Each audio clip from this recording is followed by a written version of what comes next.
are blowing in Tassie's direction? Yeah, I think they are. I mean, the border closure would probably still be an issue because the border is not open at the moment, and I think they're in line with the Queensland opening. But I think that's a week by week proposition, and so without people being able to go down and witness, do we want to see a half empty Bellerive Oval? But sure, from a bottom line, if the government's kicking in $2 million to Cricket Australia for any shortfall to take it away from the MCG. Yeah, I love cricket in Hobart and Tasmania more generally, but I'd love to see the border open and people being able to go and watch that haven't seen any other game. So I'd probably make that as part of the condition. What about the craziness today of the WA health minister or sports minister? I don't even know what it was. So crazy. Sports minister, requesting for the Adelaide test to be the old bait and switch over to Perth. You've only had 6 months to make the suggestion, and yet a week before, come on. No, I think they'd been throwing it up in the past as a potential reshuffling of the order, and they were told by Cricket Australia there's no chance that'll happen. Perth's the 5th test, and if you want it, you need to give some ground to allow that to happen. I actually didn't mind it at all. I saw a lot of people got pretty bent out of shape about it, and I've been critical of the WA government at different times during the pandemic, but good on them. It's opportunistic. You sort of think, well, if South Australia are going to muck around about whether they're open or shut, why not sort of have a play and go, well, look, everyone's done their 14 days quarantine. Queensland and Western Australia is open. Just bring the whole show over here with your spider cam and everything else that won't let it happen. Would have been a great idea 4 months ago. But I've got no issue with the concept, but come on. They put it forward. You are talking like a sand groper. No, they put it forward in the past and it got ignored, which I actually agree with that, by the way. They shouldn't move the order around just to suit WA. But if it's a last-minute thing and South Australia can't let it happen or can't make it happen, why not? Fair game. So it's not going to happen. It's going to get ruled out, but I didn't have an issue with them trying. Must say I'm a little nervous because I do have tickets to the Adelaide Test match. Got 2 days, day 1, day 2. And to be honest, at the moment, as the border stands, you have to quarantine until you get a negative test in South Australia. So, long gone, we were going to fly in on the morning of the day and go to the test that night. That's now out as an option. So probably won't go. So if that tightens up again... you won't go if you have to quarantine for at least 24 hours or 4 hours or however long it takes? Wow. No. Take this with a grain of salt, obviously, as someone who lives in Victoria, and that can often shape behaviours in ways that you're not even aware of. But surely it's incumbent on Cricket Australia to not just do what's the sort of best thing for cricket and how it looks, but at some point they've got to do the best financial thing, don't they? They're in a horrid position financially that... I know Tasmania's saying, look, we'll cover whatever return it is, but if it turns out that there's a massive windfall to play the game in Melbourne as opposed to anywhere else, aren't they better off just taking the cash? Well, I think this is where this government deal comes in, and so if it's a like-for-like financial deal, I think sharing it around is certainly the option, but if that falls over, for sure, Cricket Australia need the money. That's pretty clear, from recent months and what's happened at Jolimont. So... interesting perspective, the old sports administration money over equality, but ultimately that's what rules the day or could rule the day. Also, you can never prove the counterfactual, so how do they get a number to say this is what it was going to be worth at the MCG when we'll never know? We'll never know if the whole thing was a flop and everyone just who wanted to go to the test decided to go on Boxing Day and they no longer want to go to the 5th test. But you can never prove that, obviously, and they're going to have to go and make a decision one way or the other. The Bash, Ed, is underway. So 1 game down as we record this podcast, and it was a bloodbath. You were there to watch the mighty Sydney Sixers win game 1 of the new season, just picking up where they left off. The 2-time defending champs with a thumping win, 152 runs over the Melbourne Stars. What'd you think? Where do I take this? Look, the Sixers are a strong team, and why I like them to go deep in the tournament is cohesion plays a massive part in T20. People knowing their roles, people understanding where they fit into certain matchups against other teams. And so to have so little turnover and so few outs for the test team on their day-to-day team is a massive bonus. Add in James Vince, add in Chris Jordan, and you've got a hell of a team, actually. There are some good players that that aren't going to get a go, and then they turn up and play the second 11 Melbourne Stars. It was always going to be a bit of a bloodbath, but if that was the Melbourne Stars team for the rest of the summer, I'd be saying, oof, it's going to be a long one because there's not much there. But Coulton Isle back in, the big oil, Stoyne back in, a couple of overseas signings back in, Joe Burns back in. All of a sudden, it looks like a different team. But the Sixers, that was that, as you called it, an absolute bloodbath. And I've said it before, but I would pay good money to watch Josh Felipe bat in T20 cricket. He's just white hot, and live is so much better than on the TV. And the same with Moses Enriquez when he gets going. Just the skill of those two completely shone through last night. But again, 7:35 start on a Sunday night for the opening game of the Big Bash. Bang on. I don't get it. Yep. I don't get it. If someone can explain to me how that can be the opener of the season on a Sunday, people twiddling their thumbs till 7:30 on a Sunday, blow me out the door. The game ended 9 overs premature and still ran past 10 o'clock. Absolutely. Well past 10. It wasn't like it was about to finish. If it had gone the distance, it would have finished after 11. The other interesting note out of last night, I get the whole gimmicky nature of the Big Bash with the gold cap for the leading run scorer in the field, and I noticed Josh Philippe was wearing it last night after one inning, so he gets 80-odd, all of a sudden walks out there, and it made me think if the Melbourne Stars had batted first and made 61, is that really what we want as a spectacle, that Peter Neville, who's top scored with 18, is rolling around with a gold cap on in the field on the very first game of the season? That's cracked me up. That's not a what good we one, want, is it? That's a good one. I didn't like that. And this was something I meant to bring up weeks ago, and I want to get in ahead of the curve before there is a Super Over game. I noticed it during the Women's Bash. Why aren't there fielding restrictions in the Super Over? So the whole idea of the Super Over is it's a bit of a gimmicky way to decide the winner, and we want to see as many runs as we can in a short period of time with a couple of wickets, and yet all the fielders are back out on the fence.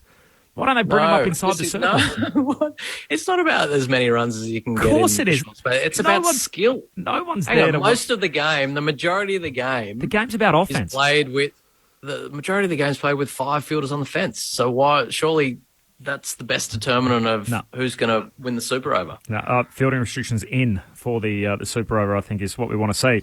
I have done a little more homework, Ed, on a few of these other teams in the Big Bash. That wouldn't be hard. That wouldn't be hard. Did you want to go through anything else, or you want to sort of quiz me on anything? If you got a question for me, I'm ready to go.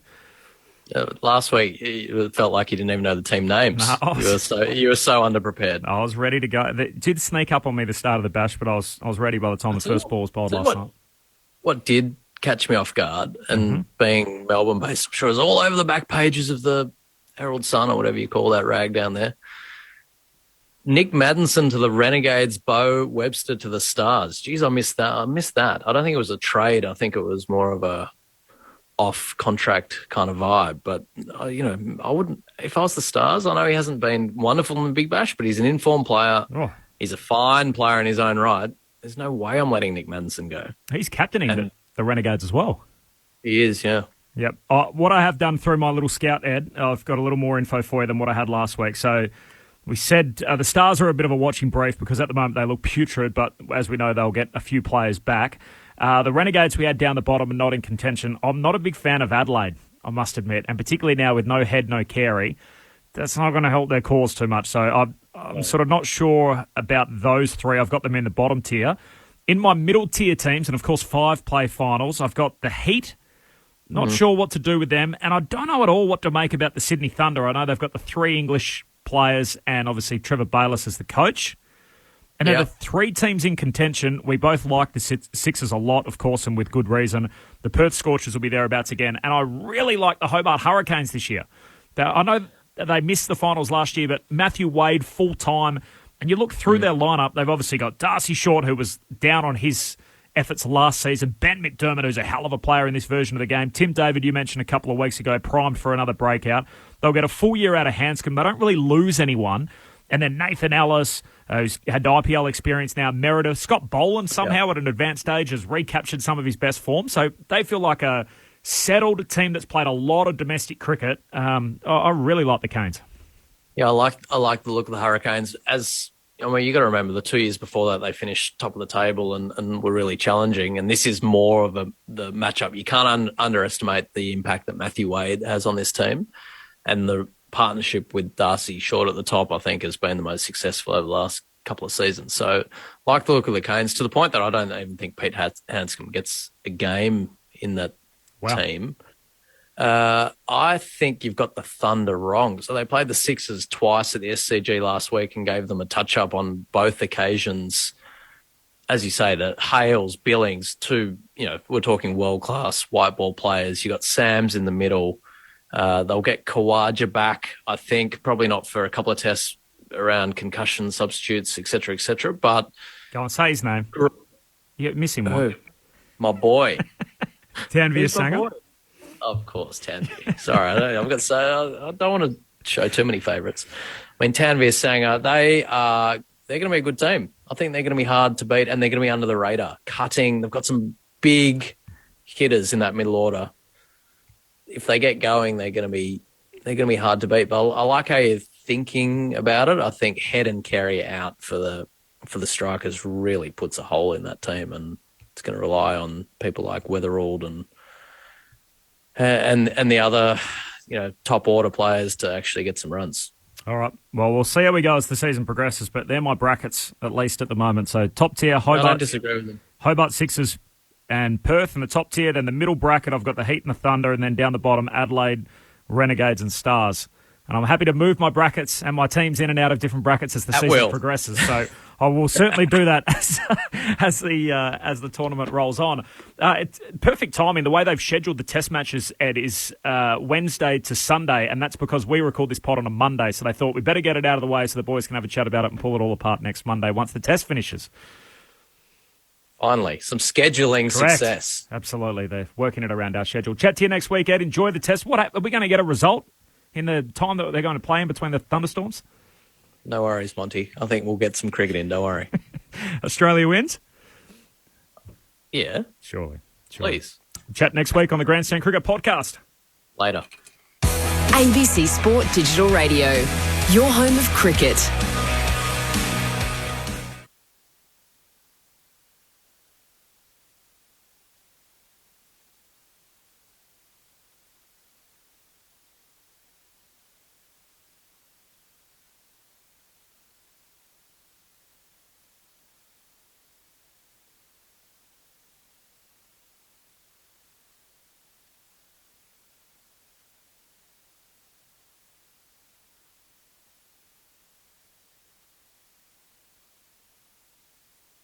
ABC Sport. We begin this broadcast by acknowledging the traditional custodians of the land on which this match will be played today and pay our respects to their elders past, present and emerging. We extend that respect to Aboriginal and Torres Strait Islander peoples listening.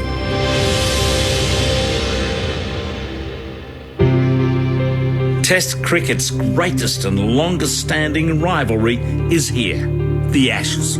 Two top titans of the cricketing world, Australia and England, will battle it out over the summer for the historic urn. The last time these two teams met on Australian soil, Australia won the series 4-0. A wicket for Australia to finish the match and regain the Ashes.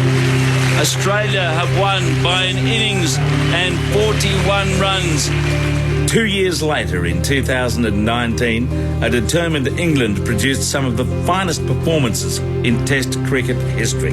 In comes Pat Cummins from the far end. He bowls to Stokes, who hammers it for 4! I can't believe we've seen that. That is the most extraordinary innings ever be played by an Englishman. But they were unable to take the urn from the Aussies, with a drawn series ensuring Australia retained the Ashes. And it's all over. Australia have won this game. Delighted to have retained the Ashes. Will England win the Ashes for the first time since 2015? It's Anderson from the river end. He bowls, Warner plays. He edges and he's caught. Brilliantly caught by Cook and Slip. Or will Pat Cummins lead Australia to a coveted victory? Cummins, got behind. Wickets tumbling. Australian bowlers have ripped this top order apart. He drives through the covers, and there you go. Steve Smith has scored his 24th, and I'm sure for him, his most important Test century. The Ashes. Test cricket at its finest. Grandstand cricket, The Ashes, live from the Gabba. It's bowled. Ball. Second ball. Slashed away. This will be 4 runs. Pulls it with force, up in the air, all the way back about 10 rows. On your radio, ABC Sport Digital, and on the ABC Listen app. The chills of the voice of Jim Maxwell and the memories of Ashes past are replaced by sweat and anticipation. Welcome to the Gabba. It's great to have you with us as the tradition continues on ABC Radio of Ashes cricket. My name is Quentin Hull. It is overcast as we look forward to another amazing chapter in cricket's most storied rivalry. Will we get some rain today? Well, perhaps. I think we'll get some throughout the Test match. We very much know what the Australians are going to look like with Pat Cummins out there in his blazer announcing the team on Sunday.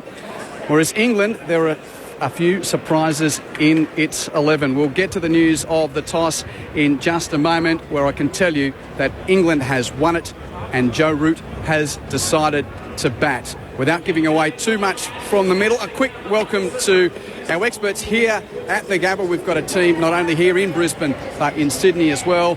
The mild-mannered man from Townsville who became the mustached menace of 37 wickets in the 13-14 Ashes series, Mitchell Johnson, it is a pleasure to have you back home of sorts. It's great to be here. I'm enjoying the humidity. I'm sweating. I feel like I've been swimming already, but it's great. The atmosphere is amazing here already, so I'm looking forward to it. Kristen Beam's a part of the team that went to England in 2015 under Meg Lanning and won the Women's Ashes. It's a pleasure to have you as a part of the ABC broadcast as well. Welcome. Morning, Q. Nice to be here, and it's a very special day in the cricketing calendar, so to be here at the Gabba is very special, and looking forward to what's in store. So many storylines. Can't wait to hear what's at the top of your minds in just a moment. But let's get out to the middle and bring you the news of the toss just a short time ago. I'm joined in the middle by debutant captain Pat Cummins, Joe Root and match referee David Boone. Pat, you have the honours. Tails. Tails is the call. It is a tail. Well back first. Cheers, mate. All the best. Joe, you've won the toss, elected to bat. How much consideration about the alternative?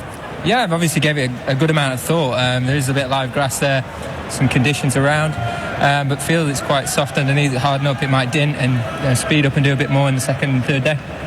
Indeed, and the makeup of the team, we heard yesterday Jimmy Anderson not included, but big news around the ground this morning, no Stuart Broad. Is there any reasoning behind that? Yeah, I mean, we're blessed with a very good seam attack and a very good squad out here in that department in particular, and it was a very difficult decision to make. But, you know, there's 5 Test matches. All those guys, I'm sure, will be wanting to play a big part throughout this series, and it's important that they're all ready to go when they're called upon at any time. And very limited, interrupted preparation. What's the messaging been from you leading into this, given that there was quarantine and a lot of rain around? And be mentally ready. More than anything, mentally get yourself switched on. We've prepared really well. We've planned very well for this series, and just to go out and enjoy this experience. What an opportunity. We're so grateful in this time, with everything happening around the world, to get the opportunity to play in a series like this. So make the most of it and enjoy every minute of it. Well said. We're grateful to have you here. All the best. Cheers. Thank you very much. All the best. Pat, you were just saying before we came on, you haven't tossed what feels like since under 16s. How are you feeling, mate? Yeah, no practice. I feel great. Yeah, can't wait. The buzz has been amazing around town. The boys have been really excited, quite relaxed. Just can't wait to get started. And how do you feel about the result of the toss, having a bowl first? Yeah, that's fine. We're probably going to have a bat, but I think it's 50-50 here. I don't think it really matters. It's not going to make a huge... have a big effect either way. Really excited to get out here. Looks like there's going to be a bit in it for us. Surprised by the selection of the English? No Stuart Broad, given the well-publicised battle that he's had with David Warner at the top of the order? Yeah, I thought, you know, maybe one of Broad or Anderson would play each test, but it's not a huge deal. You know, you obviously bowled really well to Davey, but it's a different country a couple of years ago, so they're a good 11, going to have to play well. And a debutant, not just in captaincy role, but Alex Carey gets his chance. There must be a really nice buzz around about having a new player step in. Absolutely. It is for any debut match. Want to make it special for him, especially someone like Alex who's been around the Aussie team for 5 or 6 years now. Great guy, works really hard, done really well at state level. Can't wait to see him perform out here. And we can't wait to see you perform. All the best, mate. Thanks, mate. So the news from the middle is that Joe Root has won the toss and England will bat first. Thanks to Adam Gilchrist out in the middle. The real bombshell news around the England selection. Stuart Broad has been left out. I'll go through the two teams for you as was touted for Australia. It's Warner, Harris, Labuschagne, Smith, Head, Green, Carey with the gloves on debut, the 30-year-old who actually made his international debut against England here in a 50-over game a number of years ago. Cummins, the captain, the 47th Test captain of Australia and the first as a fast bowler since Ray Lindwall, and then Stark. Nathan Lyon, as he was here against India, still on 399 Test wickets, and rounded out by Josh Hazlewood. Now this England team, opening up Rory Burns and Hasim Ahmed. David Malan, a former tourist, here bat at 3. Then the captain, Joe Root. Welcome back, Ben Stokes, named at 5 in the England batting order. Ollie Pope will play an Ashes Test for the first time in the middle order. And then Joss Buttler, having missed the end of the India series in England due to fatherhood. Johnny Bairstow took the gloves there. No Bairstow at all. Buttler into play and with the gloves. And this bowling attack of Chris Wokes, Ollie Robinson, Mark Wood and Jack Leach. Mitchell Johnson and Kristen Beams. When you came to the box, I said, look, I have no idea which way to take this conversation at the start of the Test match, because there's always the line, it's the most anticipated, but I cannot remember so many storylines before the start of an Ashes series. KB, what's the top of your mind? I think for me, it's the captaincy with Pat Cummins. With a new captain comes a new style of play, how he's going to go about it. I think that's always really exciting. I think to also have a bowling captain, what that will mean, how it will work, I think the role that Steve Smith will play. I'm really intrigued to see how that captaincy is going to play out. We know how Joe Root is going to go about it, but for Pat Cummins, what does that mean? And I think it's really exciting to see a bowling captain, to be honest. Mitchell? Yeah, it's so overwhelming, isn't it? And I've been thinking about this for the last probably couple of weeks with the build-up. Seems like a fairly normal sort of build-up. There's things happening outside the game. As a player, you try and be in the moment and try and get those distractions out. And it's very difficult, because when I arrived here, being an ex-player, I started to get really excited about the game, the crowds here, the atmosphere, and I can feel it, the vibe. And I think for me, it's actually just been that toss. Just seeing that toss now, because there was talk about this pitch being green, and you can see it, or we can see it from here, it's quite green. So I don't think it was a bad one to lose, and I think this could be quite an interesting little morning. With the overcast conditions and the pitch, if these Australian bowlers get it up there nice and early, I think they could dominate. Stuart Broad is not playing. Neither is Jimmy Anderson. We knew that, but we were here watching the warm-up, and there was some pats of I think, consolation on the back for Stuart Broad when he was told he wouldn't be playing his 150th Test today. And we think that Robinson and Wood were probably going to get picked, and Chris Wokes has got that last spot. Wokes, who we've seen in Australia, not to great effect, interestingly enough. In the 17-18 series, Chris Wokes took only 10 wickets at an average of 50. He's an England bowler in England conditions. He averages 23 at home and more than 50 when he gets to play on the road. Interesting bowling lineup. There's no real experience there for me, and experience counts over here, and especially in an Ashes series. So, yeah, it's a bit of a shame to see Broad. I think he would have loved to have played here. He's got a fairly decent record. He loves to bowl here, loves the boos of the crowd. It gets him going, but it is a bit of a shame. They've lost Anderson earlier and now Broad, so they're two main bowlers. They're two most experienced bowlers in the attack. I think the bowlers generally land and do it themselves with a fairly inexperienced side. And Beamsy, it's interesting now that we know who's going to be batting first. This is an England batting lineup where Rory Burns has scored runs at home. Hasim Ahmed is an interesting player. Got a start as a teenager in Test cricket. Was out of the scene for a long time before coming back in the most recent England summer. Malan's been to Australia without great success, but then Root averaging a massive amount of runs this year. He's up to almost 1,500 in 12 tests, and then Stokes and we go from there. So the first challenge for a very well-known Australian attack against this England batting lineup, which we're trying to work out how they're going to go in these conditions. Yeah, root is definitely the key to their batting lineup. It's just how quickly the Australian bowlers can get to root early on. I think that's going to be the key. I think there's question marks on the England top order. There's no doubt about that. But how soon they can get Joe Root in is probably going to be most telling on this first day, hopefully, from an Australian point of view. We'll be back at the Gabba with more from Mitchell Johnson, Kristen Beams and yours truly, Quentin Hull. Of course, you can follow the Test match not only through the traditional radio transistor, through your phones these days or laptops, whether you're here in Australia or around the world. But remember, abc.net.au/sport is the place for our live blog, as well as our terrific feature on the 40 greatest Ashes moments. And as ever, just search ABC Sport on the socials to keep up with everything across the Test match as well. We're still in unique circumstances with a team here at the Gabba, and also with the huge number of screens that we've got in our Sydney-based studio, where the team includes the likes of Jim Maxwell, Jonathan Agnew and Andrew Moore. Good morning. Good morning, Q. Yes, all in readiness from Sydney for this first day of the Ashes series, and we can't wait. And while Jim Maxwell, the voice of summer, will bring you the first ball very shortly, the voice of Test Match Special, Jonathan Agnew, back out in Australia, and we'll be hearing Aggers throughout this series. And former England fast bowler, veteran of 30-odd Test matches, Steve Finn, both join me now. Jonathan Agnew, welcome back to Australia, first of all. Great to see you. Well, it's not me that's called a veteran. No, it's lovely to be back. I mean, to be there, obviously, but we can't. I think everyone accepts what's going on at the moment. But we're still reeling, really. It was yesterday that I started to get a bit of word from the camp, because I know Stuart Broad very well. We're good mates back at home. And he was a bit gloomy yesterday afternoon about his prospects of playing. I said, no, you must be joking, come on, and he said, no, I don't think I'm going to be. And it's just caught everybody by genuine surprise that England had gone in without either of them. I mean, Jimmy Anderson bowled a very long spell in the nets yesterday afternoon. I mean, he's fit. He is fit. Yeah. And they're obviously looking ahead to Adelaide for him.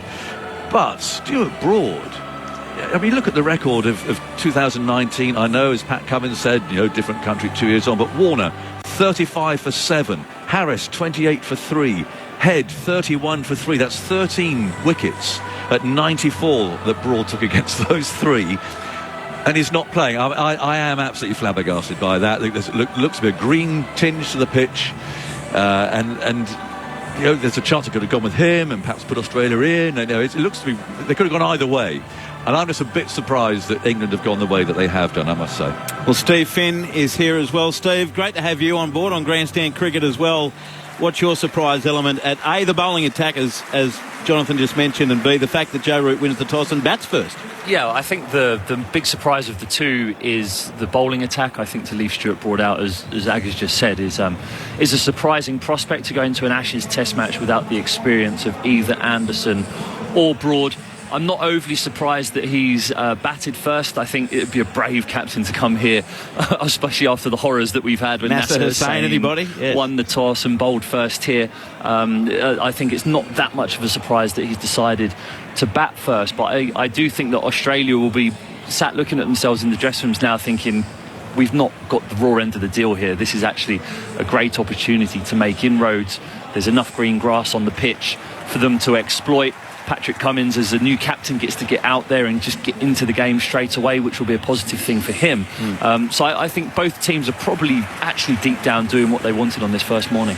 Rory Burns has a Test 100 against the Australians. He's been a bit up and down. What can you tell us, Aggers, about Haseeb Hameed? He's only played 6 Tests and done pretty well. Yeah, and he started very young and then badly broke a finger or thumb, I can't remember which one it was now, in India. He was very young when he started, and also, it sounds silly, but actually also very small, very slight. But in the years since then, he's moved counties. He's had a fresh start. I think that's done a lot for him mentally. I think he's clearly improved, I think, in all sorts of ways as a result of going to Nottinghamshire. We haven't seen him against genuine quick bowling. I mean, he has grown. There's more to him now, but I remember when he first played against India, we thought, how's he going to go on the bouncy pitches and so on? Well, we'll find out soon enough, because he is a good player. But there has been a lot of uncertainty about England's top order. But those three, David Millan again, he scored that very good 100 against Australia in Perth last time. Then he got dropped and we haven't seen much of him since. He's also changed counties since, and quite unusually for a batsman. He's gone from the south up to Yorkshire, which is quite a brave move. You generally think of the pitches there. Well, he's done well, and he's the number one T20 batsman in the world, as we know. But there's a nuggety side to him, as you Australians would say, and that's why he's in there at number 3. But listening to that conversation coming from the Gabba just now, there's so much pressure on Root and Stokes, and that's Root has been in extraordinary form. He's having a career year, isn't he? Well, he is, but then he hasn't played for some time. And, I mean, do you keep that form? I don't know. I never found form. I don't know what form is, batting-wise. So I don't know if it's something you can hang on to for long. Don't smile, Ian Chappell, over there. It's lovely to see him again, by the way. Speaking of good form. Yeah, exactly. But so I mean, how is he playing? And that's part of the frustration of what's going on. We don't know. How many overs can Ben Stokes bowl in a match? He hasn't played for months. He's taken a big break from the game. Can he be that full-strength fourth seamer, if you like? And with the team that they've picked and the tactics that I'd imagine Australia would employ against Leach, i.e. play positively against him, don't let him settle into a longish spell. Let's work these seam bowlers hard who haven't had a single day of first-class cricket. That's obviously what they're going to do. Part of the unknowns is how many overs they can get out of Ben Stokes. Well, Steve Finn, we've got to go back to the Gabba in about 30 seconds. What total will make you happy for England here? But I think batting through the day would make me happy. I think when I played in 10-11, we got bowled out on the first day and then had a tough couple of days and came good at the end of that game. But I think without looking at a total, I think if England make it through the day without being bowled out completely, I think they'll be happy. Is this Test series deciding? I don't think it's deciding, but I think it goes a long way to getting momentum through the rest of the series. All right, can't wait to hear from you through the day. Steve Finn and Jonathan Agnew back on Grandstand Cricket on ABC Sport right through the country. The ceremonial proceedings ahead of the first ball of this long-awaited Ashes series is not far away. Let's get back to the Gabba. Quentin Hull as the excitement and the tension builds. Fantastic feeling inside the Gabba, Andrew. Thank you. Can't wait to hear the myriad of voices that we're going to bring you throughout the summer here on ABC Sport. I can see just to my left the English captain, Joe Root, standing atop the race, waiting to be ushered onto the field for the national anthems. Mitchell Johnson and Kristen Beams here with me. To think that this is the 13th Test match of 2021 for England and just the second for Australia and the first since they were beaten here. Fortress Gabba, MJ, breached by Rishabh Pant and friends by India. And it was an occasion where the Australian quicks couldn't get wickets in Sydney and in Brisbane. Let's do some fast bowling bowlology now that we know that Pat Cummins and his group of quicks are going to be out there with the first use of this pitch.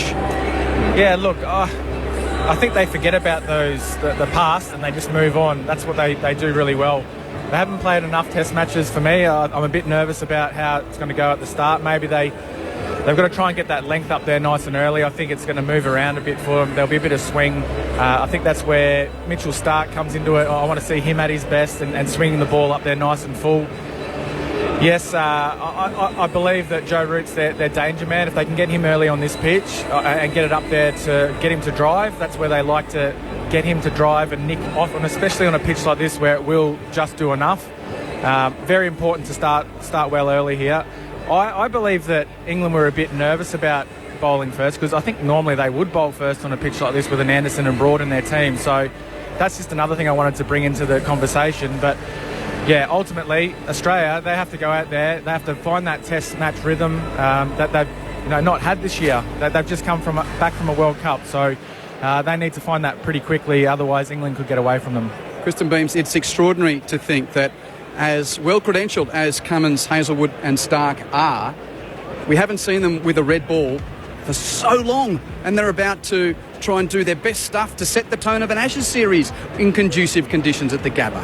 Yeah, I feel like it's something we talk about a lot from a commentary point of view, and fans talk about, have they played enough red ball cricket? I feel like as a player, you probably don't think too much of it, but it's definitely a conversation around how much short format cricket these guys have played. But You know, I don't think that they're coming into this game thinking, oh, I wish I'd have had a little bit more red ball. You know, they're really confident. I think they would have spent more time talking about whether they would bowl first based on how experienced their bowling attack is. With no disrespect to Captain Cummins and Keeper Carey, who we have spoken about from an Australian point of view, I see him to my left, the unmistakable tattoos down the arm, tightly shaven red hair and the beard ready to go. Ben Stokes is back.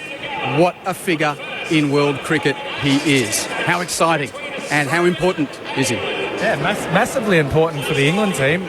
He's been a thorn in the the Australian team for a long time now. That Headingley match, I was over there and watched that, and what he did there was just absolutely amazing. As we hear a few boos, but a lot of cheers as well.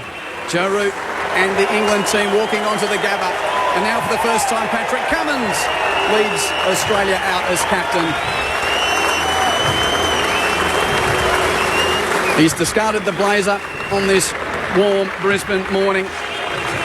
All the Australians wearing their baggy green caps, and the majority of the England players as well.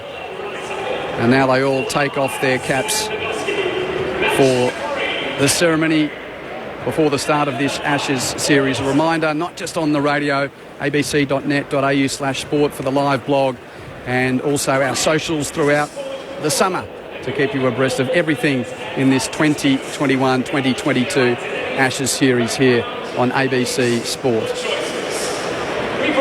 Greg Wood is our MC out in the middle. In front of us, the non-playing members of the England squad stand. Interestingly, Stuart Broad has his creams on, but won't be playing. If you have just joined us late, England winning the toss and electing to bat, but it will be Wokes, Robinson and Wood entrusted with the quick bowling for England. Jimmy Anderson standing there as well. He's watching on. So the two great fast bowlers not a part of this England quest. Good morning, ladies and gentlemen, boys and girls. That's Jabus and Jundals and to the Jarjums.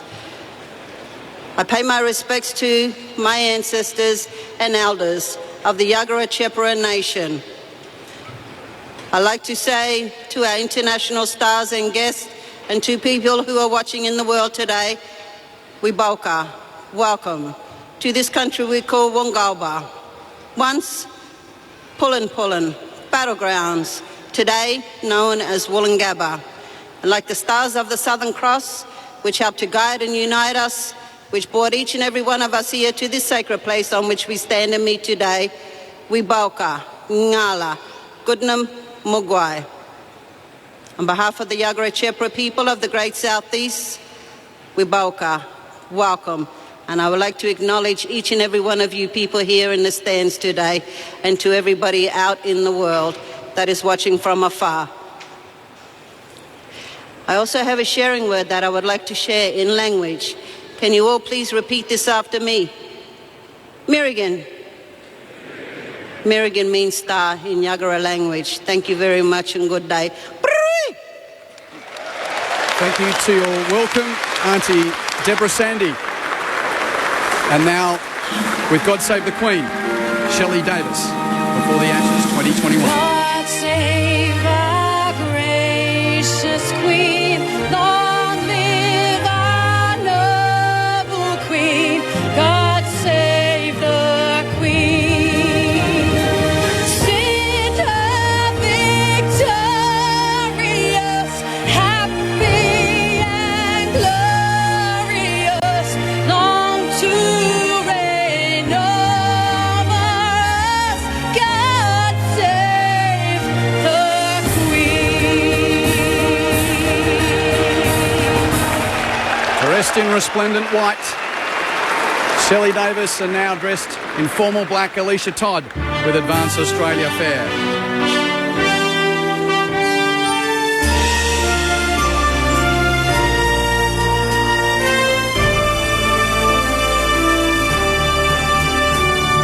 Australians, oh let us rejoice, for we are one and free. We've golden soil and wealth for toil, our home is girt by sea.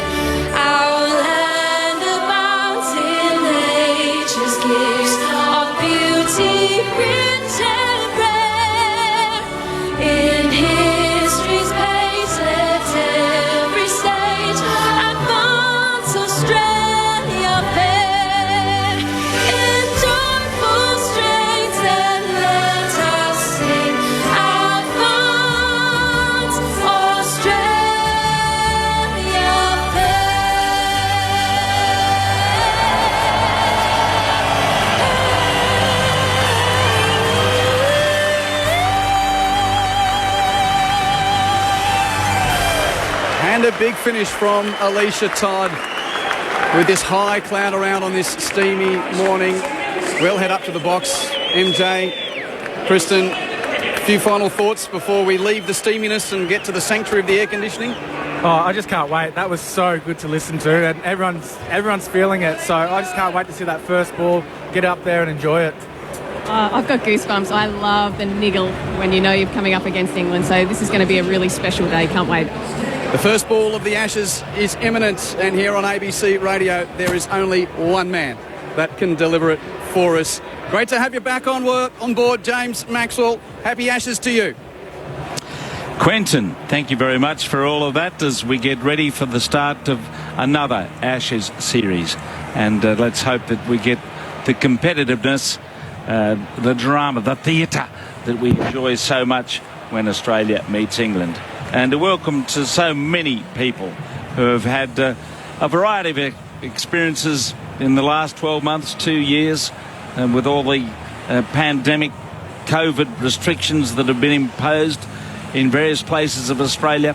And I hope that you're going to enjoy the coverage of the cricket, because we've had so much coverage of every other issue related to the start of this series, through the Yorkshire racism row to Tim Paine's unfortunate departure from the captaincy in the Australian team, to this.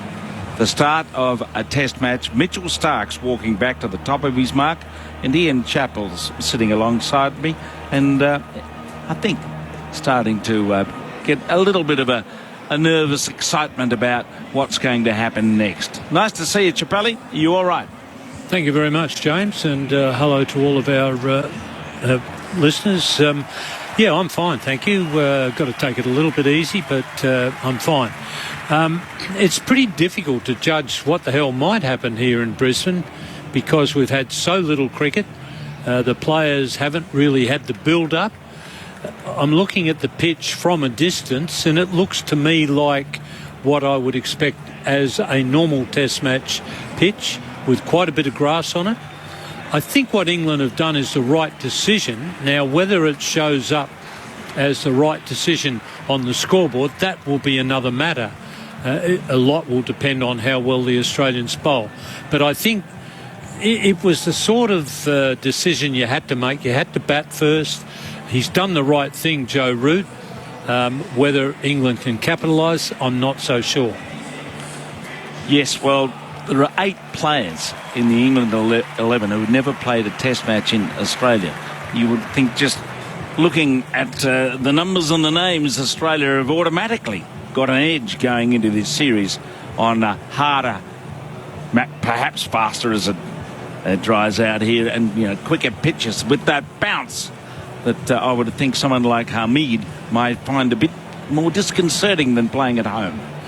Well, I think that's one of the big advantages Australia's got, is their attack. They've got a very good bowling attack, and it's a dicey England batting lineup. I think another advantage could show itself during the series. I think Pat Cummins will get better and better as he goes on as a captain, whereas I don't really have a lot of faith in Joe Root's captaincy. I think he's a fine batsman, but as a captain, I think he lacks a bit of imagination, which you need in Australia. So I think that's something else that will play in Australia's favour. Well, Rory Burns, who made a gutsy 100 against Australia first up in the last Ashes series, when the series opened at Edgbaston, he's just going through a few preliminary stretches. Rodney Tucker and Paul Rifle, the umpires in charge out there, with Blocker Wilson up in front of the television. And there are 3 slips and a gully, and the usual runabout of a point, an extra cover, a mid-on, square leg and fine leg. Here we go from the Vulture Street end. Welcome to the Ashes, folks. Stark rumbles in and bowls it down. He's bowled it. First ball. He played right over the top of that. He got too far across, exposed his leg stump, and the ball has hit the leg stump. Another extraordinary start to an Ashes series in Brisbane. We saw Harmy bowl the big no ball. Michael Slater smashed to Freitas for 4. And now Stark, first up, gets a wicket. It's 1 for none. And the good news for Australia is that ball swung. It probably started just a fraction outside leg, but it swung back and hit the middle of leg stump. Stark has delivered a fair delivery. The umpires have had a quick look at that. Stark has passed that test, but just a little bit of movement, which will be a big encouragement to the Australian bowlers. And that's what Australia are looking for with Stark. Him to swing the ball, get some early wickets with that new ball, and he's done exactly that. Extraordinary stuff. You can hear the burble in the crowd. Someone was just sitting down and put his bag on the ground and missed it. He's got to look up at the screen. What happened then? I couldn't believe it either. I thought it was going to go down the leg side, but it swung, as you say. It was full on the stumps. Wonderful bowling from Stark. That's Stark at his best when he's attacking the stumps with a bit of swing. And Rory Burns can scarce believe it. Now, there's a bloke called Ian Chappell who reckons the next man in should be Joe Root, but it's not. No, I don't really understand why Joe doesn't bat at 3. I mean, there's a bit more reason behind batting at 4 now that Milan has been moved up. But previously, Joe Root's been coming in at 2 for 20 and less, and I don't understand that. I think as a number 3, you're better off to come in at 1 for not very many than 2 for not very many. But Milan makes a bit of difference. I think he's quite a good player. But I still think that Root has the talent to bat at 3. So Milan is out there, a tall left-hander. Mitchell Stark is running in towards him. In the first ball, he pushes and edges down towards third man for 4. There's no one at home there. It was a safe stroke, if a little bit uncertain. Just pushing at the line of a ball that swung and went down through the gap between slip and gully towards the boundary. So what a start. A wicket and a 4. 1 for 4 after 2 balls. Well, this is what you expected in Brisbane. I'm going back to the times when I played now. They had a lot of good swing bowlers. Ross Duncan and Tony Dell were a couple of very good opening bowlers. You went out there at this time, before lunch, you marked your crease and it would be very black. And you knew you were in for a tough time. If you were still there at lunchtime, things were a lot better. Stark goes in again and Milan pushes it. Another good full-pitch swinging delivery. He dug it out of his stumps. And he was a little outmanoeuvred, but managed to get his bat on the ball and squirted away on the offside. So what a start to the test match. England won the toss, decided to bat. Australia probably thinking, well, not a bad toss to lose. And so it's proved with a dramatic opening to the test match. One of those rare occasions when a wicket falls off the very first ball. Does not happen very often. Stark goes into Milan again, and Milan forward and getting more runs, this time off a thickish edge through point. It's running back and is chased out there by Cameron Green, and they get a couple of runs. So plenty happening out in the middle. The England players wearing black armbands today as a mark of respect to Eileen Ash, who died the other day at the age of 110, the oldest surviving test player up until that point, 110. So if you're looking at pictures of this game and you see that black armband, that is why they are wearing it. But Stark is charging it again, and back he goes to defend the ball away on the offside. Another sharp, accurate delivery. This is as good an opening over from Mitchell Stark as I can recall. Made the batsman play at every delivery. It's exactly what Australia wanted from Stark. A little bit of swing there, which was the first thing they wanted. He's bowled the ball accurately. He's pitched it up, given it the opportunity to swing. I must say, I think Milan has played pretty tidily so far. He's copped some very good deliveries from Stark. He's handled them well. So Stark down here at the Vulture Street end. It's 1 for 6. He comes up once more, and Milan is back and pushing thick inside edge as the over comes to an end. And a spectacular start it has been. Mitchell Stark. Some thought perhaps he was a marginal selection. Jai Richardson was in the frame according to a few of the former players, but Mitchell Stark has made a rollicking start to this Test match with a huge wicket from his very first ball, around the legs, as it were, of Rory Burns, and it's 1 for 6 after the first over. I think it's the sort of time as a captain when you think about retiring after one ball. You've had the captaincy, you've sent Mitchell Starc in with a new ball, you get a wicket first ball, and you think, how the hell's it going to get any better as a captain? I might give it away right now. But Pat Cummins, I think, will do a good job as a captain. And I mean, everybody's nervous as a captain in not just their first test, in all their tests. But I think Cummins will get better and better as he goes along and gets accustomed to the job. I think he'll do a pretty good job. I think there's a bit of rubbish spoken about fast bowlers being captains. Imran Khan said a really important thing. He said a good captain has got to understand bowling. Who's going to understand bowling better than Cummins? Here he comes. That's Hazlewood for his first ball, and just outside the off stump, Hamid at the last minute lets it go. So Hazlewood down at the Stanley Street end, sharing the new ball with Mitchell Starc, and Pat Cummins out there on the on side at mid-on. 3 slips, gully, point, extra cover, mid-off.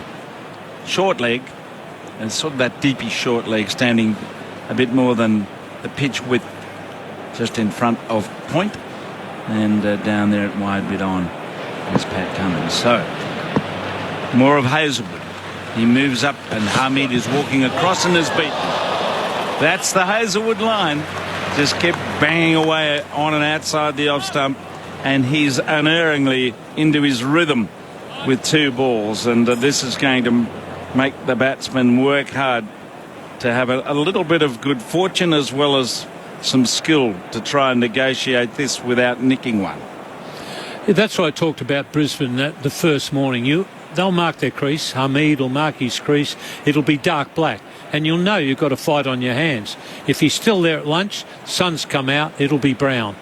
Hazlewood goes up again. Hamid is behind this, right on the stumps. A shuffle, short back lift, and a nudge away on the offside. So a very challenging time for any batsman, but particularly when the scoreboard's hovering over you at 1-4-6. If you've just switched on, Jim Maxwell and Ian Chappell here calling the action as we are remotely from the Gabba here in Sydney, and the pitch looks more like the centre court at Wimbledon than a bland surface to bat on, that's for sure.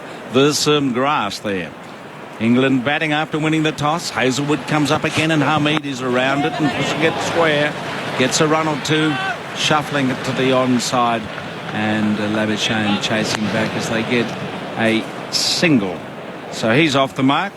That'll relax him a little bit, you'd think, and the very capable David Malan is coming on to strike here with Australia on the rise. Immediately this game starts with that early wicket.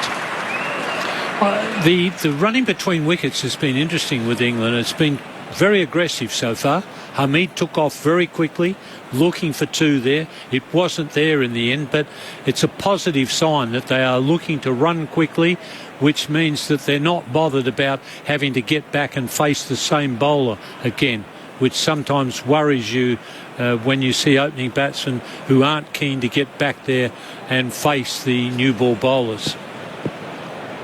So Hazlewood to the left-hander now. He comes up from the Stanley Street end, and Milan lets it go across his bows with good bounce, some pace. How do you reckon the surface is going at the moment? Seems to be carrying through all right. It doesn't look too slow, as some suggested at the start. Well, I think the point that you made earlier on, Jim, is indicative of what people think of Test cricket. They expect a pretty bland surface. But this, to me, is what I expect to see in a Test match pitch.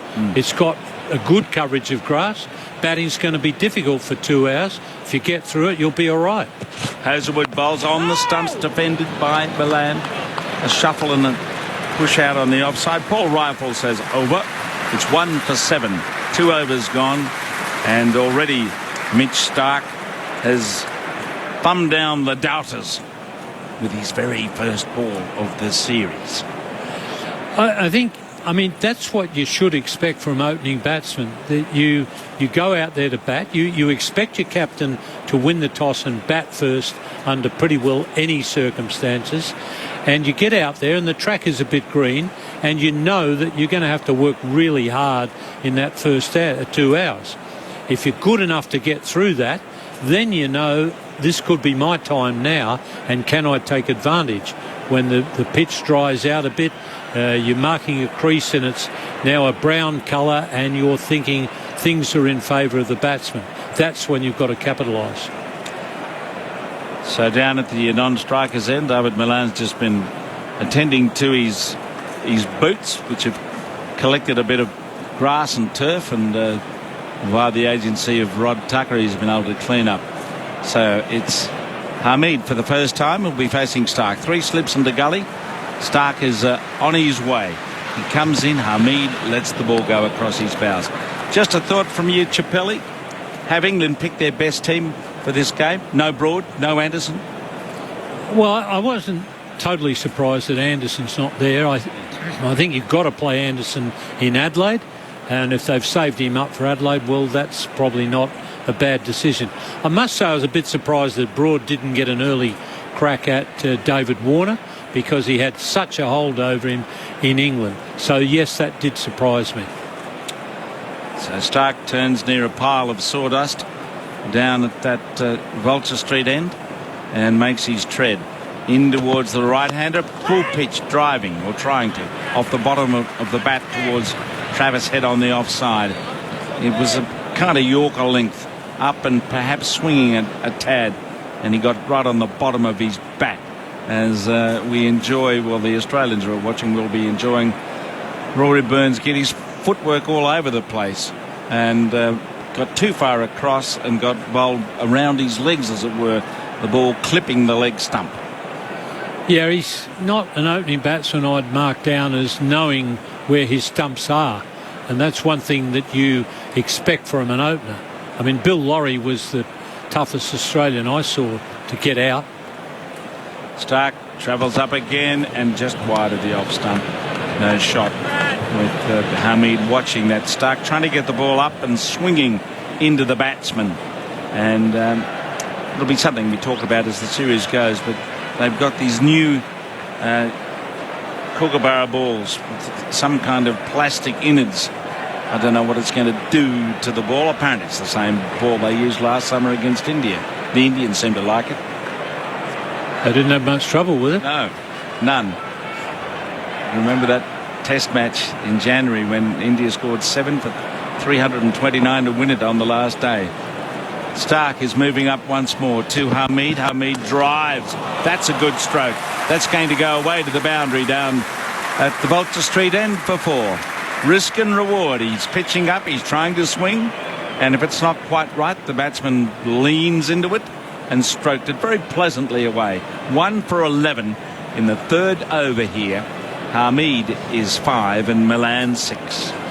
Seems to be the big knock on Mitchell Stark, that he concedes a few runs. Well, I'm not bothered about the runs. If Stark's getting wickets, that's what I'm interested in. And you're quite right. With Stark, it'll be risk and reward. 21,000 watching, and Stark bowls just outside the off stump, and a half nibble by the batsman Hamid, who let the ball go at the death. He just wasn't too sure as he saw it come down. Is this moving in towards me? No, it's just across a little bit, and Stark scratching away with his front foot. He's having a bit of an issue there. There's a fair bit of moisture around on the pitch, or in the pitch more than on it, and the outfield, of course, has taken a soaking in the last week or two. But England away to a shaky start. 1 for 11. Burns bowled first ball of the match. So Hamid goes down again, and Stark turns at this Vulture Street end and makes his way. Here he comes. He bowls to Hamid. Hamid leaves the ball, which went over and just outside the line of the off stump to complete the third over of the innings. Everything with Australia at the moment with that early break. Milan 6, Hamid 5, Rory Burns, bowled Stark 0. Yeah, certainly on the scoreboard, it's good for Australia, 1 for 11 after 3 overs. But apart from that first delivery, I think England have handled it pretty well. Exactly what you're expecting as a batting team. I think Joe Root's made the right decision. Doesn't always show up on the scoreboard, but England had to bat first, having won the toss, and they've played pretty well. They've taken the opportunity to hit boundaries off the balls that were there that needed to be punished, and you're going to need a little bit of luck when you play on a pitch that's doing a bit. England, I think, have done quite well so far. Now Hazelwood from the Stanley Street end, just wide of the off stump, and no stroke from Milan. And Alex Carey, who's got a brand new baggy green on after receiving it from Adam Gilchrist in the pre-match ceremony that took place to welcome him to Test cricket. Best choice in place of Payne? Well, I think he had to get the job. It's like appointing Pat Cummins vice captain and then you're looking for a new captain and you don't appoint Cummins. I mean, what's the point of having a vice captain? To me, Carey has been the bloke in. Hazelwood bowls. Edge caught. There we go. You mentioned Carey and he snaps up a catch. His first Test catch. Milan had to play at the angle of the ball around the off stump and he's nicked it straight to Carey. A very comfortable catch. England lose its second wicket. Milan caught Carey, bowled by Hazelwood for 6. It's 2 for 11. And that's the sort of delivery you're going to get on this pitch. It was a very good one. Hazelwood just checked with the umpire to make sure that his delivery was okay. It was a very good ball on off stump, bouncing a bit and leaving the batsman. He had to play at it. And it's just a matter of whether you're lucky and play and miss, or you can even get luckier still if you nick it and someone drops it. But on that occasion, there was no drop. A very good catch by Carey, although one you expect the keeper to take. And surprise, surprise, Joe Root's in with 2 down at less than 20, which to me begs the question, if you're going to come in at 2 for not many, why don't you come in at 1 for not many? Yes, well, he's out there facing the attack that Australia have got going so well with a new ball. I mean, it's been very good bowling, but you'd have to question the technique of Rory Burns with that first ball he received, as good a ball as it may have been. And that delivery, on this surface, it's going to happen. We see a lot of nicking off in Australia in Test cricket, Sheffield Shield, on most of the hard bouncy surfaces. But when you add a bit of grass, as we've got here at the Gabba, there's going to be a few more. So a testing time for Root. Can he stop the fall of wickets at 2 for 11 in the 4th over? Root is out there, taking his guard from Paul Rifle. 3 slips in the gully. And here's Hazelwood in from the Stanley Street end again, and Root is forward defending well away on his onside out towards mid-wicket. There's no short leg in place, but there is a ring of fieldsmen apart from 3 slips in the gully. There's a lot to like about Joe Root's batting. He always looks a busy player, has done right from the start of his career, always looking like he wants to get on with the job. He's got good footwork forward and back. He seems to know where his stumps are. A lot to recommend his batting. Hazelwood goes into Root. He lets it go. It went through pretty straight, smoothly away outside the off stump as Root shouldered arms with Warner and Smith, the 2 in the slips alongside Labuschagne and Cameron Green in the gully, and Nathan Lyon out at point. So the Test match starting on time despite prediction of showers, maybe a storm. It's overcast, and it's looking pretty overcast for the England batting. They made the perhaps bold call to bat first in these conditions, and Joe Root's now got to try and turn it around. He's forward and he's pushing and he's getting it square of the wicket, just behind point to Nathan Lyon as he leant onto that delivery. A hint of movement there's certainly some bounce, which will be the problem for most of the England batsmen, I would have thought. Yeah, there's good bounce there, and this pitch, as there should be on a certainly first day Test wicket. I would think that Joe Root's insistence on batting at 4 suggests to me that he's comfortable at 4 and he's uncomfortable at 3. To finish the over, Hazelwood comes up to Root, and Root is hit on the body. That nipped back and bounce took him high on the leg, going over and outside the leg stump. The end of the over. Well bowled Hazelwood. Well bowled Australia. It's 2 for 11. And in a moment, we'll be going to Quentin Hull and Mitchell Johnson at the Gabba. Grandstand Cricket, The Ashes. On your radio, ABC Sport Digital, and on the ABC Listen app.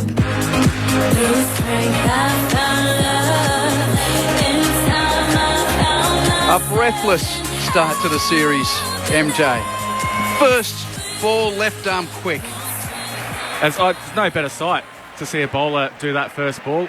It was something that I'd actually called as well in one of the boxes over to our right. And now Captain Cummins has brought himself into the attack very early, just the 2 overs from Mitchell Starc at this Vulture Street end. And there's the roar. Yeah, for the 47th Test skipper of Australia. That's a nice feeling for him. He'll probably just want to get this first over out of the way and try and get it up there nice and full. They'll try and get these 2 guys to drive. I think that's the main thing. We saw that with Mitchell Starc in his first over. Got the ball up there nice and full. Hamid on strike, 3 slips and a short leg. Cummins, first ball as Test captain to Hamid, and he has him defending with soft hands into the cordon. What a dream start for Australia. Burns, naught, first ball, 1 for naught, and a moment ago, Milan caught by Carey, his first catch as a Test keeper of the bowling of Hazelwood for 6. Yeah, it's a nice, like I say, for a bowler, it's nice to get a start early. Same for the keepers, getting that into the gloves nice and early, give him a bit of confidence and just settle his nerves down a little bit as well. Still plenty of cloud around at the Gabba. Cummins on the straight approach, right arm over. Hamid is struck on the body. Too high. A stilted appeal for LBW. That's a better length though, driving him forward, which will be the plan on this pitch. It is hard. There is a bit of grass on it. The Australian team, they'll be looking, the bowling team, the bowling unit, they'll be looking to bowl it a little bit fuller. I think that Hazelwood delivery that got Milan, he probably could have left that on length. It was a straight delivery, which is why he probably played it. He felt like he needed to put the bat there, but it was the length for me. It was probably too short, but that's the pressure of the game. Cummins running into Hamid, full and left alone. Good carry, that was above shoulder height into the gloves of Carey with his fingers pointed to the cloudy skies. That was beautiful carry. Cummins, I've seen a lot of him in the shorter form, probably wasn't at his best in the World Cup, in the recent World Cup, T20 World Cup that they won. But that carry just goes to show the pitch is hard, it's carrying through. Normally you get a little bit of day one Gabba can be a little bit sticky. Doesn't look too sticky at the moment. Warner at first, Smith at second, and Labuschagne at third in the cordon. As Cummins runs into Hamid, he's forward defending with the full blade to go around the field. It's Green in the gully line at backward point. Currently Travis Heads just pulled his shirt up around over his hand so he can shine the new Kookaburra at mid-off. Starc at mid-on. Harris is under the lid at short leg. And Hazelwood down at the deep at fine leg. And Cummins circling at the Vulture Street end at 2 for 11. His first over as the Test captain. Running into Hamid. The right-hander waits. He's forward again defending. Well played. It's a beautiful length again. Making the batsman play. Leading by example here, Cummins. So I wonder if they're going to switch around Starc to the other end. I think maybe that's what they're thinking, but I don't know. I'd be bowling Starc with this new ball. It was swinging for him. He was starting to find a little bit of rhythm. He needs that confidence. We're waiting for captain v captain, but at the moment Joe Root's leaning on his bat at the non-striker's end as Hamid faces Cummins and again is back defending on the onside of the pitch. And that is the end of the first over as Test captain for Patrick Cummins, a maiden at the Gabba. And England 2 for 11, winning the toss and batting here on ABC Sport with Quentin Hull and Mitchell Johnson. Well, Stark's just run off the field, so he's not bowling this next over. I just wonder if it's something to do with his boots or he's tightened up or something. I don't know. Hopefully it's not any tightness, because it can happen here. You can get the cramping here pretty early on because of the soft surface. It's a bit sandy based. Then you're running onto a hard surface, which is the pitch. So you tend to cramp here, and because of the humidity and the heat, I could feel it when I was standing out there in the morning.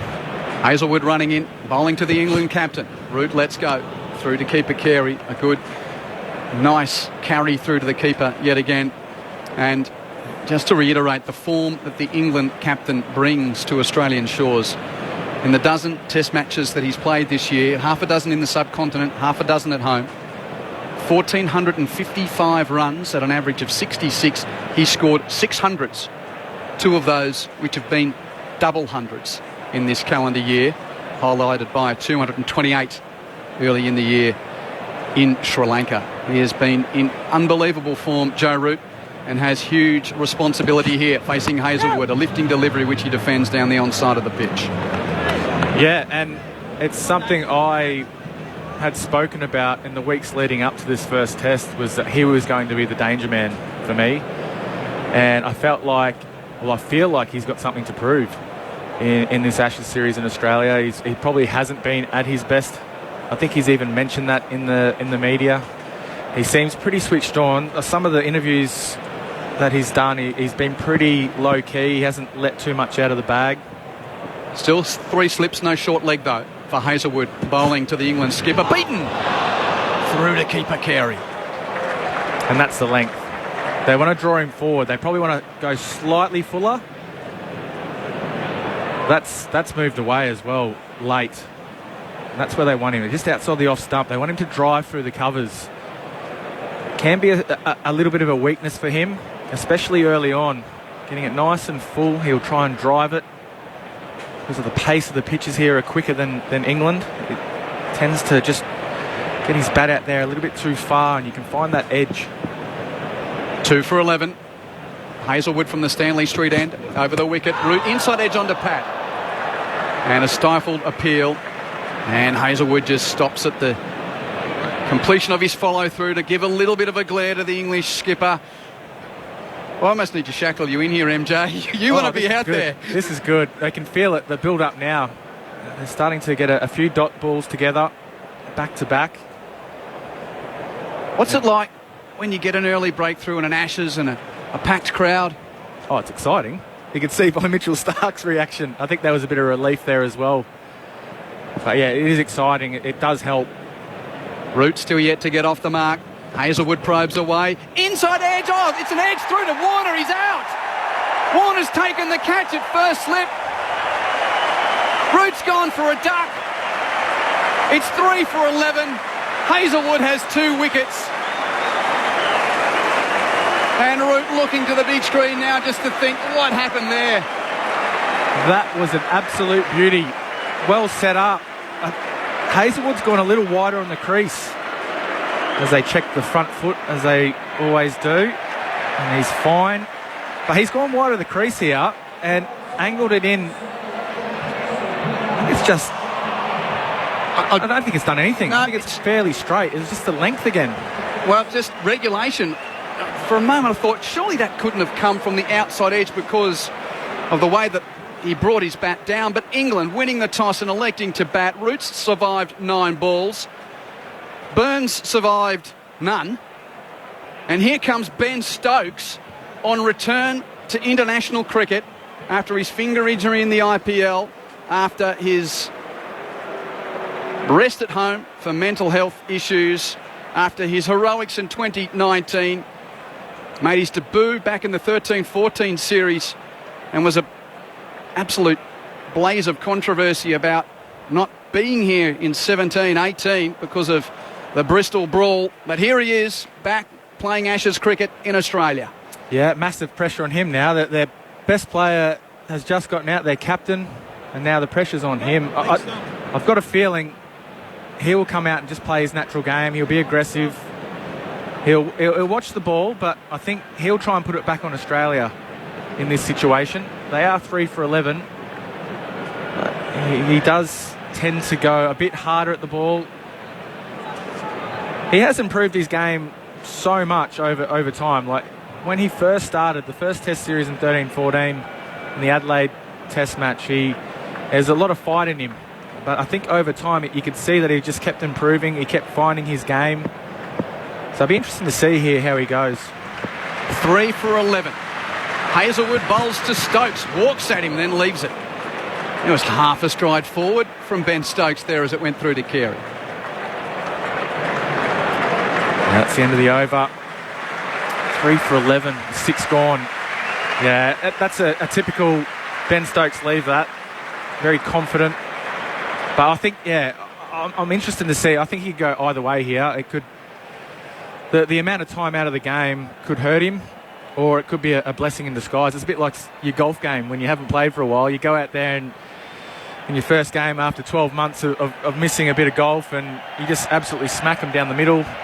I don't know if that happens for you or not. Generally not. No, I'm all over the place as well, but we'll see how he goes. There's a bit of pressure on him, that's for sure. Cummins bowling to Hamid, who's seen all this fall in front of him. He's getting a lifter outside the off stump. It goes through to Carey above his baggy green. That went over the shoulder of the bat. What a start to this series. So good. I'm waiting for the heart rate to come down from just being out there for the anthems, but we've had no chance. If you've just joined us, first ball, Burns bowled around his legs by Stark. Then Milan nicking Hazelwood through to Carey with the score on 11 when he was 6. And Root edging Hazelwood to Warner at first slip. Stokes is out there. England winning the toss in all sorts at 3-4-11 on this steamy Wednesday morning. Hamid is defending with the full blade. Yeah, the Australian attack have started well here. It's been a nice early change as well with Stark bowling a couple up front. Maybe that's a plan to bowl him in short spells. Maybe we'll see that through this Test series or this Test match. Maybe something going forward with him. But yeah, the length has been really key here early on. And there was the angle as well with the Joe Root delivery, just coming a bit wider of the crease, Hazelwood. Didn't do anything off the pitch. He just went hard at it. Crease slip, short leg, Cummins over the wicket. Hamid again, dead bat in defence. And a big call of no from Ben Stokes, who puts his right palm up at the non-striker's end. Yes, your breakthrough series or your marquee series, with that series where Ben Stokes was introduced to the world, always had a bit of pluck about him. Yeah. Hey, you love playing against those kind of players that have that ticker. They have a bit of aggression about them. They're there and they want to win for their team. They'll do anything. They're guys that you want in your team. Incessant hum around the Gabba. Hamid bat raised. Cummins over the wicket. Bounces in. He gets underneath and it's down the leg side. Carey takes it comfortably. I was just wondering when they were going to do that to him, because he looks pretty good in defence. So maybe just try that short ball, see what he's like. I think this ball will be the important ball with it. Maybe just outside off stump. He's been bowling pretty much on off stump here, Cummins. In defence, Hamid has been playing him pretty well. Maybe just get him to try and drive through that covers with this delivery now. See how he goes. Hamid's on 5. Soaked up all the early pressure so far. Cummins lets go. Beats him. And that again fizzes through over shoulder height to Carey. Just played down the off stump line. And there is some lift in this Gabba surface. Oh yeah, that's a good sign.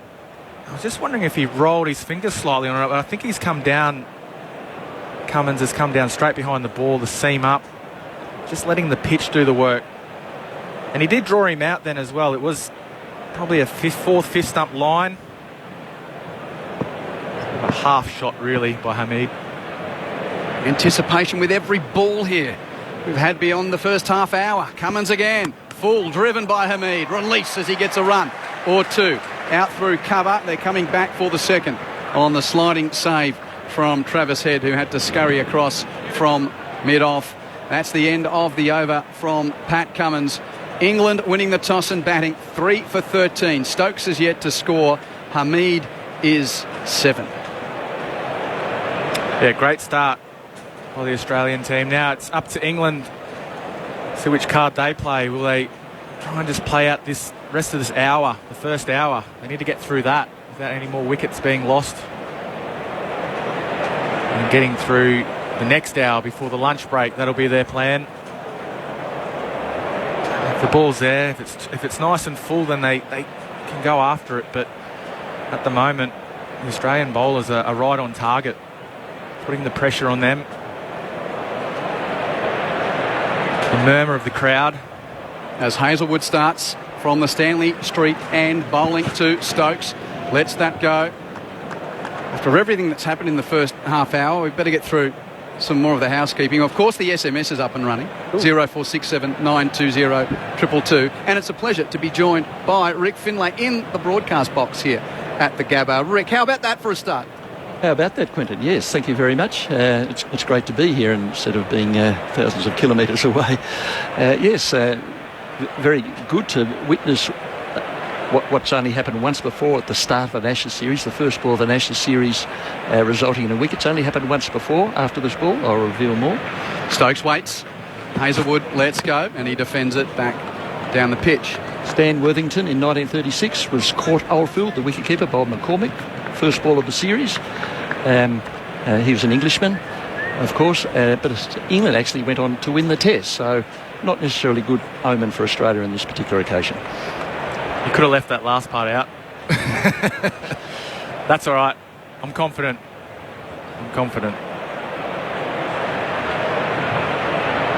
All those little nuances because of the wonderful tradition and history of Australia taking on England in Test cricket. Stokes waits, Hazelwood bowls, and he's still yet to get off the mark. Stokes defending down the onside of the pitch. Where were you when he went berserk at Headingley? I was in the comm box over there with I think it was Channel 5 at the time. What was it like to be there? Amazing, absolutely amazing. I had goosebumps throughout that whole last day of that Test match. When I went to the start of the match, the start of that day, it was so quiet, and then it just started to get that murmur, and then it just built and built and built.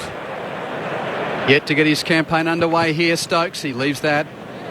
Hazelwood with the right arm angle across the lefty through to Carey. And the crowd just got really, really loud, and they started to back England. And you could see it. I mean, the Australian team had a few opportunities to win that Test match. And I think there was an appeal, an LBW appeal, but they'd lost their... No more DRS? No DRS. They'd wasted it on something else. The mishandled line run out among all of that drama. I must admit, even I think all cricket fans, to hear that Ben Stokes says, yes, the squad's been named, but may I please come to Australia? What a lift it's given this series. And here he is at 3 for 13, facing Hazelwood, turning on the onside, losing his footing, getting to his feet and completing his first run of the tour with a scampered single to short leg, to square leg. That's the end of the over. England 3 for 14. Stokes is away with that single. Hamid is 7. And it's time for Andrew Moore and our special guest Stephen Finn to join you here on Grandstand Test Cricket. Grandstand Cricket, the Ashes, Australia versus England. On your radio, ABC Sport Digital, and on the ABC Listen app.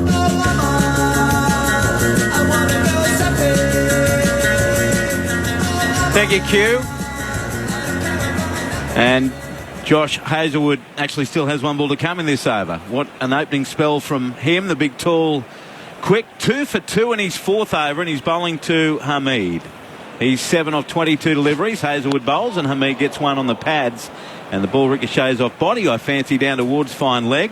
and they'll take a run. It'll be a leg bye, signalled now by Paul Rifle, and that ends the over with England perilously placed at 3 for 15. Hamid is 8. Ben Stokes off the mark that over. He's on 1. Steve Finn, English fast bowler, joins us on Grandstand Cricket. Good morning to you again, Steve. Is it a good morning? I don't know. Depends which side of the desk you're on here. I know the gleeful faces that came and picked me up from the BBC box just now to come and get me on here with England at 15 for 3. It was a bit disappointing, but yeah, you have to be impressed with the way that Australia have bowled this morning. Mitchell Starc right on it from the first ball, full and straight. And you know that Josh Hazlewood and Pat Cummins are going to be menaces in these conditions, and they've proved just that. The bounce, the movement off the pitch, the length that they're bowling, most importantly. It's been a fantastic morning for Australia and pretty dreary for my Englishman. Joe Root out for a 9-ball duck. His 4th duck in his last 11 innings against Australia. Pat Cummins starts a new over, and Hamid takes this off around off stump and rolls the wrist down to deep backward square, where it's picked up by Hazlewood, and he gets a single. That takes him now to 8, and England 3 for 16. Rory Burns' first ball duck. Dawood Malan nicked to the keeper Alex Carey off Hazlewood for 6, and Joe Root caught it first slip comfortably by Warner off Hazlewood for a duck. 1 for none, 2 for 11, 3 for 11. Does that tell us about the conditions, the Aussie bowlers, or the fragility of the English top order? I think a combination of all three. I think the skill of the Aussie bowlers predominantly. I think people question coming into this test match whether people would be rusty and not able to find the right lengths. As bowlers, I know as a bowler I needed to bowl overs and overs in order to find that length, but these guys have just flicked straight in to bringing the batters forward. I can't really remember a ball that the batters had to play off the back foot, which is ideal bowling for these conditions. Pat Cummins from the Vulture Street end bowls around the wicket to the left-handed Stokes, and he's compact in defence. Plays it back to the bowler, no run. Score remains at 3 for 16. That's the thing. The English team's had, a couple of days of intra-squad games. Admittedly, Pat Cummins, Josh Hazlewood and Mitchell Starc have had no first-class cricket either. They've all come back from the World T20 Cup in the Middle East, and they haven't played any red ball cricket. It's just the weirdest preparation of all time, isn't it? Completely bizarre, but I would say once you've been bowling with a white ball. As Cummins is on his way, passed umpire Tucker, and Stokes edges onto the body, and the ball trickles away harmlessly on the offside, and Stokes showing some great character there, not to show any pain. Score remains 3 for 16. When you've been bowling with a white ball that actually feels like a hockey ball when you're bowling with it, because there's very minimal seam on the ball and it doesn't move, and guys are just standing there and hitting through the line and smashing you everywhere. When you get a red ball in your hands on a wicket such as this, it's like a kid in a candy store. You're just trying to make the most of any movement that you can possibly get, and these guys are exploiting it expertly. Ben Stokes with so little cricket under his belt since March, but such a role to play, and he works this one off just short of a length to mid-on. There's no run. Score remains at 3 for 16, England. And just big blow, isn't it, Joe Root, with the year he's having. 6 centuries to his name. So keen to do well, not only as captain here in Australia, as he says it's going to define his legacy, but also to break through and get 100 in Australia, which he's been unable to do. And that's a huge body blow. What sort of a role are you expecting from Stokes this summer? He's a match winner, both sides of the ball, as Cummins bowls to him now. And he's forward defending down the onside of the pitch, dot ball. Well, I think already you can see from the way that he plays the ball, he's a big, strong, imposing man, and he likes to impose himself on situations within games. I mean, as you guys would have seen in the 2019 Ashes at Headingley, he wants to be the man who takes that responsibility with both bat, ball, and also in the field with galvanising people and throwing himself around. So what I expect to see from Ben Stokes is, regardless of how he's performing or whether he scores runs or doesn't take wickets or does, he will always be in the Australians' face. Ben Stokes on one, waits for Cummins wide of the crease, and he drives this great fielding by Travis Head at mid-off, lunging to his left, prevents a run. End of the over. Just the 1 run off it. It's 3 for 16, England, after Joe Root won the toss, elected to bat. with Hamid on 8, Stokes on 1, Pat Cummins 3 overs for 3. Your text messages are welcome throughout the Test summer. 0467 920 222 is that number. 0467 920 222. Ants is in touch across the ditch, loving the start by the Aussies in the first Test of the series. Let's go, my Aussies. Great to finally be listening to the call. What a cracking start. Got a long summer of driving paddocks, doing soil surveying across the wheat belt of WA. Looking forward to catching the whole Ashes on the wireless, although I'm devastated I don't have a Perth Test to attend. Says Rat in Esperance. Well, we're glad to have your company. And Joe in Orange says, great to have another fabulous commentator on ABC Radio in the name of Ian Chappell. Loving the commentary already. Good on you, Joe. 0467 920 222 as Mitchell Starc comes back into the attack to replace Josh Hazlewood. 4 overs, 2 for 2, Hazlewood. And Mitchell Starc will replace him bowling from the Stanley Street end. What did you make of that first ball of the summer? Well, it was just bizarre, wasn't it? I mean, full straight is the place to go to Rory Burns early, but the fact it bowled it round his legs was completely strange. So Starc on his way, bowls to the right-handed Hamid, and he defends, plays it towards mid-on, and there's no run as the captain, Pat Cummins, picks it up. He looks nice and compact, Hamid.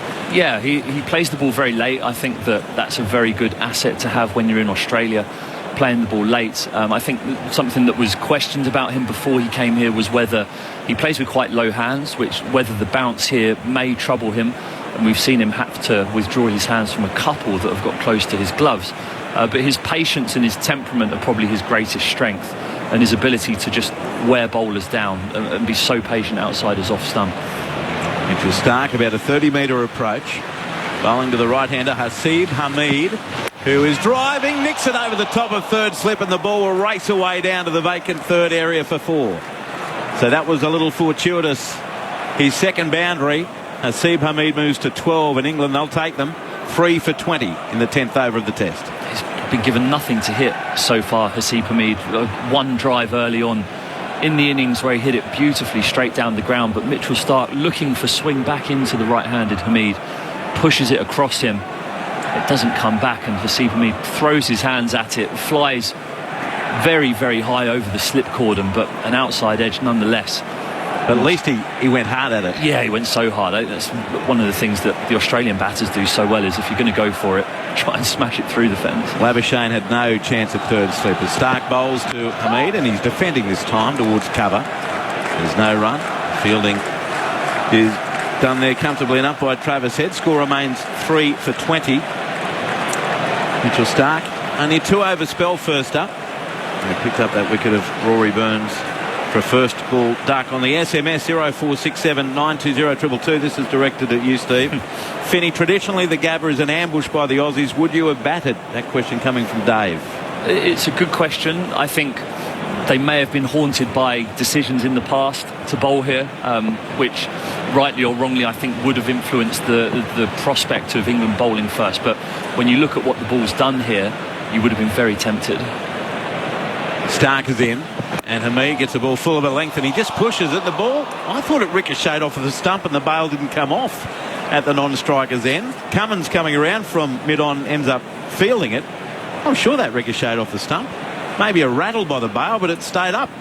Score remains 3 for 20. A lot of stuff going on there for a dot ball. Yeah, it's bizarre, that, wasn't it? Just ricocheted and almost beat Pat Cummins off the ricochet. But yeah, going back to the bat first, I think you try and assert yourself on the series by batting first. Sometimes in these conditions, you think if you get through the first hour, especially here in Australia, that the sun and the heat will dry the pitch out. If there's sun, Starc bowls, and Hamid is defending down towards mid-on to Pat Cummins. 3 for 20 the score remains. Alex is listening on the Gold Coast. Go Australia. Great start, especially from Starc. Thank you, Alex. Jeff's listening in the header. Just turned off the Veronicas to listen to our other national treasures and hear the boys take some wickets. Thank you, Jeff. Maybe having a good day toiling away. And Rod wants to know why the English team are wearing black armbands. That's for the recent passing of Eileen Ash at 110 years of age through the week, who played 3 tests against Australia in 1937 and another 3 in 1948-49. Starc bowls. Hamid leaves the ball just wide of off stump. Probably left that on length as much as anything, and it bounces through harmlessly to the keeper, Alex Carey. End of the over. England 3 for 20. Ben Stokes 1. Hamid is on 12, and the batting to come for England: Ollie Pope, Josh Butler, Chris Wokes, Ollie Robinson, Mark Wood and Jack Leach. Ollie Pope getting the nod at number 6. Steve, was that a surprise? That seemed to be a contested position anyway, and he won that ahead of Bairstow. Yeah, I think that was one of the few positions in the team that were having question marks over them. I think, given the fact that he's a young man with huge promise, an average of over 50 in first-class cricket, I think it's the correct call. I think Johnny Bairstow is obviously an outstanding player, a very good player, but with half an eye on the future and his ability to improve and his ceiling that he has, I think it's the correct decision. Cummins starts a new over, his 4th of the test, and Ben Stokes works him towards a shortish mid-wicket. Marcus Harris picks up, and there's no run. Score remains at 3 for 20. These are sort of conditions, and being a big, tall, fast bowler, what are you, 6'7"? Yeah. Does this get the juices flowing? It does a bit. I think there's been a few balls from these guys where it's been a full of a length, and it's probably past the stumps at around bail high, and Alex Carey has took it around his shoulder. I think when you see that, it makes you excited, and I'm an English fan and I'm an ex-English player obviously, but watching these guys exploit these conditions is actually a really lovely sight to see. Steve Finn with us on Grandstand Cricket. Oh, that ball is left dangerously close to off stump as it moved considerably, that delivery from Cummins. Stokes let it go, but there was the ball certainly came in from Cummins, and in the end it's taken by Alex Carey.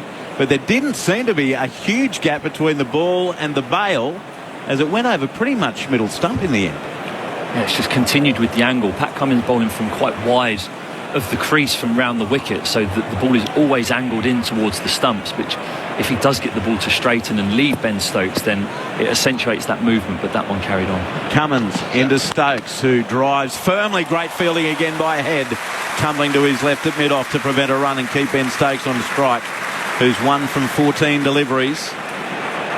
On the SMS, Mark in Bunbury says, Finney, why did they drop Broad? That's a very good question. The only thing that I can think of is that they felt as though maybe he might not be quite up to 100% match fitness, because you look at these conditions and you think of a tall bowler such as Stuart Broad, the length that he bowls, the history that he has against Australia's top order, that he would be a no-brainer of a selection.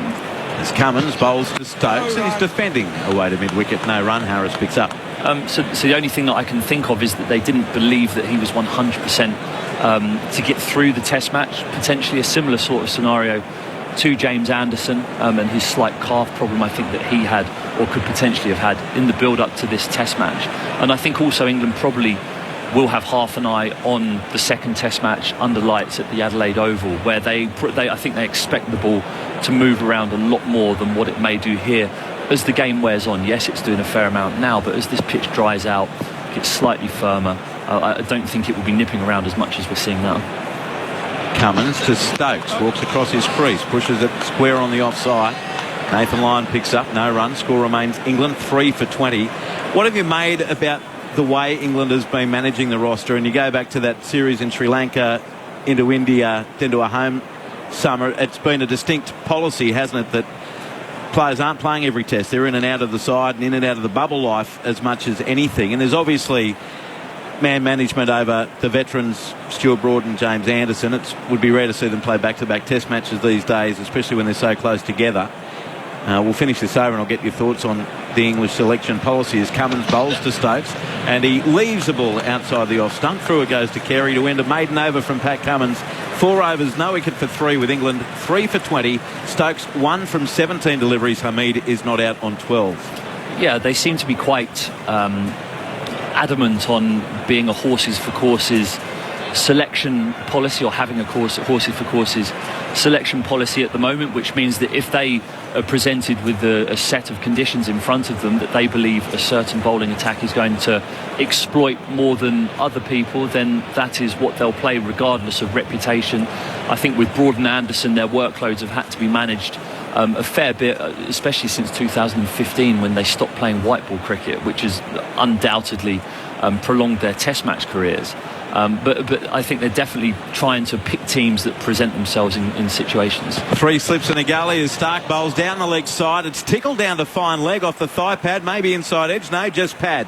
a boundary nonetheless for England, and they move along to 3 for 24 at the start of the 12th over. Because it's hard, I reckon, for a lot of Australians to fathom. And last year, and maybe Australia paid the price for it, but it was Hazelwood, Cummins, Stark for all 4 tests against India, and in the end they couldn't bowl India out on the final day in Sydney or at the Gabba, where the Indians scored a famous victory. So Australia did have that big rotation policy, and everyone from afar was like, come on, pick your best team for a test match. So it's been an ongoing debate for several years now, hasn't it? Here's Stark on his way from the Stanley Street end of the Gabba. Bowls, and this ball's just outside the off stump, and he lets it go through to Alex Carey, and it remains 3 for 24. Yeah, I don't know how I feel about it, because I think with the inception of sports science and statistics and things like that, I think that people have become very data driven in the way that they look at how people perform, or at what stage when they've bowled a certain number of overs they drop off. But I, as a bowler, know that if I'm in good form, I want to play. Even if I'm tired, I'm exhausted, I know that the ball's coming out of my hand correctly, and that goes against every piece of sports science that would now, in this modern era, be presented to a coaching staff. Stark to the right-handed Hamid, and he's beaten outside the off stump. Ball just wide. He fished at it, Hamid came forward, and the ball beats the outside edge. Score remains 3 for 24. And the SMS been looking forward to Ashes all month. Listening from Kununurra in WA. Thank you, Emma. It seems to have taken an age for this series to get here, with no warm-up games as such. Last year, before the Test series against India, they played 3 T20s and 3 ODIs, and you sort of get your teeth into the tour. This time England's been here for several weeks and nothing. Yeah, no one's even seen any play. No one's seen video footage of the games. No one knows who's in form, who's bowling well. It's been completely bizarre. It's Stark to Hamid, and I think he withdraws the bat here late. A ball that bounces through almost to face height to Alex Carey, and the score remains 3 for 24. Usually you have some evidence when you're coming into an Ashes series. There's been 2 warm-up games and a first-class game, so you can see so-and-so scored runs, or someone's gone round the park, so he's definitely not going to play the first Test match. But this England preparation period has been, and for Australia as well, although they've played some first-class cricket in the recent past, but England especially, there's no evidence other than gut feeling, I think, or what people are looking like in the nets, which actually doesn't always signify how good a form someone is in. Steve Finn and Andrew Moore with you on Grandstand Cricket, day 1 of the Ashes, and this ball short of a length outside the off stump, and Hamid drops his hands, doesn't offer, and again through it goes to Carey. Mitchell Stark came into this series with question marks, didn't have a great time of it against India. Got tickled up in the recent T20 World Cup final for 60 runs or 4 overs, and Jai Richardson had been bowling well, and some thought he should have come in. Would you have been surprised had Stark not been there?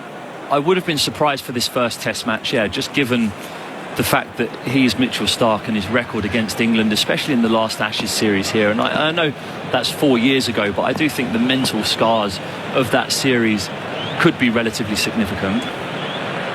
To end the over, Stark bowls full of a length, and it's punched towards Travis Head at mid-off, and that's a dot ball, no run. Ends the over with England having won the toss and electing to bat 3 for 24. Ben Stokes is 1, Hamid is on 12, and that means the drinks are coming onto the field with the batsman out. Rory Burns, bowled by Mitchell Stark, first ball of the Test.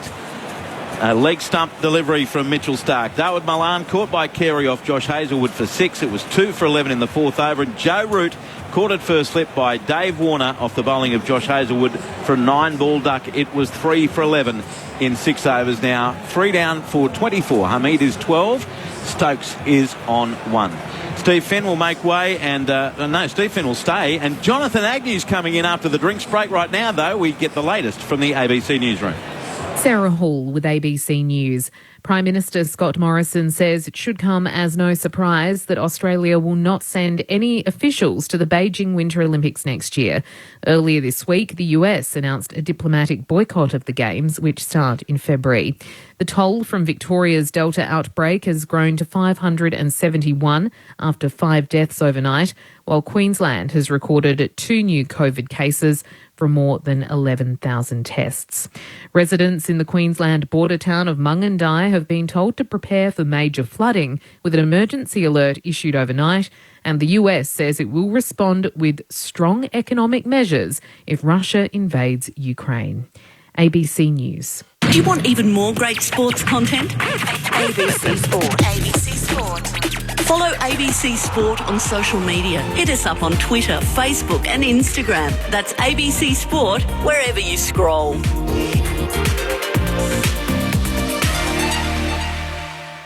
Ah, summer.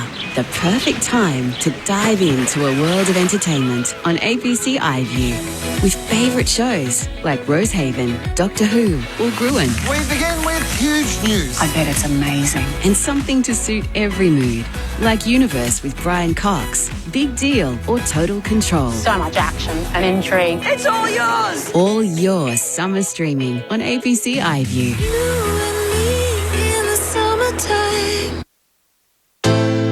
Grandstand Cricket, The Ashes, on your radio, ABC Sport Digital and on the ABC Listen app. Welcome to the Ashes, folks. Stark rumbles in and bowls it down. He's bowled him. First bowl. He played right over the top of that. He got too far across, exposed his leg stump, and the bowlers hit the leg stump. Hazlewood bowls. Edge caught. There we go. You mentioned Carey, and he snaps up a catch. His first Test catch. Milan had to play at the angle of the ball around the off stump, and he's nicked it straight to Carey. Root still yet to get off the mark. Hazlewood probes away. Inside edge. Oh, it's an edge through to Warner. He's out. Warner's taken the catch at first slip. Root's gone for a duck. Grandstand Cricket, The Ashes, on your radio, ABC Sport Digital and on the ABC Listen app. Well, what an incredible start. 3 for 24. Steve Finn's alongside me.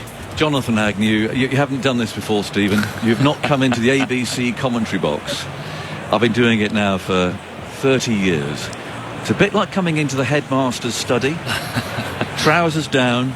You take your 6 of the best, pull them back up again, and you go back to the BBC. There were 10 Cheshire Cats for me, waiting for me in here we are again, and there's none worse than Ian Chappell down there on the end. But anyway, it's great to be back with you, and what a start for Australia. 3 for 24, and what a start for Pat Cummins too, in his spell of captaincy. He hasn't taken a wicket yet, but he's bowled pretty nicely, and he's going to carry on bowling in a second. Umpire Tucker has made sure, I think, that Ben Stokes is ready. But what a start. First ball of the series.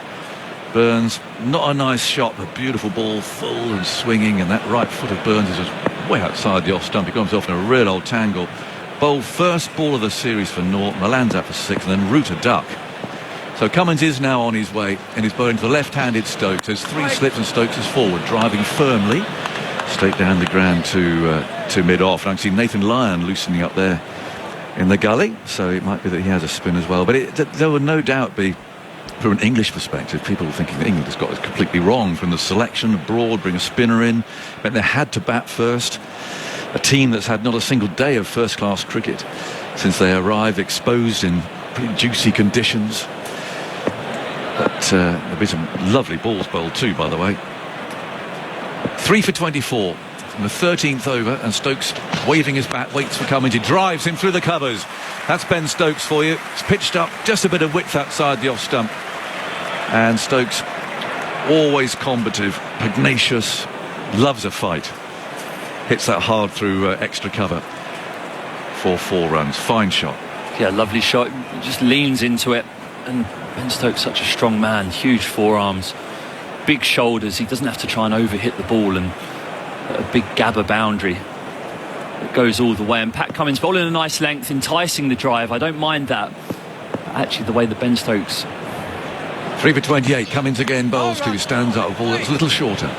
Plays that defensively into the offside and then wraps his bat into his pad there. He wasn't quite meaning to play it there, I don't think. But early days in his innings. He's faced 20 balls for his 5. Yeah, I think Ben Stokes has played a few shots now. Travis Head's made some good stops at mid-off, but strong shots down the ground. Signifies to me that this wicket, it's just not lost its juice a little bit, but there's not that extra kick that there was in the first hour of play. that we saw this morning, where a batsman can hit his hands through the ball, as Ben Stokes is doing now. Cummins round the wicket, bowls a bouncer. I haven't seen many of those today. And in fact, Rod Tucker's signalling that a wide. It was far down the leg side. In fact, maybe the first bouncer of the day. I thought might have given Hamid a bit more of a rough up, because for those of you who haven't seen much of Hamid, well, he began his Test career as a real youngster, even on a tour of India. Very slender, slight young man, broke his finger, and that derailed his career for a while. But he's moved counties, he's moved to Nottinghamshire, he's matured, he's grown, but we've not really seen him against flat-out aggressive fast bowling yet. Stokes on strike. Cummins bowls, is edged, and he's taken. Another massive wicket for Australia as Ben Stokes is out for 5, caught by Labuschagne at slip. And England are 4 for 29. A climactic morning. Wonderful start for Australia. A shambolic one for England. And they've now lost their 2 principal batsmen. There's still some batting to come, but good delivery again, some bounce. Stokes squared up a little. And Labuschagne taking a good catch at third slip. He's out for 5. 4 for 29. Yes, not good news this for England now, but Pat Cummins just correcting his length. Earlier in the over he was full and Ben Stokes drove him a couple of times, almost floaty, not quite floaty but a little bit floaty, and Pat Cummins, he bowled a bouncer the ball before this wicket to really get himself through his action, and the next ball he bowls the ball with real conviction around the height of the top of the stumps, and he gets that extra little bit of kick from around the wicket away from Ben Stokes. It takes a thick edge. Marnus Labuschagne takes a smart catch diving to his left at third slip. He'd have been disappointed had he dropped it, but still a smart catch moving away from his left. And as Aggers says, the second of England's premier top order batsmen departs and leaves England in serious trouble now, 29 for 4. Yeah, a real mess. And well, it was always possible this could happen with the preparation that there's been. You've got to be honest about this. But even so, it's an awful start, and the lack of preparation applies to both sides, let's be honest. Normally a touring team would have had 3 first-class matches going up to the first test, and of course on this occasion there have been none. 4 for 29. Ollie Pope, fine young cricketer, scored a lovely 100 against South Africa a couple of years ago. He's waiting for Cummins. There's a short leg there and he bowls to him. He's forward, pushing the onside. He's off the mark straight away. A neatly taken single out to cover. So yes, the young man that England do have very high hopes for. He's had some injuries, a shoulder injury actually, that's kept him out for a while, but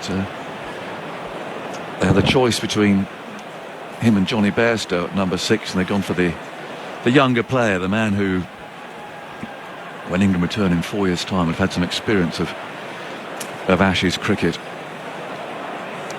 4 for 30. And Hamid has played pretty well so far, considering what's going on the other end. Is on 12. He gets a bouncer.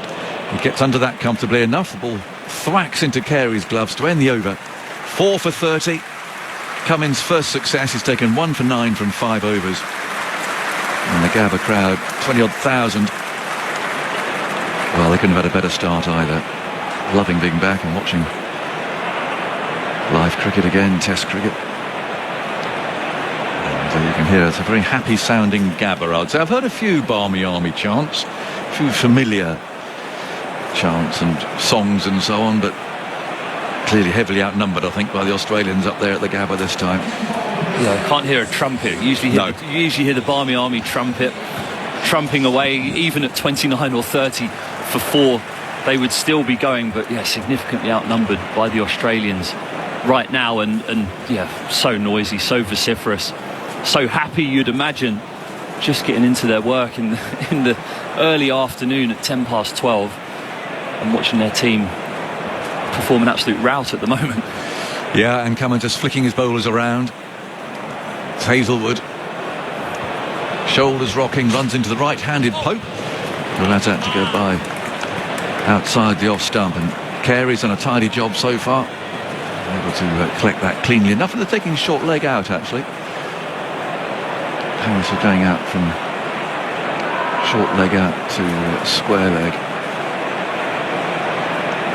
and there'll be some pretty shattered England players sitting in that dressing room, I would imagine.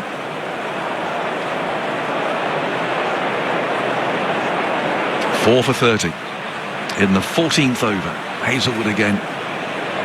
Shoulders rocking, runs up and bowls, and Pope gets a full ball. It's a lovely length really on this pitch, and he allows that to go through to Carey. Warner there swinging his arms at slip. He took a lovely catch to dismiss Root for a duck. Hammer blow that one for England. You can tell by the Australian faces how thrilled they were with that. 4 for 30 in the 14th over.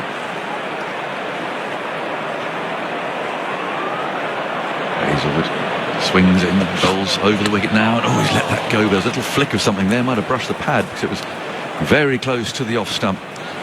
4 for 30, and with a very deep breath, say good morning, Ian Chappell. I'd actually say good afternoon, Jonathan. Would you? Well, I'm speaking to you from Perth. Being in Sydney. Lovely to see you, Ian. I'm a little bit cautious about what you're going to throw my way. Oh no, I think it was the right decision to bat first. It was always going to be a tough battle. As a batsman, you know, on a green pitch, you're going to be in for a tough 2 hours. 4 for 30. Hazelwood's there, bowls, and Pope struck on the pad. There's an appeal from behind the stumps, really. From here, you can see that was going to travel on and miss the leg stump. What you learn, you get a green pitch like this, you win the toss, and you think, right, I'll send the opposition in. But the problem is then you go and stand in the slips and you see the ball zipping around everywhere, and you start thinking to yourself, oh, well, this is going to be tough work when we bat.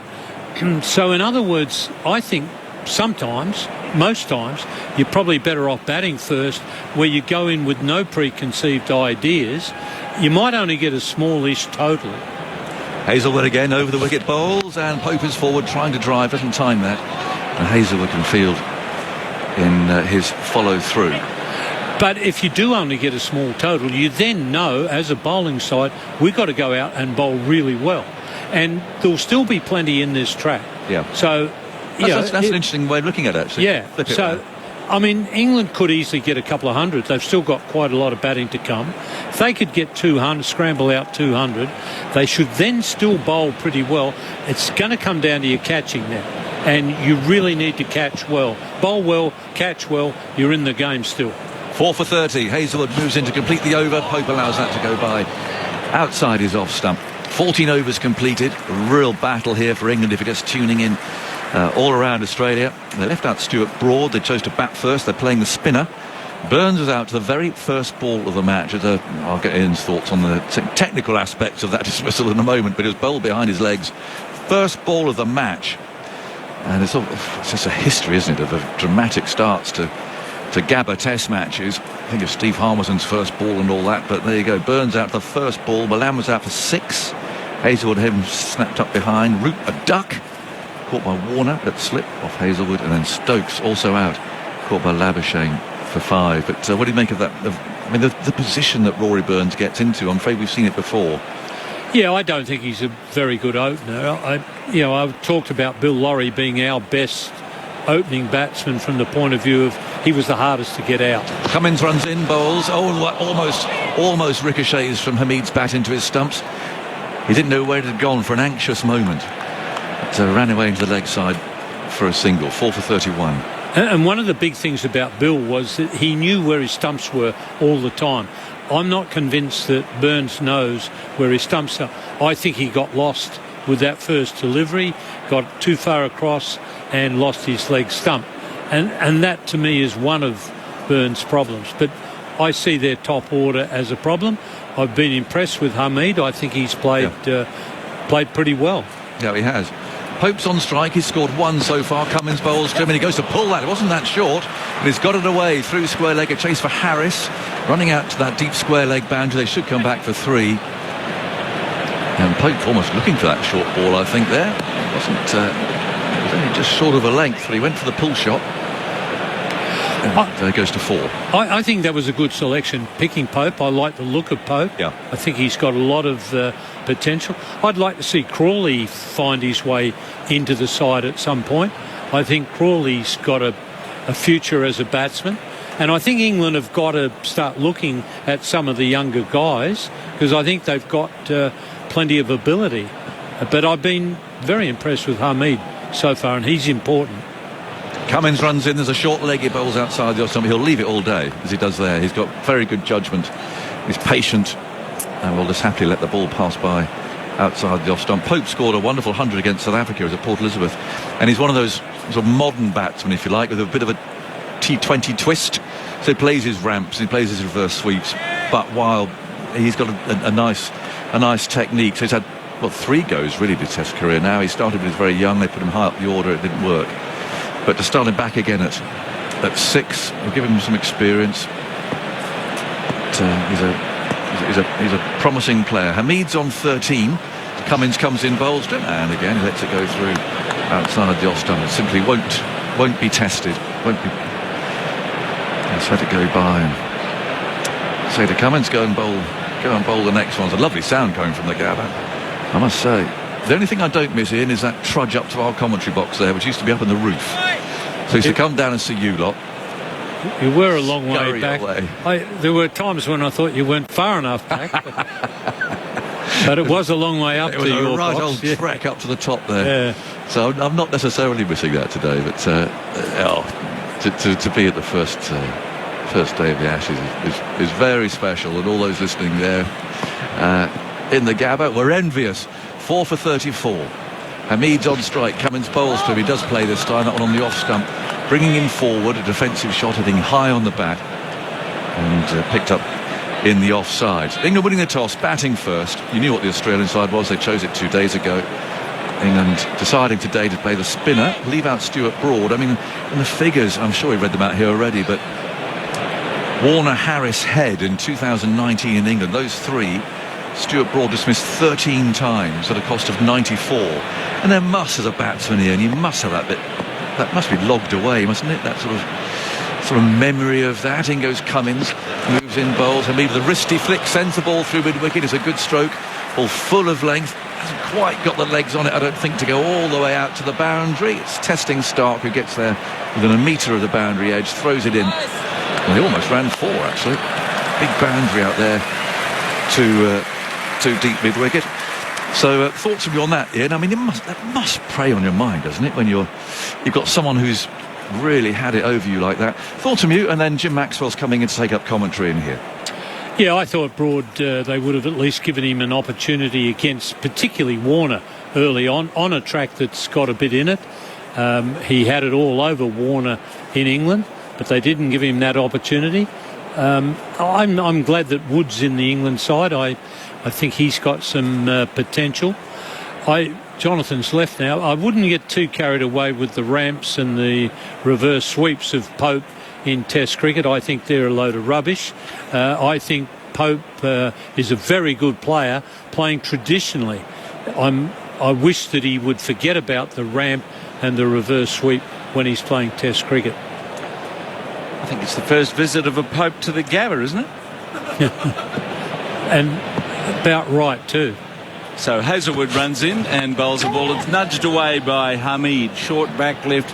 He's watching the ball and playing very doggedly here. Gets another single. He's 17. And England sketchy 4 for 38. Yeah, I've been impressed with Hamid. I think he's played extremely well as an opener. It's the sort of battle that you know you're in for at the Gabba when there's a bit of grass there, there's a bit of movement. You mark your crease, it'll be black. You know that it's going to be a battle. But Hamid's fought it well. Pope is prepared to play his shots. I just hope he restricts himself to Test match shots. Here he is waiting for Hazelwood, and he's leaving on the length just outside the off stump. It's been a very good performance from the Australian pace trio, as you would expect, with Stark getting that first wicket with his first ball. 4 overs, 1 for 14. Hazelwood immaculate, 5 overs, 3 maidens, 2 for 2. and he's just starting his 6th over now, of course. And Cummins 6 overs, 2 maidens, 1 for 16. And England weren't sent in. They won the toss and decided to bat, and they're trying to muck in here and get some runs. Hazelwood bowls it again, just wide, and Pope leaves. So Burns out for that first ball duck.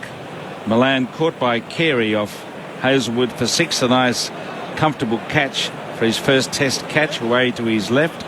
Root caught by Warner at slip off Hazelwood for a duck, and Stokes caught Labuschagne, bowled by Cummins for 5, which included one very good cover drive for 4. But Pope is 4, Hamid 16, and the sun has been trying to peek through on a couple of occasions, but it's still a bit overcast as we watch Hazelwood move in, and a bouncer.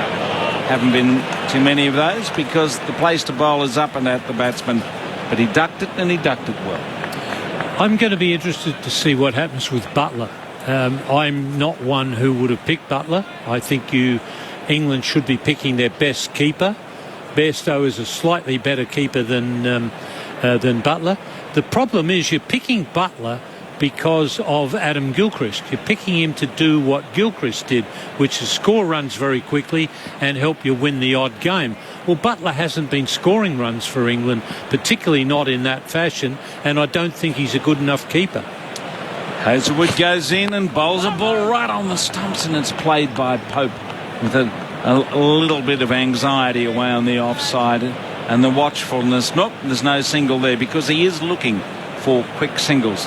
There has, dare I say it, this sounds like an Aussie going on about it, there's been a history of England not picking their best keeper. It goes back to John Murray and Jim Parks. I mean, Alan Knock was very good, and Taylor, of course. They've had some very good keepers, but they do like the Alex Stewart situation, to play someone who bats and keeps, not keeps and bats, as it were. Hazelwood comes up wide of the crease, in at Pope. He pushes away on the offside. That's the end of the over. It's 4 for 38. Well, it's a rubbish thought, Jim, because, I mean, you mentioned Alan Knott. Now, I played a hell of a lot against Alan Knott. He was a terrific keeper, but he got runs as well. Australia at the same time had Rod Marsh, very, very good wicketkeeper, and he got runs. But they were picked for their keeping first, and they happened to make runs. And they always seemed to get runs when they were needed. Now, Gilchrist came into the Australian side. Gilchrist probably wasn't the best keeper at the time, but he made a hell of a lot of runs, and he won Australia some matches with his bat. And at that stage, Australia had a very strong team, and the opposition was a bit on the weak side. So they got away with Gilchrist, and he proved to be a very valuable player.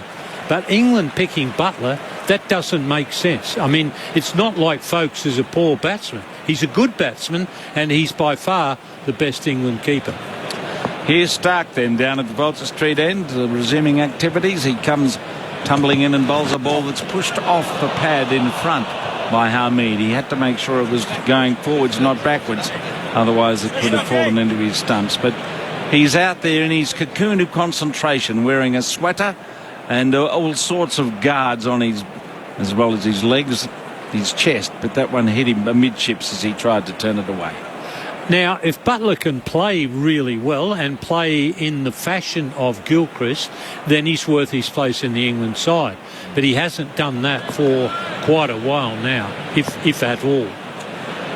Well, we'll soon see what happens, because I imagine he'll be in next. Here comes Stark, runs up, and Hamid leaves it across his bows again. Good bounce and carry in this pitch, and the Australian bowlers have enjoyed it. Not so much swing now as there was at the start, but still a bit off the seam.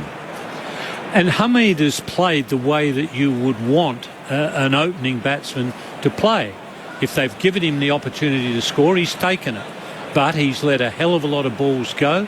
He's made the bowlers really work, and I think he's looked pretty solid in defence. I think he's done a terrific job. He's faced about 44 balls here, and he's waiting for Stark, who charges in towards him and bowls around the line of the pads, and he knocks it down around the corner. Knocking and nudging. Keep watching. turn the score over. He gets a single, taking one hand off the bat as it rolled away. The keeper to clean up. It's 4 for 39 and Hamid is 18. The other thing about Hamid is he's run very aggressively. He took off like a rocket there. He finished up only making the one run, but he was looking for two if there was an opportunity. And the thing that tells you is that he's not afraid to get back on straight and face the bowling, which is a good trait. Well, let's see if they can turn this into a partnership, because the bowling has been fairly compelling as Stark bowls and he drives off a thick edge down behind point towards the third man boundary. It's going to run away and hit the rope for 4. Not 100%, but enough. As he leant into it, the intent was there and he managed to guide the ball away behind point. Perhaps he was looking to hit it through the covers, but 4 runs nonetheless, and Pope moves along to 8. Well, you've got to take a bit of a risk as a batsman, and that's the way that Pope plays. And if it comes off, he'll be a really important player for England, particularly with Hamid defending at the other end. Now he's ready again as Stark comes in, and he's waiting and playing off a little inside edge. Perhaps it took him a midships. There's bounce in this pitch, and he was dropping his hands there as he saw a length he couldn't attack, and he's going a prodding at the pitch. Pope and Hamid, the two in occupation for the moment. 4 for 43 England in the 17th over, and we've had a variety of conditions here with a bit of cloud cover now, some filtered sunlight coming through, and England trying to maintain the fight here, keep wickets intact. Stark goes in, Pope forward, plays the ball back down the pitch, and Stark, for whatever it's worth, tosses the ball towards the stumps. It was the last ball of the over. So we're heading up within half an hour or so of lunch. It's 4 for 43. Pope is 8 and Hamid on 18. I see that happened just recently in a Shield match, I think it was, where the bowler threw, I think it was Pattinson, threw the ball and hit the batsman, and he was banished for a game, Pattinson. Now, I'd have a real problem as a batsman. If I'm standing in my crease and the bowler throws at the ball at the stumps, supposedly, and he hits me or goes very close to me, he's going to have a problem with me as a bloke with a bat in his hand. I mean, I don't agree with this business of banning guys for a game, but he would have a problem. Hazelwood starts a new over. Hamid leaves it go outside the off stump. Of course, in fairness there, Stark just trundled the ball along the ground. There wasn't anything nasty about trying to dispatch the batsman, as perhaps Pattinson was aiming to do as a result of some anger at Dan Hughes in that Shield game. Yeah, no, nothing wrong with what Pattinson did at all. But if a guy's going to throw the ball in anger in my direction when I'm standing in my crease, he's got a problem, and I don't want him banished for a game. But I'm going to have some words with him. Hazelwood goes up and bowls a ball in line, and it's defended by Hamid down the pitch. So what would be your choice of words here? Oh, I'd be letting him know that if he threw it again, that he'd have to go and fetch it from the boundary, because I'd whack it. Either that, or if the keeper was standing up to the stumps, which I would prefer, I'd like to just miss it so that the keeper might get whacked with the ball, and then perhaps he wouldn't throw it again. Have you ever done that? No, I haven't, because no one threw. I had one fielder tell me that if I came out of my crease again to garden, that he would run me out. And I said, if you need my wicket that badly, go for your life. Hazelwood bowls and is pushed away on the offside. I think that happened to Rodney Hogg at a test match, didn't it, against Pakistan? I think he did get run out. But the thing was that I knew where I was all the time, and if someone was going to throw at the stumps, I always figured I could get back before the ball would hit the stumps. But I did tell, it was Johnny Benno, actually, who was, I'm not sure if he was captain of New South Wales at that stage. He did captain New South Wales, but I said to JB, if you need my wicket that badly, you try. but I was never going to get man-catted because I never left the crease until the ball left the bowler's hand. Hazlewood goes up again. Hamid leaves the ball alone. Outside the off stump. He's into the groove here. He's got in. And England need him to hang around. 4 for 43. We're in the 18th over. Do you like that that change with the Mankad rule, as it were? The fact that there seems to be more encouragement for the bowler to tip the bails off. I like to see any batsman get man-catted if they're stupid enough to get out of their crease. Bill Tiger O'Reilly, the former great Australian leg spinner, had the best line on man-cads. Here comes Hazlewood. Hamid on the back foot, strokes it into the covers, and it's fielded by a line. Somebody tried to perform a man-cad in a game at the SCG, and this young journalist thought, I've got a good story here. And he went to Tiger and he said, excuse me, Mr. O'Reilly, did you ever try and man-cad someone? And Bill looked at him and he said, son, I never saw a batsman that keen to get to the other end. Which is one of the great lines on man-cadding. And I can just imagine Tiger wouldn't be bothered with the man-cad because he reckoned he could bowl the bloke out. Hazlewood again. Moves in. Hamid is leaving at the last bit. He's just got it worked around the off stump. Play, leave, play, leave. He left it at the last moment. So another accurate over from Hazlewood. 7 overs, 4 maidens, 2 for 3. And England staggering along at 4 for 43. Yeah, it's going back to Hamid again. He's played the type of innings that you would want from an opening batsman. He's let balls go when they've deserved to be let go, but he has punished the odd delivery that's been in position to score off. And I've been impressed with him. I thought that he might struggle a bit on the bouncy Australian pitches, but certainly in this innings, I think he's done exactly what England would want. Now we're back with Mitchell Starc. He moves into Pope, and Pope gets another awkward ball, removing his bottom hand, fearing the bounce is going to smash into his fingers, and he knocks it down on the onside. So some of the England batsmen adjusting well enough to the bounce of the ball, but can they sustain it? That's the problem they've had so far. They can't get significant partnerships going, and perhaps as the sun keeps beating down and the pitch gets a little quieter and the red cherry starts to lose its excitement, they can get in. Starc is on his way again. He bowls to Pope, and Pope goes back and once more plays with perhaps less apprehension there as he got in behind and pushed away down to the onside. It's an interesting point you make there, Jim, because I found in India that once you became accustomed to the bounce off the pitch, in other words, I would compare it with a clay surface tennis court where the ball just held up a fraction. And once you realised that, you knew you had a little bit more time to not only just defend the ball, but perhaps work it into a gap and get a single. Starc goes in, Pope pushes forward, he can't score there. Accurate bowling from Starc, and he picked it up and he's followed through. And now I take it back to your comment about the Gabba pitch. I think once the Englishmen learn that it's not quite as dangerous as you think.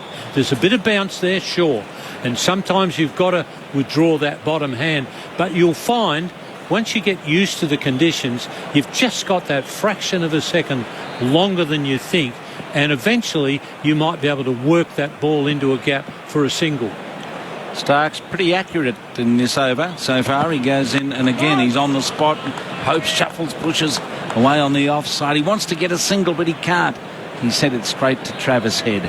So we're coming up to the lunch break in around half an hour, as I mentioned, or a bit less, and it'll be interesting to see if Nathan Lyon gets a trundle, which is often the case on the first day of a test match, even though the new ball's doing a bit of damage.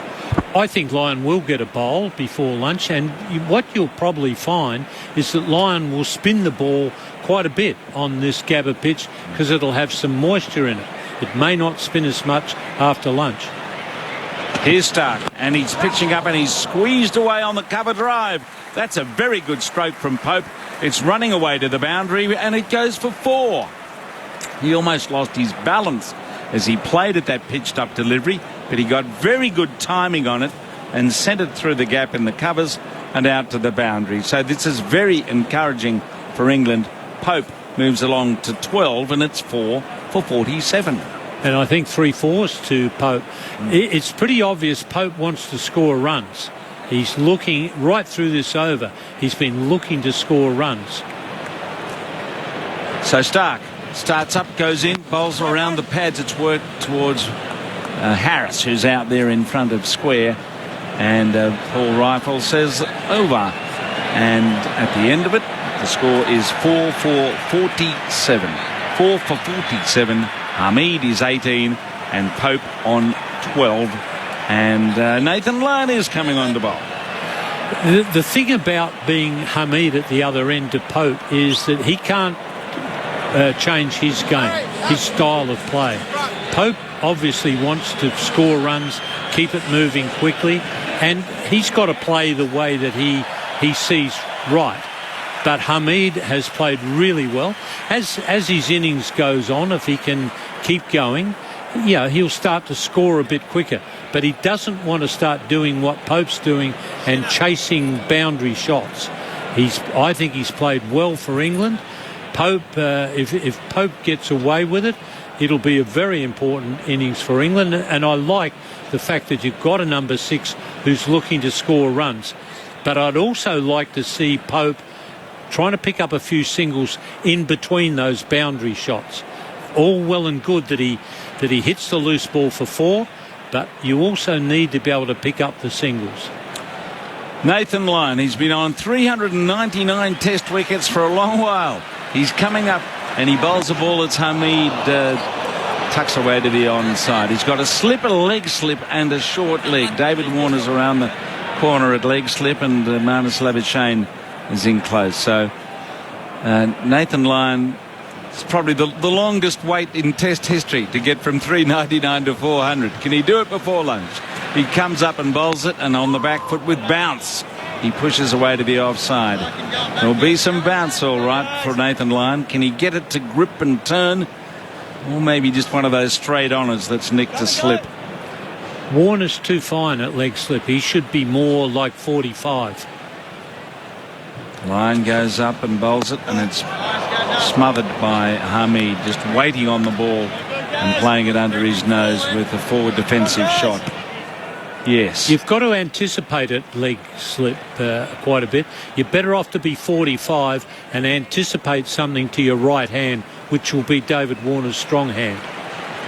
In goes Lyon and bowls it, and it's watched carefully. He's right on the spot. That pitch turned, bounced, and Hamid played it at the death away on the offside. So Nathan Lyon right on the spot here, bowling from the Stanley Street end, and he's going to just wait for Hamid, who sets himself, and Lyon over the wicket has him going forward again. Good stretch and push, and it's collected out there by Harris on the onside. So England 4 for 47. Nathan Lyon introduced in the period up until lunch, and he's made him play at every ball. He goes in again and he turns it with a bit of bounce and turn away to the onside. It's collected around the corner. A maiden over to start with from Nathan Lyon, and it's 4 for 47. Okay, we're going to take a break from the commentary position here in Sydney and get live coverage from Quentin Hull at the Gabba. Grandstand Cricket, The Ashes, on your radio, ABC Sport Digital, and on the ABC Listen app.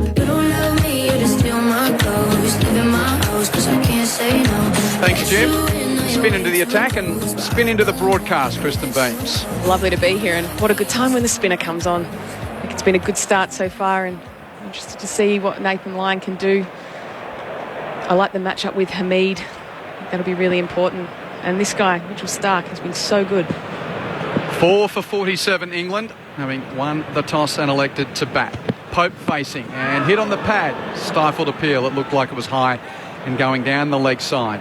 If you have just tuned in, where have you been? What a start. First ball, Stark full and swinging into the leg stump of Rory Burns. Out first ball. 1 for 0 became 2 for 11 when Milan nicked Hazelwood to Carey for 6. And that then became 3 for 11 when Root nicked Hazelwood to Warner at first slip. And not long after, Ben Stokes became the first victim of Captain Cummins. A very fine catch taken by Labuschagne at third slip. 4 for 29 at that point as Stark runs in and Pope leaves through to Carey. 0-6, 0-5 for Burns, Milan, Root and Stokes. So Hamid's 18 and Pope's 12 is looking pretty good in comparison. Yeah, I think Hamid's been good so far. It hasn't always looked pretty, but I think it's been effective, and he's found his way through to face some spin. So I think that's going to be the key here, is that you do all that hard work against the pace attack and all of a sudden the spinner comes on, and making sure that you're still switched on and get yourself through to that lunch break, I think is going to be really important. Harris has just been taken from the infield on the onside out towards the boundary at deep backward square. 3 slips behind as Stark is into Pope, turning it onto the onside. Cummins races in from mid-on, mishandles as he tried to pick up and shy in the one motion, and they get through for a single. 4 for 48 as Pope moves to 13. I think if I'm Pat Cummins, I'm pretty happy that I didn't have to make a decision at the toss, that my quicks are going really well.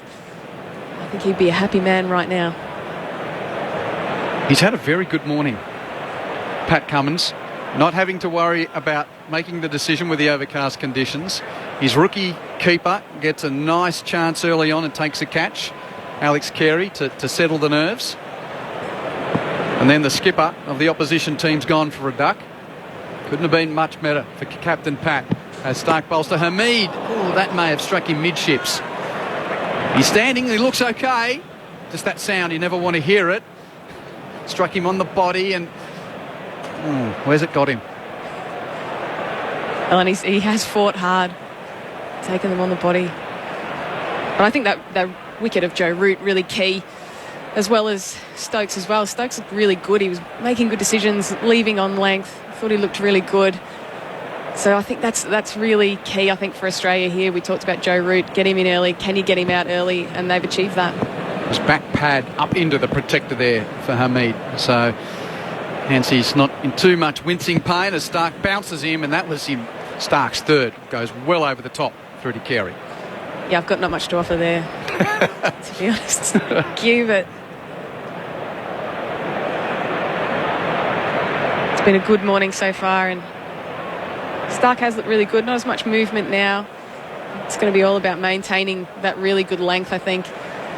Probably see him use width of crease and some other little things to probably change up a little bit with less swing.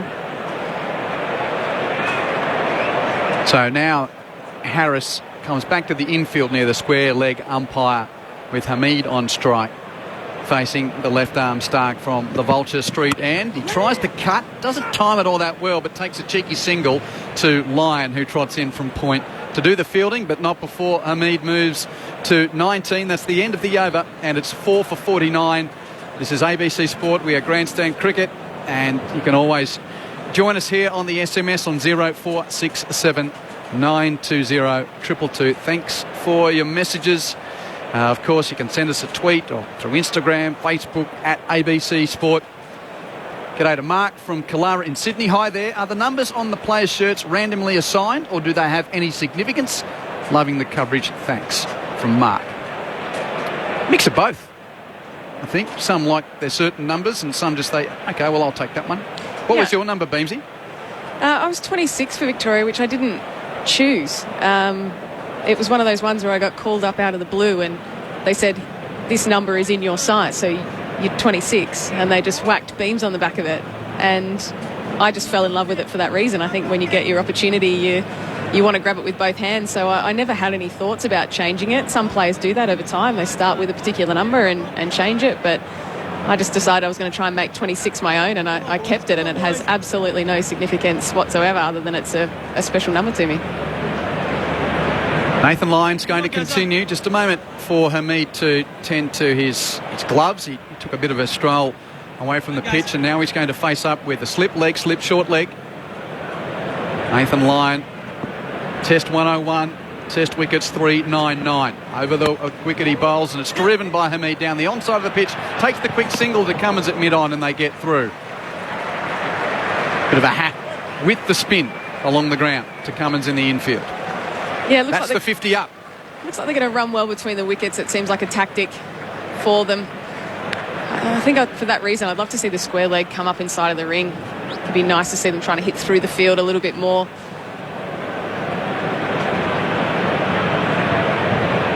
So now no leg slip for Pope. Still the short leg and the regulation slip on the offside as Lyon whirs away. Pope defends. You might just see a change in the line there with the cover coming in and probably be a little bit more outside of the off stump, just not allowing that easy shot onto the leg side. I don't think that's a bad move against Pope. Brings in that slip. Lyon with the familiar approach, whirs away. Pope leaves his crease and smothers up with his pad, prodding at that delivery. Drew a murmur from the crowd.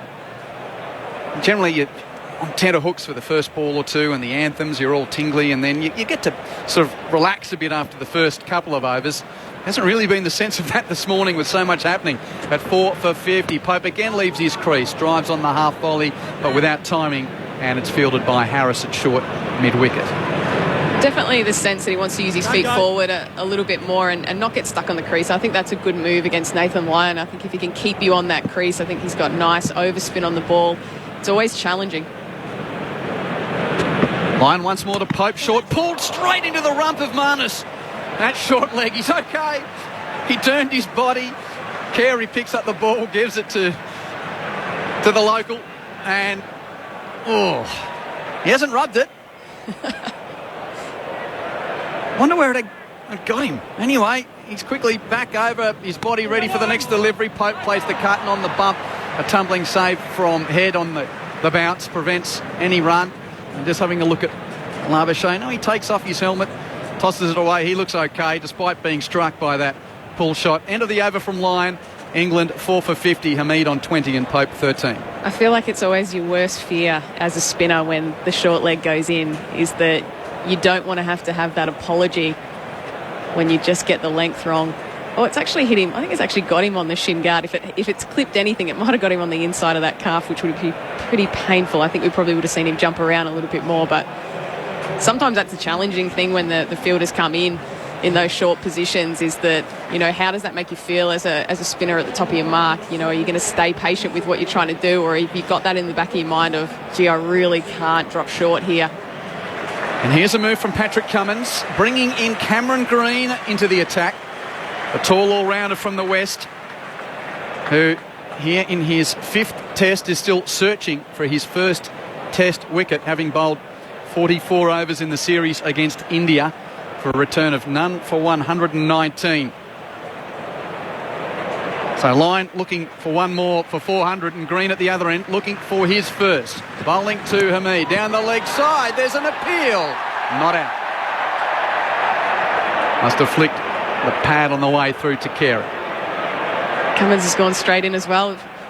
His first few experiences as a skipper of coming in and having those conversations. I'm surprised that Green hasn't got his first wicket. I think at times he looked really good in the last test summer. And what I like about him is when he is prepared to get the ball fuller. And I'm sure that's why Pat Cummins has gone to him here in combination with Nathan Lyon. Just always challenging the stumps and asking the question, which I think is really important. There's 2 slips in a gully for him. Bowling to Hamid with width, but mistimed on the drive, and it won't beat Head at mid-off. So still rather regulation for the right arm seam up. 2 slips, gully, point, cover, mid-off, mid-on, mid-wicket and deep square. I had a chat to him on Sunday. I said, have you worked out with the new skipper what your role with the ball's going to be? And he's still, I think, trying to work out whether he's going to bowl holding overs or attacking overs.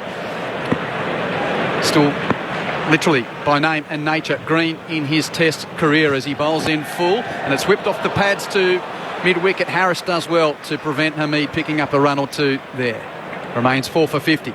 I think he'll do a bit of both, and we've seen him bowl more and more. I think he's looked very good in domestic cricket already this summer, but I think he'll be able to play both roles. I think he'll be unrestricted, which I think is really nice. We talked a lot about in the last summer about whether he could only bowl short in spells and, you know, what was going to happen in crunch times. Was he going to bowl more than those loads? So nice to see him fit and being able to bowl bigger loads. Hamid on 20, waits for Green. That's a bouncer. He gets underneath it. Carey has to climb high, as if back in his giant stays, going for a mark to take that one. Rick Finlay? Cameron Green will be very keen to get a wicket soon because he's second on the list of those Australian bowlers who have not taken a wicket in terms of runs conceded. He's got 118 off his bowling. He's only 31 away from Bryson McGain's 149, so he'll probably be very keen to get a wicket so he doesn't reach the top of that list. Shout out to Bryce, another of your spinning fraternity. Spent some time with us on grandstand over the years. Here is Green bowling and a dead bat in defence from Hamid. Been interesting to see the difference between the way Hamid has used his hands to defend compared to Pope. Yeah, very different styles of how they want to go about it and trying to play the ball as late as you can, and it's really important in Test cricket to try and play it late. Certainly been more defensive, Hamid, and I think now he's probably starting to feel a little bit more comfortable at the crease and probably looking to attack a little bit more. Green once more, full and driven without timing into the covers from Hasim Hamid, and that ends the over from Cameron Green. We're about 8 minutes away from scheduled lunch on the opening day of this 2021-22 Ashes series on grandstand, and England having lost Burns for 0, Milan for 6, Root for 0 and Stokes for 5, were 4 for 29 in safer waters here comparatively at 4 for 50.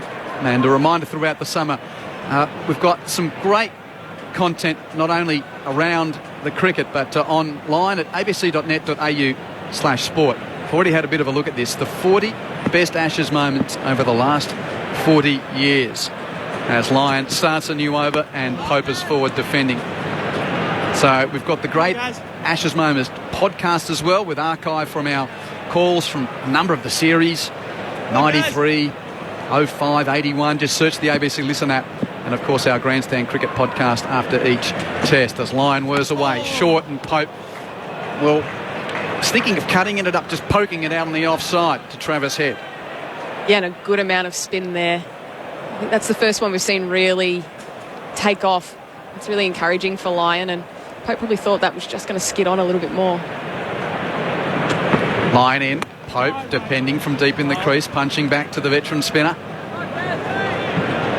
Some suggesting there might just be a little bit of pressure on him after the Indian summer, where the numbers weren't as expected for Pete, known colloquially as the GOAT. Again, that little stroller start now into his motion, and Pope again trying to push through the offside, but straight to Head.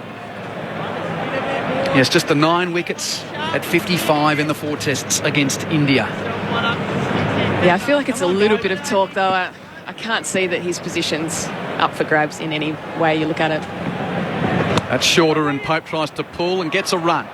Just wide of Harris at mid-wicket. Stark comes in off the eastern boundary rope as the sweeper to keep it to a single. And it's 4 for 51. Pope moves to 14. I think that's what happens when you've been so good for so long on every surface. And he's been able to find a way on wickets that look pretty much dead, as well as wickets that are turning. So when he has a return like that, we seem to want to talk about it a lot. Leg slip in for Hamid facing Lyon, and he opens the blade, runs it wide of Steve Smith at slip. And he's on the chase, but he can give up. Smudge, that's gone down to the deep third rope for 4. I fancy that was a deliberate shot from Hasim Hamid, and he moves to 24, and that's the end of the over. England 4 for 55. Definitely deliberate, likes to open the face a little bit as well. He's playing late, trying to use his wrists a little bit more, and it's not a bad way to go about it. I wonder whether they would actually think about a second slip for Nathan Lyon as well. But he's really weathered the storm, and he's got through here nicely, and this is quite a nice little partnership, and the key will be to get through to this lunch break without a wicket, and then just a chance to stop, take a breath, and get their plans right. A hum of around 28,000 fans at the Gabba as Green starts a new over from the Vulture Street end, left alone outside the off stump. Thank you for your messages. 0467920222 on the SMS. Thank you to Alex. Hello, Quentin Hull. He did spell my name right. He asks very kindly. Thank you. Is anyone on debut in both teams? Yes. Alex Carey is playing his first test match, having played his first international match at this venue against the same opposition. It was a one-day game when he first graced the national colours. He's going down now as green runs in full and driven by Pope, but he can't pierce the covers. And a very experienced debutant. You know, when you're talking about an Alex Carey, he's not, a young player that we don't know a lot of. He's been so successful for Australia in short format cricket, and I'm sure that's a nice feeling when you come into your on test debut, but you've actually got so much cricket behind you. You actually walk in with that confidence. So I know my game really well from a batting and keeping point of view, and I'm sure the bowlers have got complete confidence in what he can do. Pope waits for green. That's full and whipped out through square. There'll be a couple of runs in this here. They take one and are coming back for the second as Hazelwood trots around underneath the big scoreboard at the western end to do the fielding, and they complete a couple. And Pope moves to 16, 4 for 57. It just looks like it's starting to get a little bit easier now. I like that Green's bowling full. I think that's the way to go about it. But Pope looking to be a little bit more attacking. That just a touch too full and into the pads, and you'd expect that to find the gap. Speaking of numbers, number 42 on the back of Cam Green. That's full and driven on the onside by Pope, but straight to Covens at mid-on.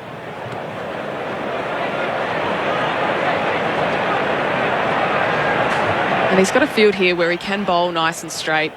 And I'm sure that the message is to continue doing that, but still with the two slips, which I think is really important, as well as the gully. So trying to get him to drive. Length is good, probably just a touch too straight.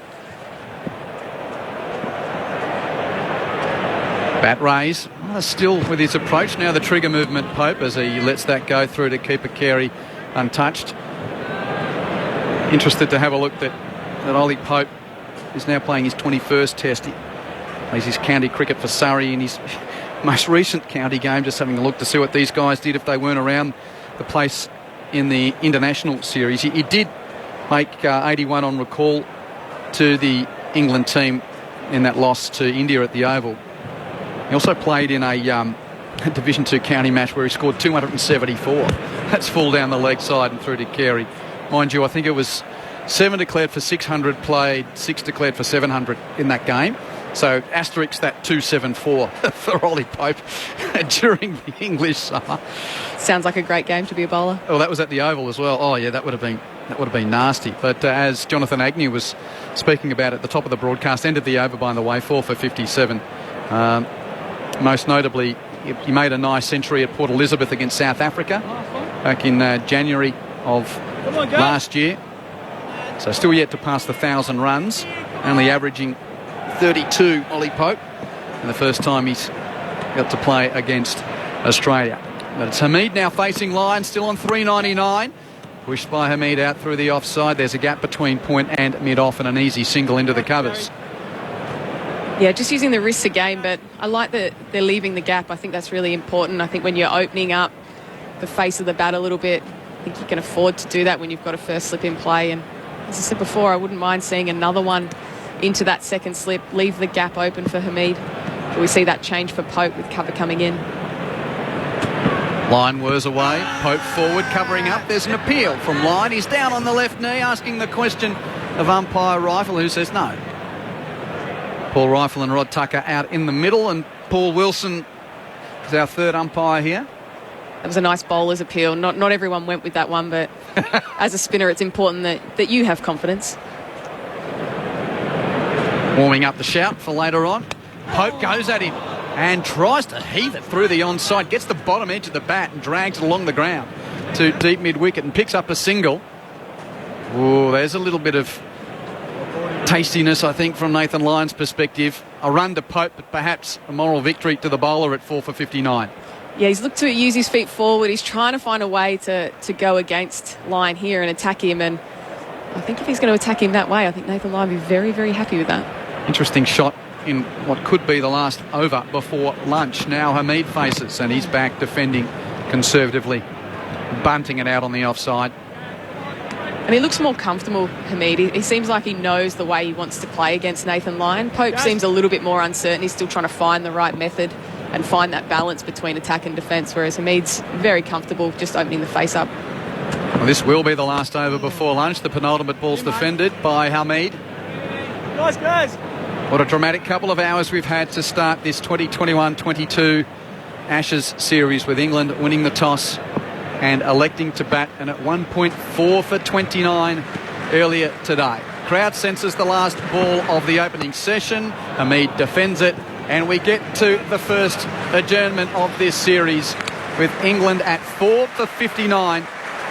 Pope unbeaten on 17, and well played. Naseem Hamid batting through the session with the carnage around him.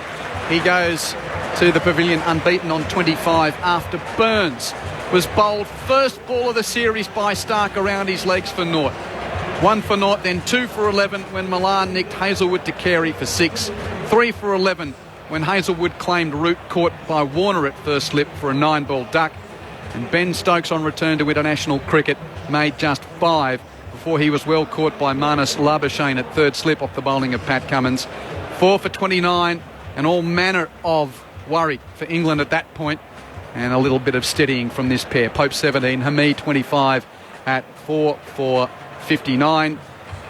The bowling figures: Stark 7 overs 1 maiden, none for 25. Hazelwood 7 overs 4 maidens, 2 for 3. Cummins 16 overs 2 maidens, 1 for 16.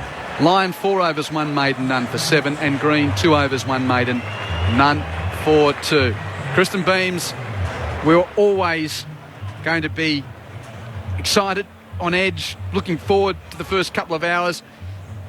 I don't think it could have offered much more than that. Well, we were saying before the game that we didn't think there could be any more talking points about this game, and then we get into the first session and we've still got so many talking points, and we've had all of what we wanted, I think. And any time this Australian bowling attack works together on a wicket that's got a little bit of grass on it, it's got a little bit of something, I think you just sit here excited about what is possible. And it has been all about these Australian quicks. And Hazelwood, incredible. I think it's become our norm that we're expecting a couple of wickets for not many runs every time Josh Hazelwood has the ball in his hand. I think he's been so good, continues to lead. Mitchell Stark, the doubters, I think that has been silenced early on. I think it'll be really important, I think, for Australia in this series and for him personally. But Hamid has looked so good to be able to weather the storm, and he's earned every one of his 73 balls so far today. So I think that's been really important for England, and it's exciting to see what happens from this point forward. Nathan Lyon comes into the attack. I still think it's going to be all about the Australian quicks for the rest of this day, but a pretty good start for Australia, it's fair to say. And we'll continue to ruminate across the day with the tactics that we could see from Pat Cummins. One thing notable in that first session, that Stark got the wicket with the first ball and only got one other over after that before Cummins brought himself into the attack. But we do have the World Today coming up for our listeners on ABC Local Radio. If you're listening to us on ABC Sport Digital, stick around, because Matt Clinch is going to join you for Grandstand at lunch. England winning the toss, electing to bat, in huge trouble at 4 for 29 early on, but they get to lunch at 4 for 59 on the first day of the Ashes here at the Gabba.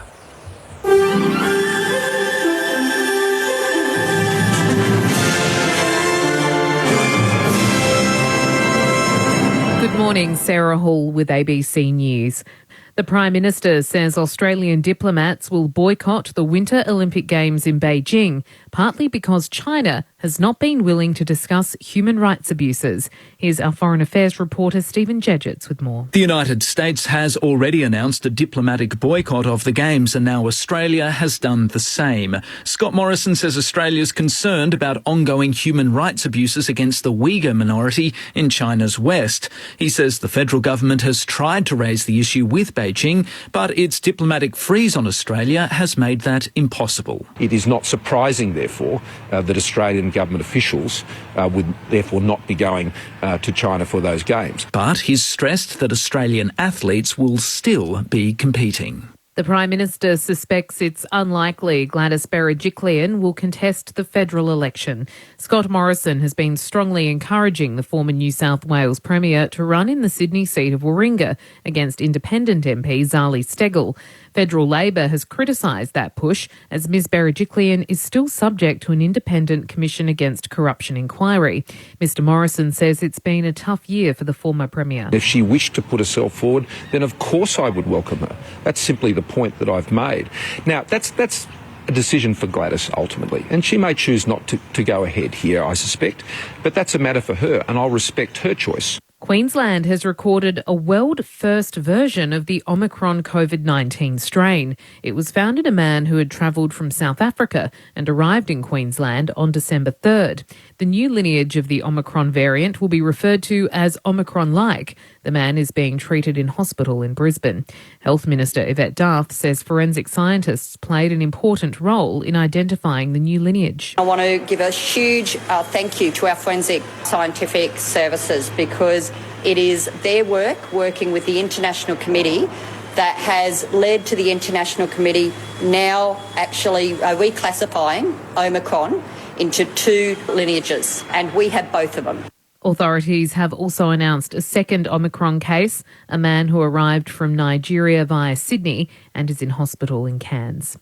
New South Wales health authorities have confirmed 3 new cases of the Omicron COVID-19 variant, bringing the total in the state to 34.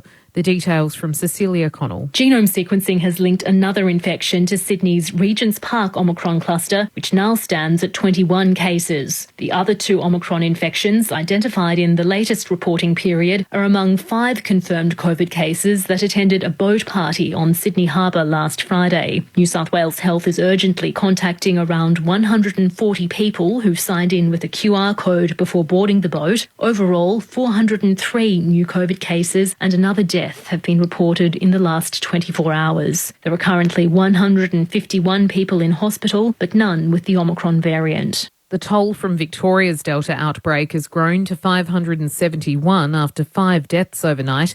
The Health Department recorded 1,312 new coronavirus cases from more than 79,500 tests. Authorities are waiting for the results of full genomic testing on a case in hotel quarantine that showed potential for the Omicron variant. The COVID-19 cluster linked to a Canberra primary school has grown, with another man dying of the virus. Rosie King explains. The man in his 80s was receiving intensive care in hospital and had underlying health conditions. His vaccination status is unknown. The death toll from this outbreak now stands at 12. It comes as the ACT today recorded 8 new cases of COVID-19, taking the total active cases in the territory to 79. Health Minister Rachel Stephen-Smith says 2 of today's new cases are close contacts of a previously reported Omicron case linked to Lynham Primary School. The overall close contacts in relation to Omicron now is approximately 300 people. 98.1% of Canberrans aged 12 and over are now fully vaccinated. And Moscow says there haven't been any breakthroughs in talks between US President Joe Biden and Russian leader Vladimir Putin. The two have held a virtual meeting, mainly discussing the escalating tension on Ukraine's eastern border, where Russia's stationed thousands of troops. ABC News. Grandstand Cricket, the Ashes, Australia versus England. On your radio, ABC Sport Digital and on the ABC Listen app. Did you know that ABC Listen has a little sibling? Hi. The ABC Kids Listen app with music to move and podcasts to play. ABC Kids Listen stimulates curiosity, fires imaginations and fosters good listening skills. Wow! That's a funny noise. Discover a world of entertainment that will spark creativity in the minds of your little ones and get them up and moving. Download ABC Kids Listen today, free from your app store. Grandstand at lunch. And he gets the edge, caught at second slip. Goes off the edge, down to the boundary, and he's caught. Caught it fine late. Driving through cover, he's hit that one with better timing. He'll race to the right for 4. Loaded the Ashes to life with the first ball of the series, angling down leg side before straightening to cannon into the stumps. Rory Burns joins the Ashes highlights montage, but not for the reason in which you dream of. England lose 4 wickets. Australia, all of a sudden, are on top. 4 for 59 at lunch on day 1 from the Gabba. Hamid on 25, Pope on 17. Here are the highlights as heard on Grandstand Cricket. Grandstand Cricket, the Ashes, on your radio, ABC Sport Digital and on the ABC Listen app. Welcome to the Ashes, folks. Stark rumbles in and bowls it down. He's bowled him. First ball. He played right over the top of that. He got too far across, exposed his leg stump, and the bowlers hit the leg stump. Another extraordinary start to an Ashes series in Brisbane. Hazelwood bowls, edge caught. There we go. You mentioned Carey, and he snaps up a catch. His first test catch. Milan had to play at the angle of the ball around the off stump, and he's nicked it straight to Carey. Root still yet to get off the mark. Hazelwood probes away. Inside edge off. It's an edge through to Warner. He's out. Warner's taken the catch at first slip. Root's gone for a duck. It's 3 for 11. Hazelwood has 2 wickets. Stokes on strike. Cummins bowled his edge and he's taken another massive wicket for Australia as Ben Stokes is out for 5, caught by Labuschagne at slip. And England are 4 for 29. A climactic morning. Wonderful start for Australia. A shambolic one for England. Grandstand Cricket, the Ashes, on your radio, ABC Sport Digital and on the ABC Listen app. Great to have your company on day 1 from the Gabba. England find themselves 4 for 59 with Hameen on 25 and Pope on 17. Matt Clinch with you for Grandstand at lunch, joined by the voice of summer, Jim Maxwell, and Andrew Moore's with me in the commentary position. Well, Maury, what more could you dream of from Mitchell Starc's point of view? All the pressure on his shoulders to come out and deliver a ball like that. That'll be the front page of the paper, that animated response as he was roaring on the Gabba with his teammates around him. Yeah, I can't remember Clinchy seeing Mitchell Starc show that much emotion. Maybe when he cleaned up Brendan McCullum first ball in the 2015 World Cup final, but there was a lot coming off his shoulders with that emotion. Great delivery. Rory Burns played all over it. And as Jimmy mentioned in commentary, we've seen so many extraordinary opening deliveries to Ashes series that have played a big role, whether it's that Steve Harmison wide to Andrew Flintoff in the slips, or Philip de Freitas bowling short outside the off stump and Michael Slater whacking him away for 4. And now we've got a first ball duck for just the second time to start an Ashes series in all these years. So remarkable start, and Australia obviously in a very good position at lunch with England 4 for 59. Jim, if you're fortunate enough to spend some time around you, you need to be ready to go right from the outset. And we've seen it on a couple of occasions with Harmison, bowling to second slip. In soccer, we know a goal can be scored in the first 30 seconds, so you just never know what you're going to get. You very rarely get one with the first ball. And as has been already pointed out, the last time it happened in an Ashes test match was back in 1936 when Worthington got out. There is a very famous one, of course. Arthur Conyngham was the first person to get a wicket with his first ball in Test cricket. But I don't think even radio was heard of in those days back in the 1880s. He got Archie McLaren out at court from his very first ball. So it did surprise me, I have to say. I thought as tangled up as Rory Burns tends to get, falling all over the place and losing his balance, he's going to hit it. Oh, no, he didn't hit it. He missed it. It's hit the leg stump. He's out. Yes, it was good. It was good fun, unless, of course, you're an English supporter. But there you are. They've been giving Starc a bit of flack in the last few weeks. Certain famous former Australian players, not on this broadcast, have been having a crack at his position in the team, and that Jai Richardson deserved to be playing. But I have a feeling that England would be a bit more fearful of Starc getting it right with the new ball than perhaps Richardson, as good as he is. And we saw evidence of it. That first over was as good a first over as he's bowled for quite a while. Not just the first ball, but he made the batsman play at every other ball, and not too many of them came out of the middle of the bat. So well done, Starc. And at the other end, I see Hazelwood It's still only got 2 for 3 from 7 overs. It's not a bad start either, is it? I mean, Maury, so much around Mitch Starc was around the end of the World Cup. Is he going to bowl like that in an Ashes? We saw Tim Payne last summer feel like he could only bowl him in short spurts. So would there be a scenario where Pat Cummins as captain would have to make the decision, should I be opening the bowling with Josh Hazlewood instead of Mitchell Starc? It was a great way to respond. Yeah, and then after 2 overs, Pat Cummins decided to take Starc out and bring himself in. So that was interesting. I dare say plan move regardless of whether Mitchell Starc opened up well or not. And mentioned this in commentary with Steve Finclinchy that Australia went with the same pace bowlers for the entire 4 tests against India last summer, and they couldn't get it done, nor Nathan Lyon for that matter, on the last day at the SCG or the last day at the Gabba when Rishabh Pant inspired India to that dramatic victory. So after seeing Mitchell Starc bowl those 4 overs for 60 in the T20 World Cup final, thankfully the Australians, for his perspective, went on to win the game and all was forgiven. But then the talk growing about Jai Richardson, I was really happy for Mitchell Starc to get this opportunity, and see him strike like that is his dream come true. And Jim, for as much as there were questions around the Australian top 6, there were as many questions around the England top 6. And so much of it felt like it rested on the shoulders of the captain, Joe Root. 4 balls, a duck, unfortunately with Milan out for 6 and Ben Stokes out for 5. England's top order all of a sudden have crumbled. 4 for 59. And as Ian Chappell may mention in commentary, the pressure to try and get to 250, 300 now and give Australia a bit of a challenge here in this match.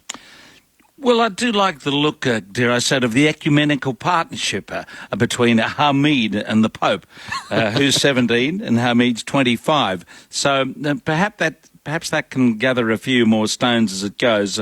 I think looking at Hamid, he's going to be a nuisance to Australia in this series. He's got a bit of the Chris Rogers about him, doesn't he? Well, he's got a bit of the Tavares about him, that's for sure. He hangs about like a limpet, but he's doing an excellent job. And Pope's very busy. They're looking for runs, looking eager. So perhaps England can turn this around. They've got Butler and a reasonable tail to come. But, you'd reckon they'd need 200 plus to be staying in the game. But you know the old story. You never judge a game until both teams have had a bat. And Australia may have similar problems when they face the England attack, although it's been a surprise, I think, to all of us that neither Anderson nor Broad are in the starting 11, particularly given Broad's success against the Australian left-handers, particularly Warner in the last series. So 1,100 test wickets they've left in the shed. Yeah. It's extraordinary. It's a big call for the first test to start a series, isn't it? Grandstand at lunch, Matt Clinch alongside Jim Maxwell and Andrew Moore with you on ABC Sport Digital and via the ABC Listen app. That was the point I was going to make, Maury. Whoever lost the toss was always going to feel like, well, this is probably not a bad scenario. It's overcast. The ball might swing a little bit. If we can get some early wickets here, all of a sudden this is going to prove to be a brilliant outcome, yet no one would have had probably the guts or the desire to choose to bowl first, given in the history. Something that I wonder about, and I know Chappelli's always said, in Australia, you bat first, and the time that you're not sure, you still bat first. This would be one I would have understood if the bowling team, especially England, decided to bowl first, but then when you leave out Broad and Anderson, maybe not. It's supposed to be raining by now, and the sun's out at the moment over the Gabba, so there was a lot of talk that we're going to get a lot of rain for the first 3 days. Hopefully that won't be the case. So I was kind of surprised that England did bat on this occasion.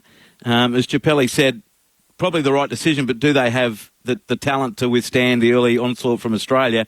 And at 4 for 59, you could question that. Joe Root is having a career year. He's had 6 centuries this year, so to pick him up for a duck is a massive fill-up for the Australian bowling attack, because with him go England at the moment, and it's up to players like Hamid and the Pope, as Jimmy calls him, to try and prove that wrong. And Joss Butler, we don't know what we'll get from him coming in at number 7, so talented, obviously.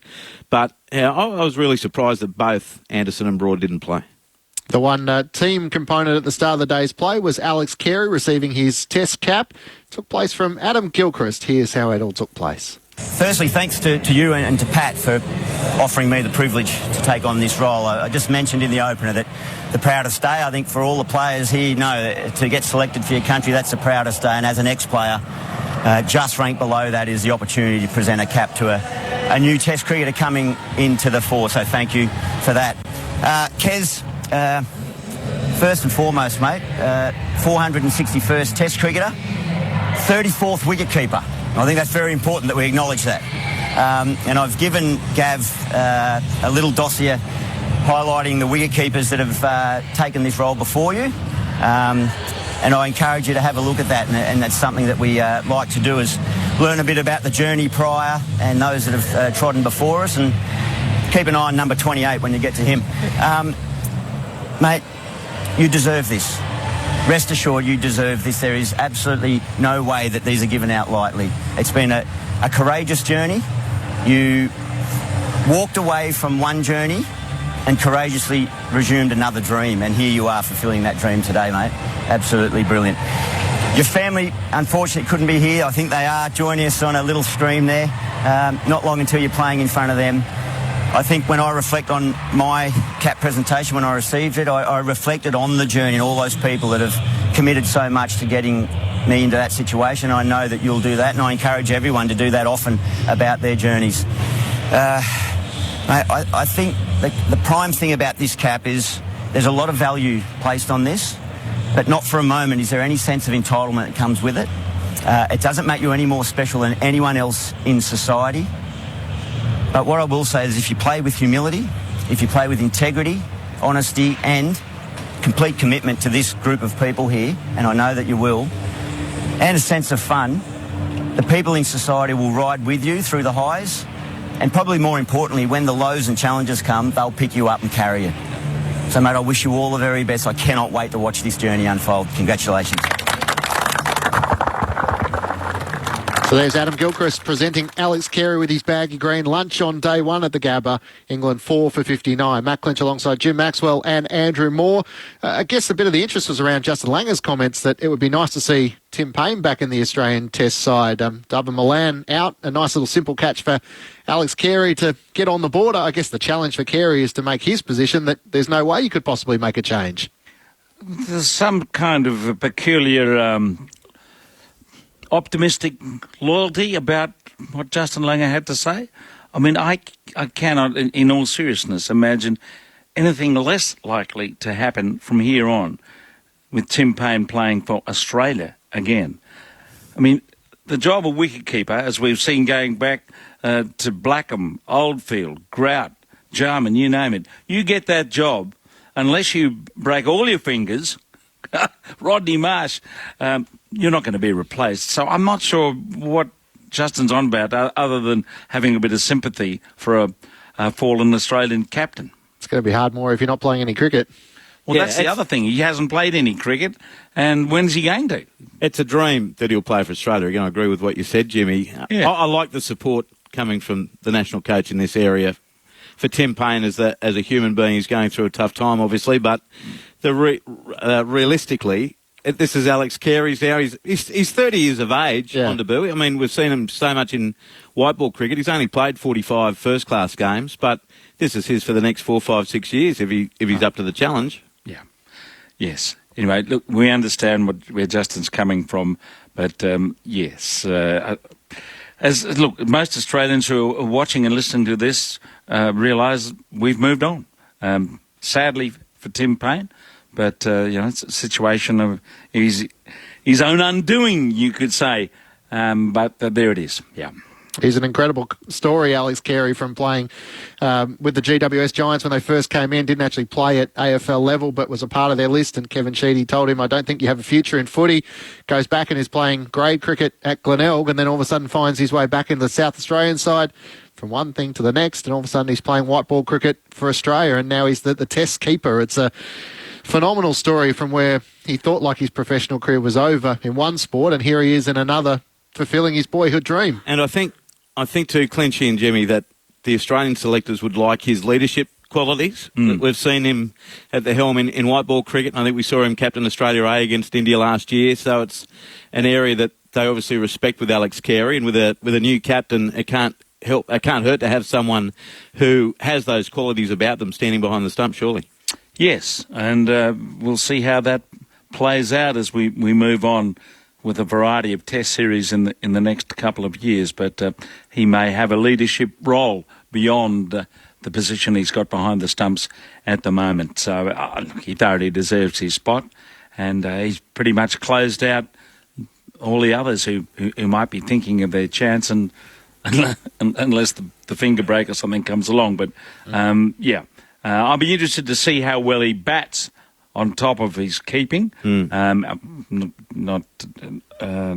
that, I don't think his keeping's way up to standard. It's very good.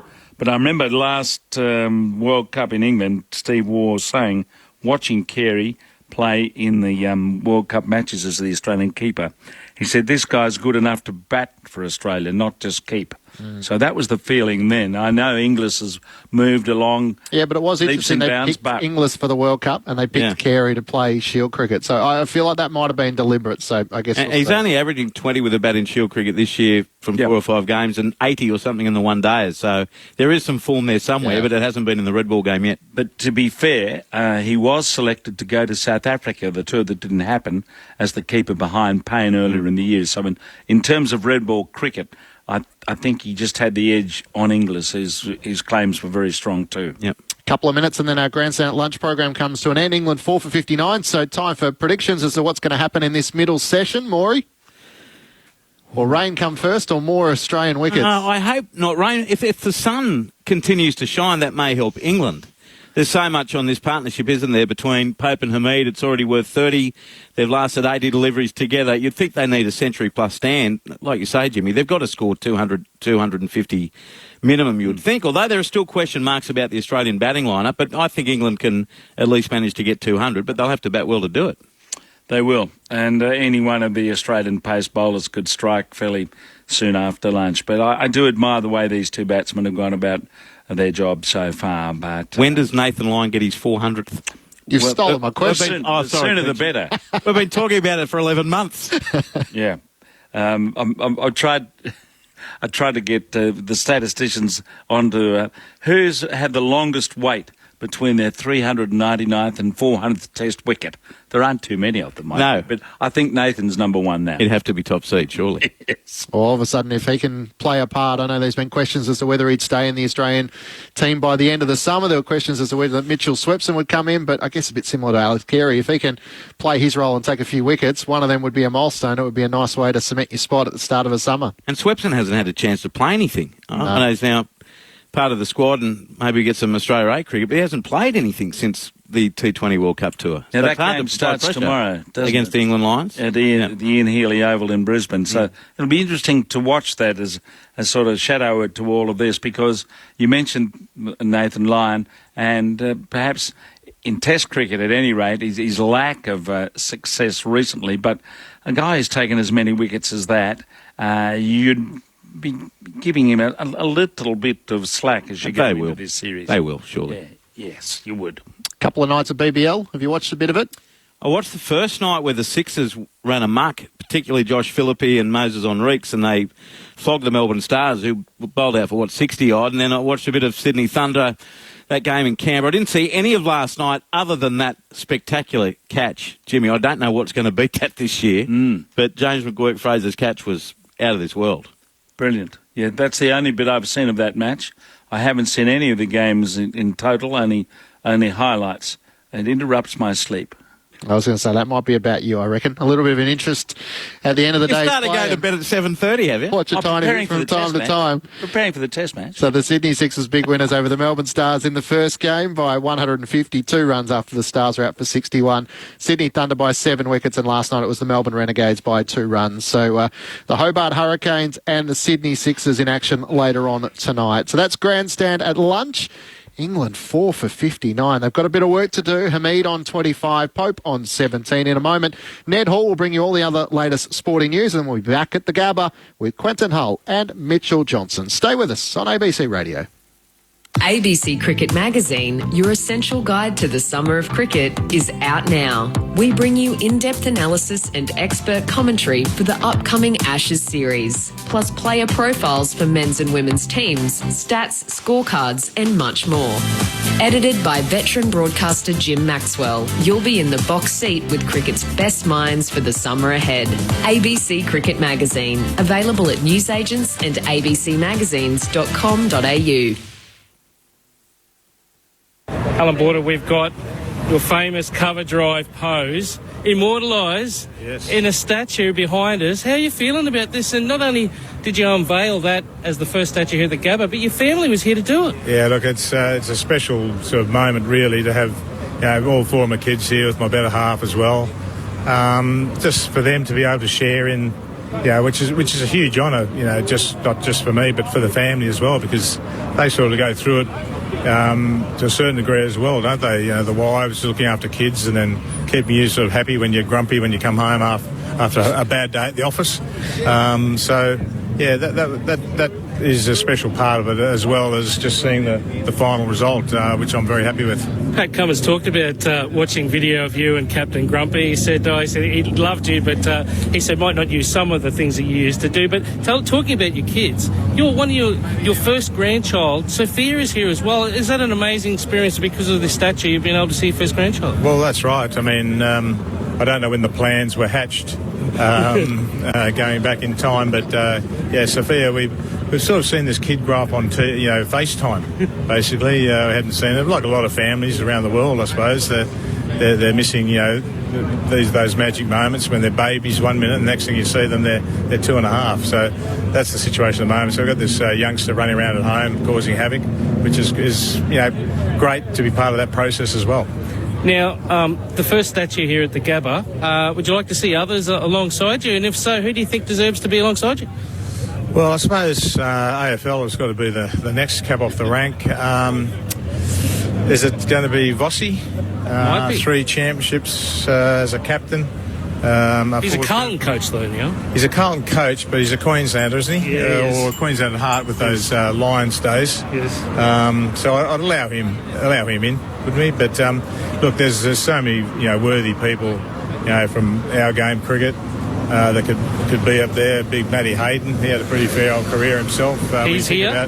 He's here, is he? I haven't seen him. Seen him and Gilly, Huss, David Boone, Michael Kasprowitz, Big Mocka, as I mentioned. Yeah, they're all here to pay tribute to you. Does that feel special as well? The fact that people that have come here to pay tribute, not just the statue, but the fact that they still can't believe what you did for Australian cricket and for them. Oh, well, look, they're great teammates, and we sort of went through the good and bad times together.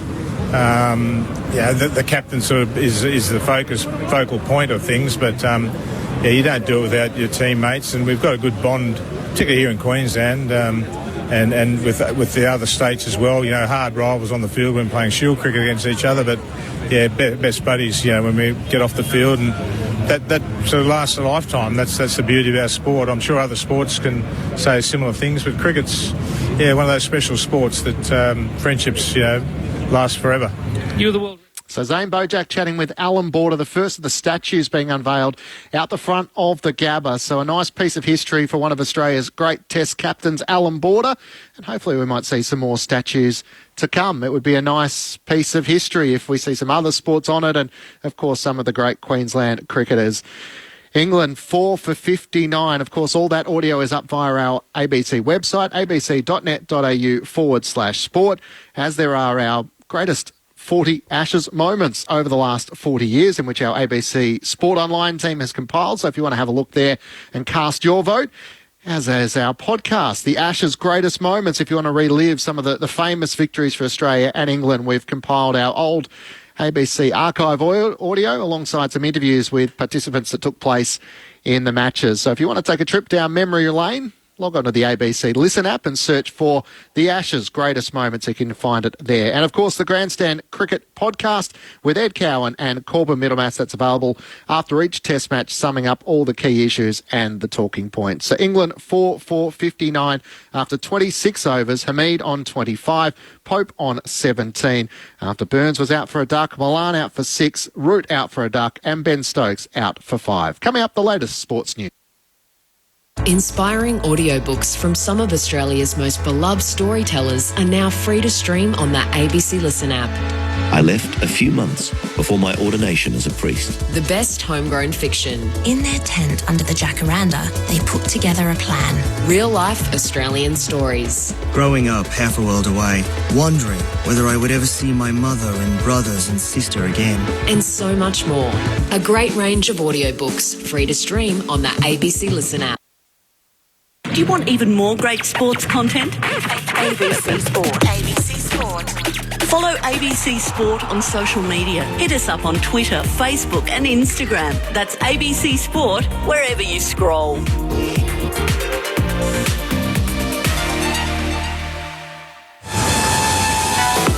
Grandstand cricket, the Ashes, Australia versus England. On your radio, ABC Sport Digital and on the ABC Listen app. Ned Hall with you in the host studio. Back to the Gabba, the seat of all the action, very, very shortly. First morning of an Ashes series, always a very special time, and it could have been a much more special morning with a wicket with the very first ball of this series in England reeling at lunch, 4 for 59. Slight recovery actually running into lunch with Ollie Pope on 17 and Hasib Hamed there on 25. Very much Australia's morning. Australia did have England at 4 for 29 at one stage and well on top at the moment.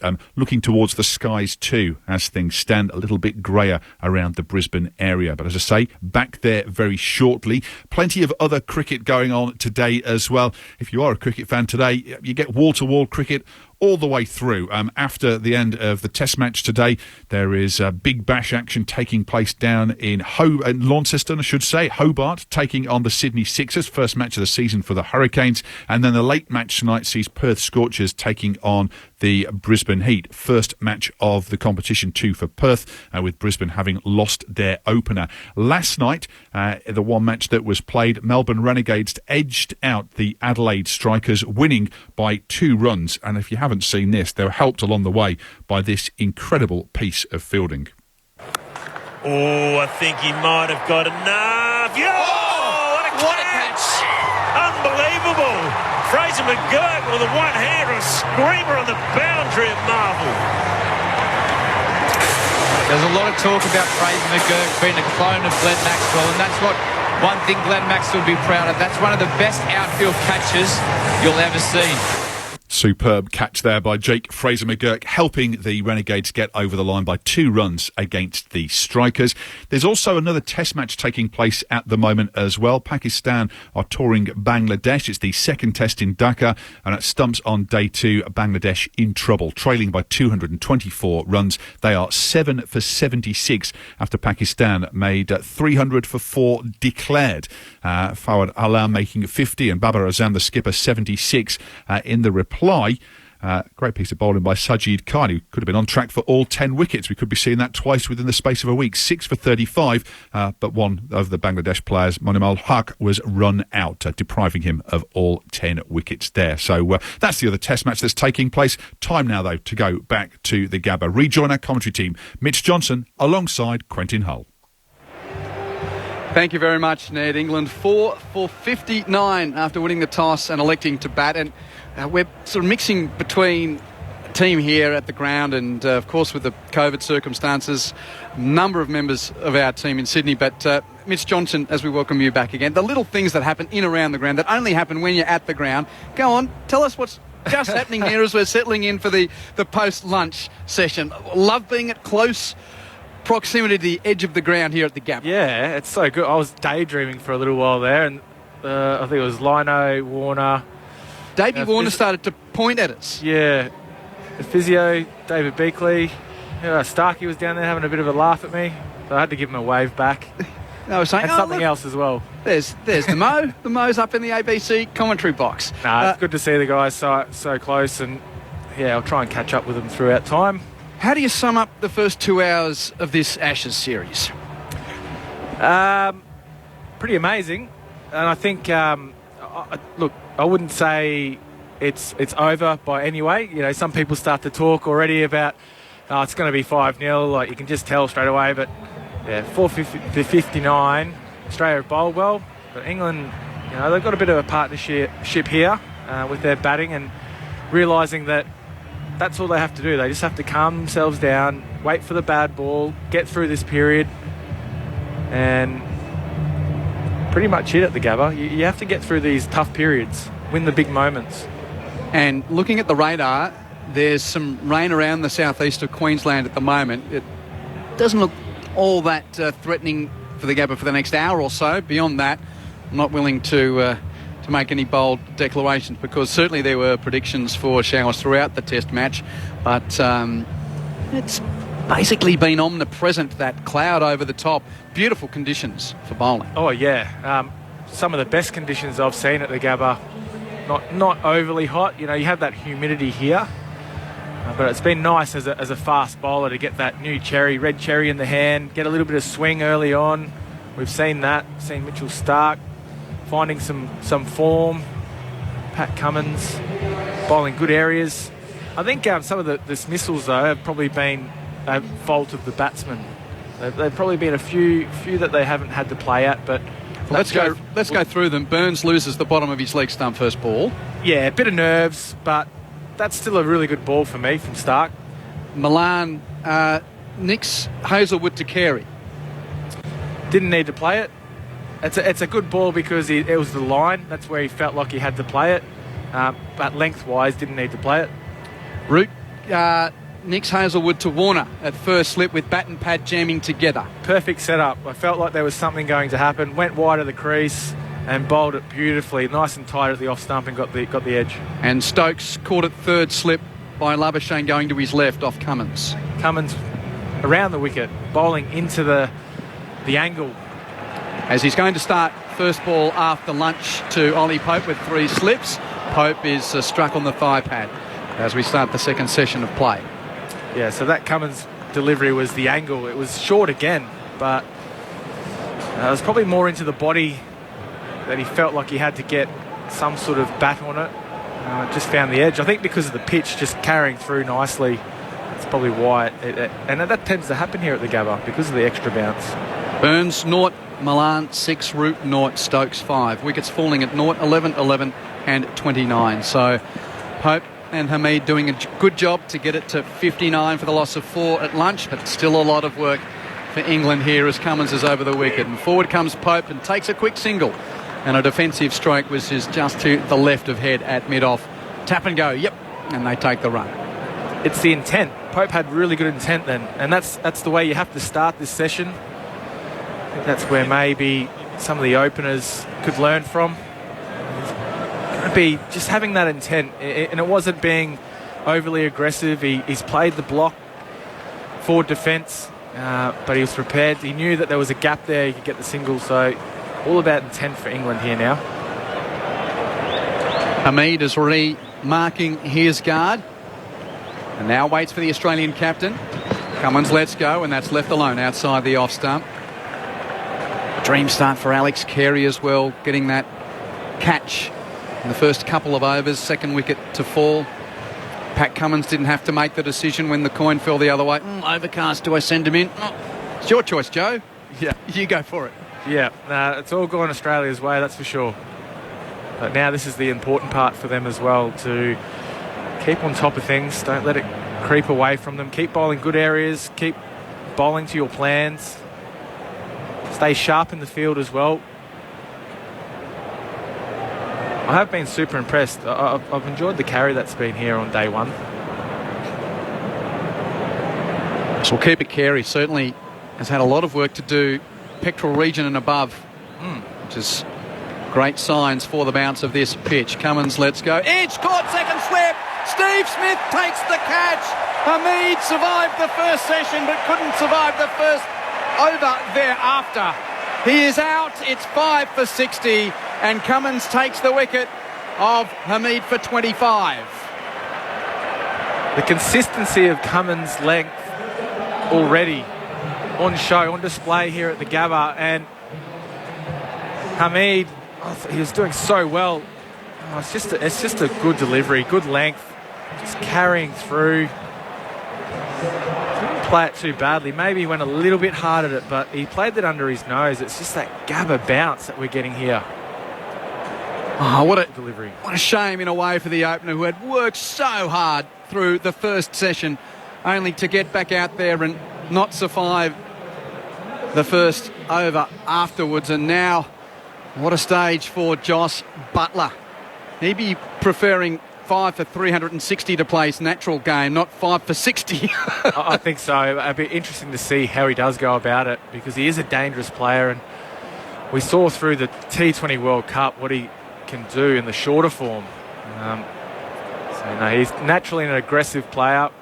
Your typical type of keeper, I guess. They've all gone through that, where when Adam Gilchrist came out as an Australian keeper and was obviously good with the gloves, but geez, he could whack a ball. So a lot of the wicket-keeper batsmen now have sort of followed that Gilchrist type of style, I guess. Well, back in the England Test team, having missed their most recent game against India due to parental duties. Johnny Bairstow had the gloves there, and interestingly enough, Bairstow left out of the team altogether here, so Butler returning as keeper. And the sun now breaking through at the Gabba. Pat Cummins has got 2 for 17. And the skipper is charging in to the new bat, Butler. Over the wicket he goes. Butler forward, poking into the offside field. Won't get a run.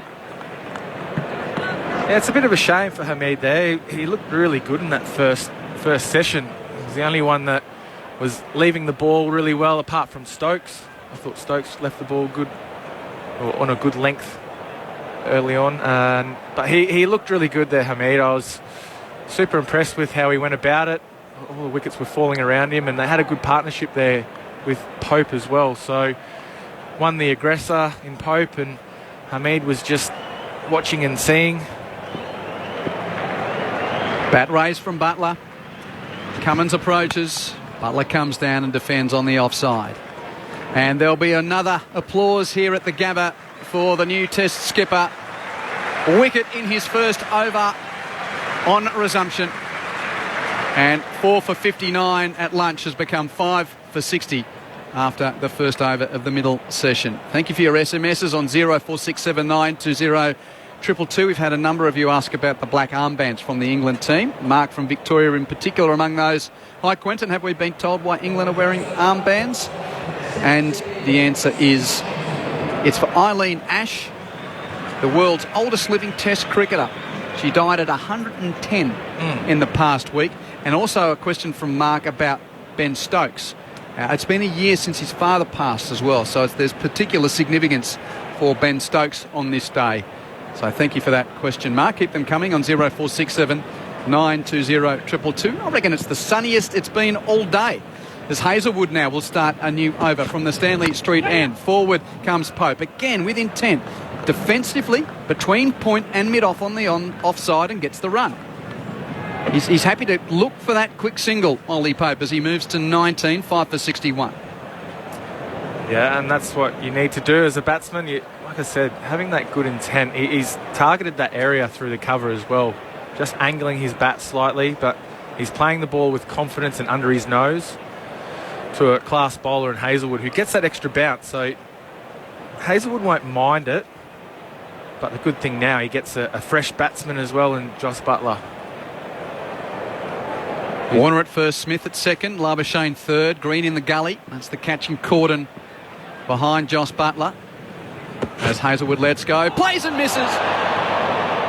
Through to Carey untouched. And that wasn't a fend and miss, that was a drive and miss. That was a proper drive, that. I don't think it was really there. At the Gabba, you really do need to play it right under your nose. It has to be a very full delivery to play the drive. That's gone over the stumps as well. Just over the off stump. So the line and length, pretty good here from Hazelwood. And just as we thought, what a hectic first couple of hours. We've had lunch, we can settle in. Now everyone on the edge of their seats again. Wicket in the first over on resumption, and now Butler facing Hazelwood. That's well wide and left alone through to Carey. That's why Test cricket is the best, in my opinion. That's why it's so good to watch. So much excitement around here. Everyone is just the vibe. You can feel it. You can hear it. And Australia here, they've come out with a pretty good plan again. They know they need to be consistent with their bowling. Get it up there nice and full. Keep using this hard new ball on a pitch that have been sent in on to bowl. It's a little bit of movement behind the sight screen as Butler now takes his guard and is ready to face Hazelwood. That's well wide and driven through cover. by Butler. Don't think he got all of that by the sounds of it, but it still races over this quick outfield for 4. Josh Butler's shown his intent. If you're going to give me width and there's no cover, I'll have a go at it. And he's off the mark with a boundary. 5 for 65. Yeah, it was just a bit wide from Hazelwood on that occasion. The length was fine, and he wants him to drive it through there, but he needs to just get it a little straighter towards that off stump. First boundary off Hazelwood in 46 balls today. Thank you, Rick. Yeah, such an economical workman for Australia, Hazelwood. That's got Butler on the back foot this time, poking more conservatively out through the covers, and Lyon has to do the work from point to gather 2/3 the way to the rope, and they take a couple. So Butler moves to 6, and the score 5 for 67. Quentin Hull and Mitchell Johnson with you here at the Gabba on ABC Sport, wherever you're joining us, be it through your phones, be it through the old wireless, be it through your laptop somewhere around the world. The Ashes, cricket in general, just draws so many people from around Australia and around the world together. Great that you can share it with us on the national broadcaster. We'll be here throughout the summer, bringing every moment to you as Pope now waits for Hazelwood and lets it go. That's the end of the over from Hazelwood. He has the figures of 2 for 10 from 8 overs. 5 for 67. What is it about Josh Hazelwood that you've noticed in the last couple of years that has contributed to this sustained excellence from the big boy from Bendemeer? It's a good question. I just think his action is really repeatable, and what I mean by that is it's a very easy action to just go through ball after ball. He's very confident within that, and he's a competitor. Like, deep down, he's a big competitor, and he loves getting out there and bowling for his country. Cummins is going to start a new over to Pope. Again, poking on the offside. It's tip and run for Ollie Pope, and it's pretty much going at striking 100 out there. Dab, go, takes the single. 5 for 68. That's 3 first ball in a row since the lunch break. So he's definitely looking at that area. You can see probably both batsmen, Josh Butler and Pope, just angling that bat to hit into that area for the single or for a boundary if it is full enough. So they are definitely targeting that area, and I think the Australian team don't mind that. Pope to 20 with that shot. Now at the non-strikers end as Butler's exposed to the Australian skipper, and he takes a similar approach, not the full-blooded drive, but happy enough to just push it to the left of head at mid-off. And here's part of the scenario. So the captain's the bowler right now. So more than anyone, well, he knows if he's sick of that and will change things up. He's part of the nuance of Captain Cummins coming in here. Oh, he won't block that up just yet. He'll hold on for a little longer, I think. But it's interesting to see how he's going to go about this. I know he has spoken about Smith coming in to equation with all this kind of field placements. Cummins bounces Pope, who tried to pull and almost got a top edge. It goes over the bat and through to Carey. And points to the bowler. Good short ball. Bit of an unexpected short ball. It was the right height. It was probably just over the badge. That's what you tend to get here. It can extra bit of bounce. Don't have to quite pitch it as short, but may have been just a bit higher than the badge. Nice for the quick to say, dab that one on the offside and take a single. Definitely have a crack at that. So where's the length of this one from Cummins? Bowling to Pope. Fuller, there's the dab, but he hits it straight to the line at point. And that's why he's such a good bowler. He's a very good thinker of the game. That's why he's been given the captaincy as well. He's earned the right to have the captaincy. Did you ever captain a cricket team? Is that a real question? It's not a fake one.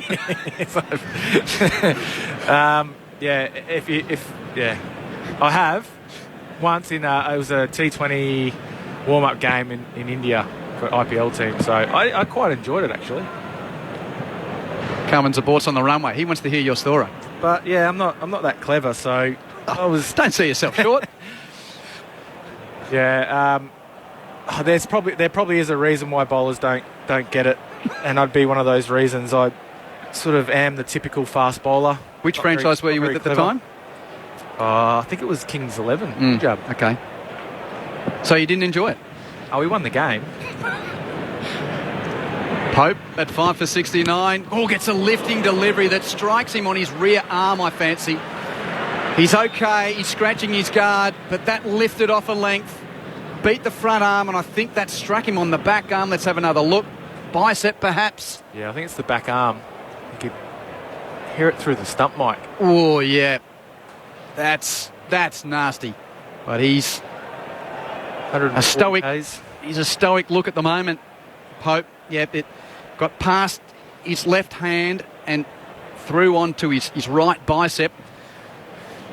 Cummins softening up the English batter here. This one is defended off short of a length to Green on the bump in the gully. End of the over, 5 for 69. So you won the game, but you seem a little reluctant to tell this story. Well, 1-0, I'm done. Why would I want to go and lose?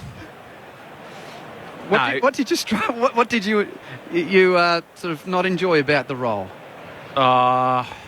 Look, from a bowler's point of view, I needed to rest down at fine leg, to be honest. I can't be too close to the game. I need to bowl my over, go have a rest and not think about the last over. I think for me, I needed to switch off, and you can't do that as captain. So it was only T20 cricket, so it was a bit easier.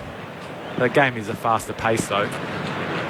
Hazelwood, a new over begins from the Stanley Street end. Butler drives on the up through cover. What a shot. 2 bounces, a third and a trickle into the rope for 4. What's this? Coming in at 5 for 60. First day of the Ashes. Nah, Josh Butler's going to be Josh Butler here by the looks. He's 11 not out. 5 for 73. T20 mode. Butler here. It's a pretty good length from Hazelwood. Just open the face up. So he's obviously targeting that cover region. I was quite surprised he went over the top. The Australian team won't mind that. The bowlers won't mind that. If they keep bowling in good areas, there's a chance of nicking him off early. How does Hazelwood respond? Short and outside the off stump, and that's juicy but not accepted, that temptation by Butler. That was try and smash that through, point for 4. He decided not to. That's just the way he plays. He's got that aggressive mode about him. He likes to hit through the ball. I think when you are an aggressive player like Josh Butler is, he has to back his game. And when he gets caught in between, that's where he'll find himself in a bit of trouble. If he's thinking, maybe I should just back off here and just push it for a single instead of going over the top, that's where you start to find yourself getting into trouble. Butler waits for Hazelwood again, short and outside the off stump, but he's not keen on that. So anything short of a length he doesn't look like he's all that interested in, but it's up and drivable. He seems keen.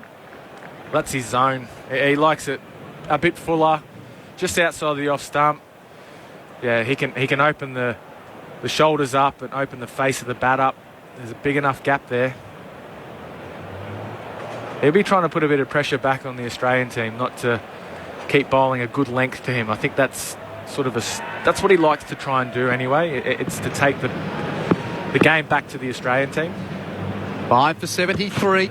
Butler is defending, going back in his crease and poking it down the onside of the pitch to Cummins at mid-on. And still no real change to that field that we've seen. 3 slips, gully, point. Vacant cover region, there's only head in the infield forward of the bat on the offside at mid-off, then Cummins at mid-on, mid-wicket, and Mitchell Stark just fiddling with his baggie down at deep fine leg. What a moment for Stark. You think of first ball of the Ashes, start of World Cup finals. Geez, he's putting a collection together, isn't he, Mitch Stark, of big early wickets as Hazelwood unfurls and Butler defends it back to the bowler. Yeah, he likes those big moments, big Starky. I just wanted to make a comment on Hazelwood now. It seems that after that delivery that was punched over the top or slapped over the top of cover, it's a little bit fuller, but now Hazelwood's just dropped that length back a little bit. So it has had a slight effect on him. Setting him up for a fuller one late in the over? Well, maybe that's what he's trying to do.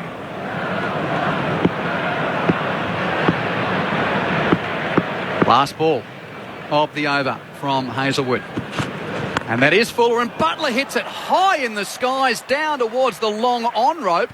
It pitches and stops. Cummins is going to have to chase and haul it in before it goes to the rope. Gee, there was some spin on that. Bit of plug, and they get 3.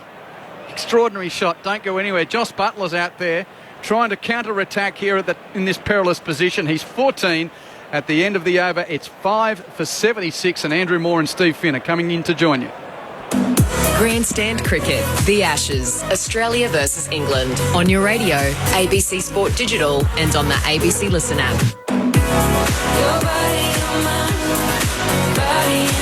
Good on you, Q. Thank you, Mitchell. 5 for 76. And Josh Butler deciding that attack is the best form of defence. He's at a runner ball 14. Ollie Pope 20 off 51. Having lost the opener Hamid just after lunch to Pat Cummins for 25. Steve Finn, former English fast bowler, is back with us. Just as good to see a bit of counter-punching from Josh Butler. Yeah, good afternoon. It's nice to see a proactive nature to the way that England are playing here. Ollie Pope has been busy with his running in between the wickets, and it looks as though Josh Butler is going to be positive, whether it's in defence or attack, but whichever one he chooses to do, he's going to do it with 100% conviction, which actually, against bowlers like this who are bowling as well as they are at the moment, any pressure that you can exert back on them is vitally important, and it's important that these two guys do this now. Well, Hazelwood conceding a couple of boundaries there. His figures are blown out. 9 overs, 4 maidens, 2 for 17. Round the park he's going. Pat Cummins from the Vulture Street end. 8 overs, 2 maidens, 2 for 19. 3 slips in the gully. He bowls to Pope, and it's just outside the outside edge. Perfect delivery from Pat Cummins once again, and it beat the bat. 5 for 76. It was Butler on strike, I should say, after they picked up 3 from that final ball of the Hazelwood over. Butler's stats in Test cricket are intriguing, Steve, and you get the feeling they're not like they could be with his talent and what we've seen from him so often in all forms of white ball cricket. Averaging 33, couple of centuries to his name. This year, 6 tests, averaging 28.5 with 1 half century. But it always seems that there's a question mark about his long-term place in the team, which seems odd again for the talent he has. He waits for Cummins, and he's defending this time away towards mid-off, and there's no run as Travis Head picks up. Where do you think he currently stands, and what have you made of his career to date? Well, I think it's been slightly tricky for Josh because he has the reputation of being a counter-attacking, aggressive batsman. I think sometimes maybe he hasn't quite got the balance right between being an attacking batsman but still being watchful enough in Test match cricket. And I also think it's very hard to judge sometimes his statistics as well as Moeen Ali, who's in a similar boat batting-wise to him. As Cummins is in and Butler defends back down the pitch, and will be picked up by Starr coming around from mid-on. Because a lot of the time that batting at 7 and 8, as him and Moeen have done, means that they're batting with the tail a lot. So it would be interesting to see the disparity between their average had they not batted with the tail, if you know what I mean, because they have to farm the strike, they have to play more aggressive shots than maybe they would naturally want to play because they're batting with the tail, and I think that adversely affects their average. Not saying he'd be averaging 50, but certainly more than he does. Well, Pat Cummins has owned him. He's got his wicket 5 times. Not here, though, as it's pushed away square on the offside through cover. Nathan Lyon in pursuit.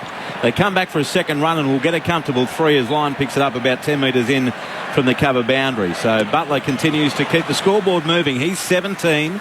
And England along to 5 for 79 after Joe Root won the toss this morning and chose to bat first. This year, 6 tests, 257 runs, and he was in that position where he came home from the tour of India early. Was that for the birth of his bub? Yes, I think, the birth of his young daughter, yep. So he's at the non-strikers end, and now Ollie Pope, who's looked solid, he's looked busy. He's 20 off 51 deliveries with a couple of boundaries. He's only 23 years of age, Ollie Pope, and he waits for Cummins. And Pope is whipping this off middle stump through mid-wicket. Lovely strike. Won't get a boundary. We'll get at least a couple of runs, and the ball's going to be hauled in by Marcus Harris, and they get a couple. Ollie Pope, 22, 5 for 81. Again, so young, Ollie Pope, kind of in and out of the side a little in the last year or two. Turns 24 in early January. 21st Test match. Only the 1 century, but clearly so much talent. Yeah, phenomenal talent. In first-class cricket, his numbers and his ability to win games and score big runs. I think not just score hundreds, he scores big hundreds in first-class cricket, which is an asset that you need, especially when batting in the middle order in test matches. Cummins into him, and he's forward defending. Just took his bottom hand off the bat after it struck high on the blade, and Cummins picks up and he's follow through. That ends the over. Cummins 9 overs, 2 for 24.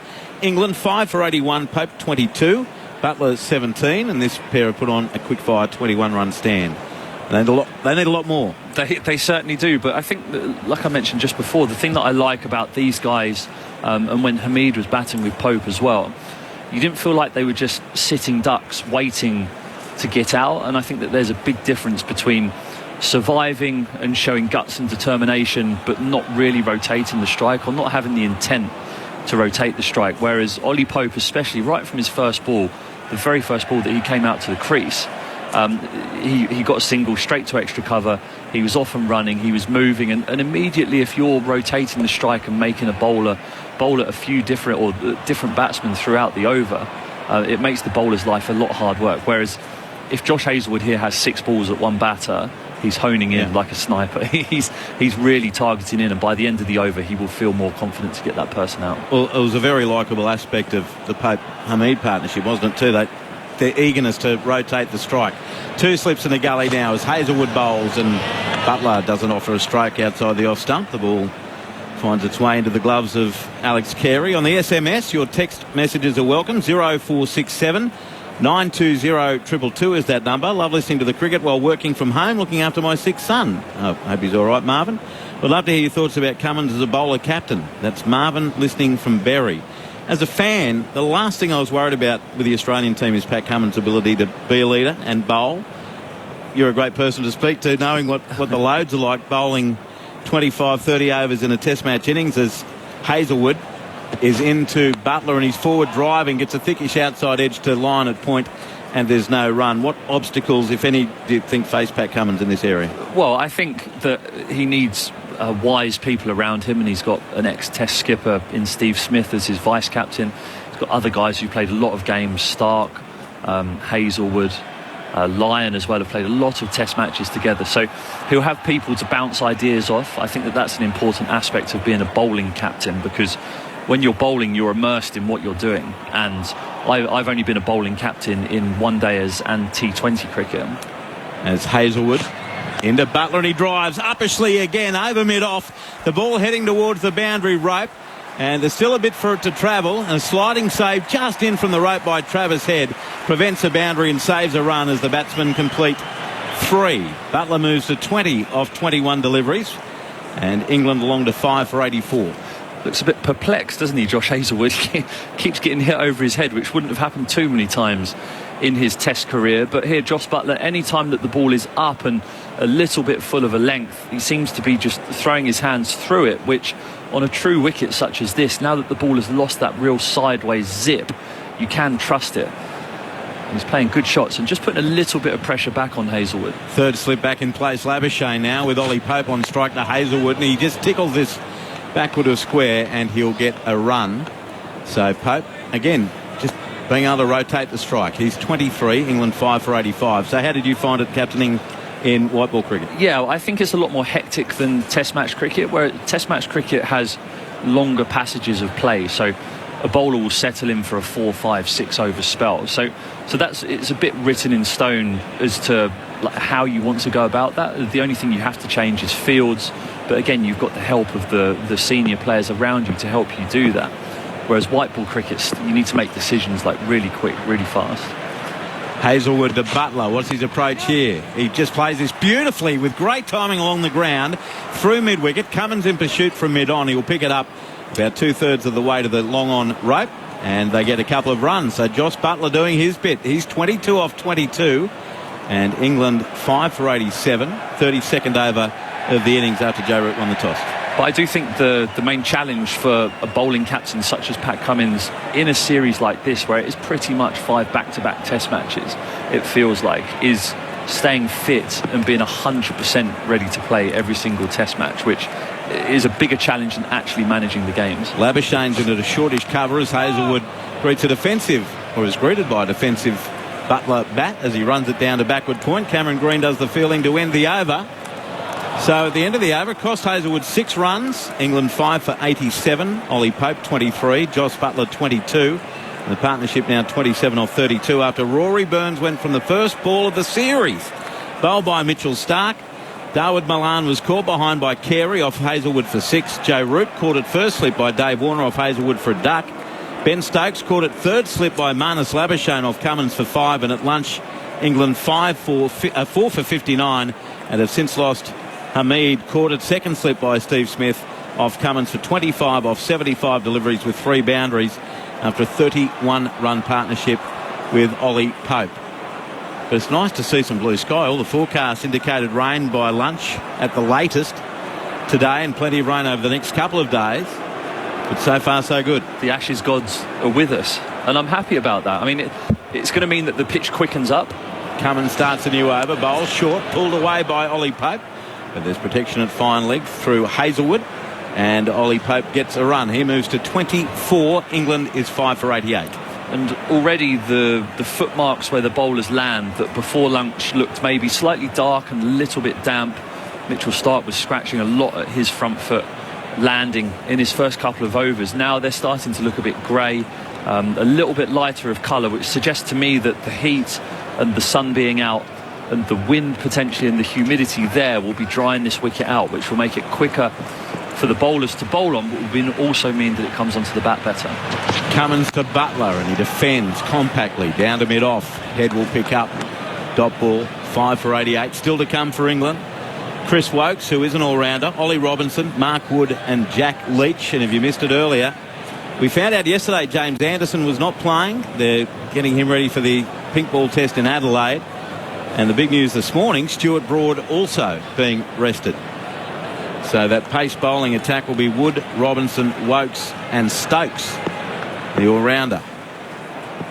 And I know Aggers was at one point calling for Chris Wokes to be considered as an opener for England earlier this year. Cummins bowls, wrapped on the body this time is Butler as the ball trickles away just behind square on the offside, and Nathan Lyon comes in to pick up no run. Is he still going down that route with an unstable opening? As an opening batter, yes. I don't know if he's ever done it in his life, but he's certainly got a very, very good technique. If you watch him bat, you watch him and think that he looks like a real class top order batter, but I think it might be a little much to ask someone to open the batting and the bowling in Test match cricket. Has a Test century to his name, 137 not out against India. Average of just under 28, Chris Wokes. Now it's Cummins bowling and square drive. Beautifully timed by Butler again behind point for 4. That ball raced off the bat. The delivery at just under 140k an hour and probably matched that off the willow of Butler. And Joss moves to 26 off 26 deliveries with his third boundary. England 5 for 92, just what the tourists needed. Yeah, another strong shot from Joss Butler, again trusting the bounce of the pitch. It's slightly wide from Pat Cummins, not that short of length, but the width means that Butler can just throw his hands at it, and he's got such big strong wrists and forearms, Joss Butler, and he hits that ball like a tennis forehand and whips his wrists across it, and it picks up pace across the boundary. It flies off his blade, doesn't it? Yeah, it does, yeah, it really does. Butler on 26, fun to watch. Cummins bowls to him and he's defending to mid-on. And Mitchell Starc at a shortish mid-on, just beyond the stumps, picks up dot ball, 5 for 92 England. On the SMS, Will says he's just chilling with the family, listening to some great commentary. Keep up the good work. Good on you, Will. Harry from the wheat belt in Western Australia. Love listening to you while smashing the hectares on my cotton farm. I'm glad we're keeping you company, Harry. Sounds like a harder earn than what we're doing. Loving the coverage from sunny Townsville. Gents bargained with the boss to get grandstand on the workshop radios. I've been a fast bowling skipper in local grade cricket for 3 years. I rely on my vice captain behind the stumps a lot, but I think Cummins definitely the right choice. That's Geordie in North Queensland. Thanks, Geordie. Cummins bowls to Butler, and Butler a ball just short of a length, and he runs it square on the offside. There won't be a run. That ends the over with England 5 for 92. Joss Butler 26 off 28 and Ollie Pope not out 24. Cummins now 10 overs, 2 for 29. Spoke to you in the pre-game show, Steve, about what England needs to get out of this decision to bat first. And, well, as recently as half an hour ago, 200 looked most unlikely. There's a lot resting on this partnership, isn't there? Yep, there certainly is. And I think the proactiveness of this partnership also will set the tone, hopefully, for the rest of this innings, but also the rest of the series, and show the other England batsmen a mantra of how they need to bat in these conditions, especially when it's a little bit testing like it was this morning, a little bit of lateral movement. I think if you are a sitting duck and you just wait to be got out by a bowler, then with the class of these Australian bowlers, it will eventually happen. So I think these guys are showing England the blueprint moving through the series, but most certainly in this innings here, it's important that these guys stay at the crease and just try and turn the tide slightly of the momentum that Australia had. And it feels as though they're sort of doing that, but the score is still 5 for 92. Pope on strike. Hazelwood begins a new over, and Pope works him away. Diving save by the very tall Cameron Green to his right in the gully. Prevents a run. Nice bit of fielding by Green, and the score remains therefore at 5 for 92. You're saying earlier, Steve, you're a bowler, and so many fast bowlers would be the same. You love to have overs under your belt. You need to have that routine and continuity get it in your legs. With England having played no cricket, is it harder on the batsmen, the batters, to come in, or the bowlers? I think it's probably mentally harder on the batsmen because they've got no experience in these conditions yet. It's Hazelwood, bowls to Pope. He's forward, push and run. He's doing that really well. To Travis headed cover, and they get a quick single. Ollie Pope 25, England 5 for 93. Yeah, mentally and from a concentration point of view, batting is something that you get in the habit of. So batting for long periods of time, having time in the middle, facing overs from bowlers, rotating the strike, that stuff comes with practice. And if you haven't done that in the middle, then that can be a little bit dangerous. But from a physical perspective, the bowlers, it is a lot harder to be able to bowl 20 overs in a day and then pull up the next day and go again. Here's a win for Joss Buttler, I reckon. Travis Head from mid-off's being moved to a long off, maybe 2/3 of the way to the fence. 2 slips, Hazelwood to Buttler, and he just tips on the offside. Wanted a run, wisely sent back by Pope as Labuschagne comes in from short cover to field. 5 for 93. Is that, as a fast bowler, when someone's gone after you and you might not mind it initially, and then you weaken and send the player back, is that always a defensive move, or is that, I'll pitch one up, he'll have a go and he'll hole out? No, so I don't think they're hoping for him to hole out here. I think by pushing the man back 3/4 of the way, it means that Joss Buttler can't just throw his hands through the line of the ball and play so positively. Takes that away. Buttler on strike on 26, and he offers no strike here as the ball of good length by Hazelwood is wide of off stump. Through it goes to Carey. What it does do, it means that Joss knows in the back of his mind he can't play that shot, so he is potentially more tentative when coming forward to hit the ball. So where when you see him hitting the ball straight over the bowler's head, he's in a strong position, he's got a wide base, his hands come through straight. The Australians here will be hoping that he's just thinking about getting off strike or just tapping it for a single, which means that you don't commit to the shot as much, which is more likely to induce the edge. 33-run stand, the best of the innings so far. That's Steve Finn. I'm Andrew Moore on Grandstand Cricket as Hazelwood, straight delivery, whipped off his pads beautifully by Buttler. Again, great timing through mid-wicket. They have one coming back for a second. Cummins, the captain, from mid-on does the chase, and they'll get a 3rd run. Again, very smartly played by Joss Buttler, who's now 29 off 31. England along to 5 for 96, having been 5 for 60 just after lunch. That was beautifully played by Buttler. I mean, he's not just all slather and whack, is he? No, I think his downfall has been he's actually so talented that he can do everything. I think he's shown in Test match innings that he can get 10 off 100 balls to save a Test match, or he can score 100 off about 30 balls to win a one-day match. So I think it's him like trying to compartmentalise his brain. Hazelwood to end the over, bowling to Ollie Pope, and he defends a straight delivery to Cummins at mid-on to end the over. 4 runs off at England is 5 for 96. Ollie Pope 25. Joss Buttler is not out on 29. The voice of summer is poised. Jim Maxwell to join Steve Finn on Grandstand Cricket. Grandstand Cricket, the Ashes, on your radio, ABC Sport Digital, and on the ABC Listen app.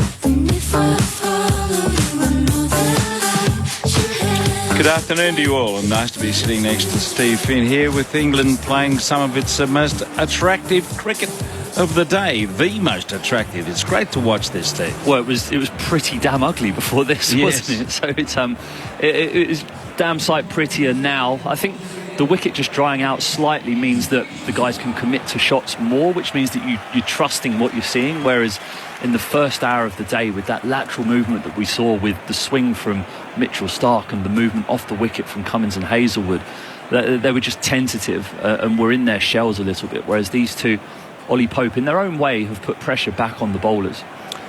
So 40 minutes since lunch, they've scored about a run a minute, 37 to take the score to 5 for 96. So here we go. We've got Starc bowling, and he's on his way up, and he's flashing and missing outside the off stump. Tempted there, a bit of bounce, a little bit of width. He flirted with that, and it beat the outside edge. Butler 29, Pope 25, 5 for 96. I think this is also the reason why Mitchell Starc would have been preferred to Jai Richardson in this first test match, is just the diversity in angles, so that you haven't got 3 or 4 right arm over the wicket bowlers. I think it's important to have someone who can come the other side and just offer something different, a different angle, and that's why Jos Buttler played a miss there. So Starc goes in again and bowls down the leg side, and appeal for a catch. They're not out. Stark's keen, the keeper's keen, Rodney Tucker's not. They're going to go upstairs. There might be the first DRS of the series here. Carey's very excited. He reckons there's a nick on it, and Rod Tucker would have none of it, and he's been compelled to go up to Blocker Wilson for a look at the replay. What's your gut feel here? Glove, pad? My gut feel is thigh pad. I've just seen Jos Buttler insinuate to Carey that it's thigh pad, but it might be a complete bluff. You just never know. So we're going through the protocols here. Rodney Tucker now walking over to the players as this all takes place with a look at the front foot. Front on spin vision, thank you. Yep, no problem with the front foot. Now, where did the ball go after it was played at from Starc down the leg side? What did it hit? Looks like backside, rock and roll side, not bat side. Down the leg side. Okay, thank you. Carey very keen though. He convinced the skipper that it was worth going for. Okay, can we go the evidence seems to be no bat, maybe a bit of thigh. As it brushes through down the leg side. What's it done? Is it? Yep, it's hit his pocket thereabouts. Just go back to the start. From the look of the replay, and I think it'll be a confirmation of Rod Tucker's original decision. Not out. 5 for 96. It is. Alex Carey was straight up there, wasn't he? He was convinced, straight up, straight to his captain Pat Cummins. The first time that Pat Cummins in his Test captaincy career has called for the review, and it's unsuccessful. You might think twice about asking Alex Carey if it's nicked something down the leg side again. Well, the strike rate in Test cricket is very low on all attempts to overturn umpires' decisions. It's about 20%. Starc tries again, runs in and bowls to Buttler, and he leans forward and plays down the pitch.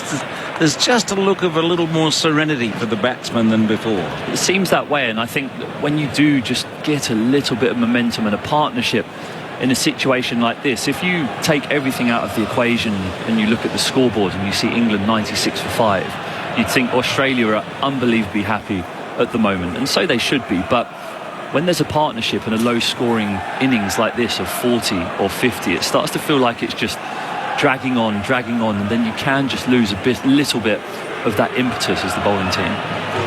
Starc in again, pitching right up and forward goes Buttler, and plays carefully away down towards mid-on. So having had a bit of razzle-dazzle, confident batting from Buttler when he came in, feeling that he needed to try and take a little bit of initiative from the bowlers, he's now settling into a better controlled rhythm. Yeah, and he probably feels as though he's seeing the ball a little bit better. I think I know that he likes to go in and commit to what he's doing early, and then can go through the gears again. From the Bolter Street end, he bowls in line, Starc, and once more Buttler's carefully playing the ball away in the sunshine here at the Gabba. which is it's a bit like playing in England, really. When the sun comes out, batsmen feel prosperous. They certainly do, and and the bowlers start to feel a little bit tired. I've bought some boots over here, just in case there's a couple of injuries and they might be really desperate for a bowler. Well, you're still playing now, aren't you? I am still playing. I went for a net yesterday afternoon in a park. Oh, with a couple of well-known eastern suburbs cricketers. Yes. I've heard that. 5 for 96. Stark goes in again, and it's punched back on the bounce. Well stopped. Pope dives for cover at the non-striker's end. That's the end of the over. 5 for 96. Because you were with Middlesex, and now you've moved to Sussex. I've moved to Sussex in the UK, yeah. So a little bit of coastal weather, maybe not quite as much as here. Although saying that, the last couple of weeks I've been in Coogee in Sydney, and it's been like I have been in England. It's been in shambles. Taking on the waves and trying to see if the Sharks like English bait. I'm too skinny for that. I think they take one little nibble of me and think there's not enough meat on this bloke. Do you like the surf? I haven't ever surfed before because there's no way I'd trust myself to stand up on a surfboard. I couldn't stand up when I bowled, let alone when I'm on a surfboard. But I did get in the sea, and I was anticipating that it might be warm, but no.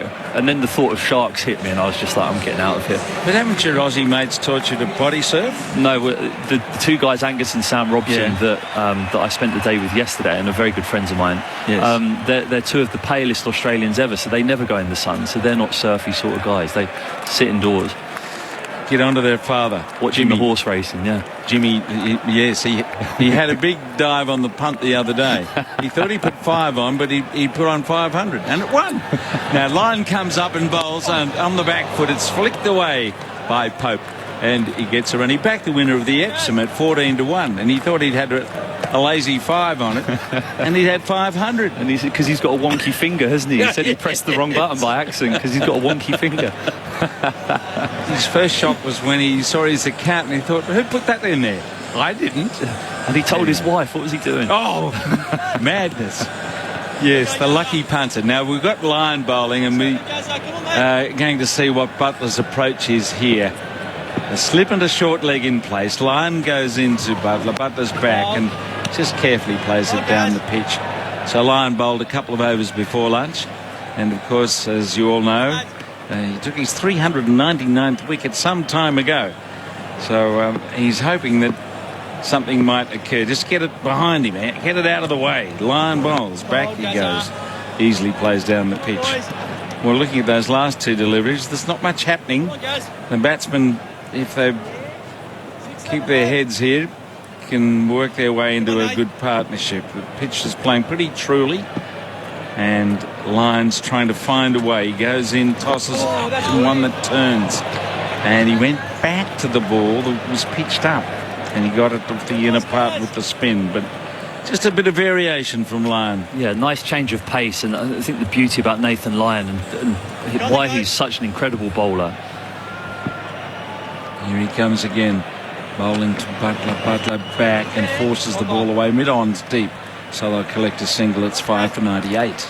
Is his ability to be able to survive in conditions such as this, I think a big talking point before England coming into this game was with if they'd even play a spinner, because if a spinner gets hit out of the attack, then it makes the fast bowler's life infinitely harder.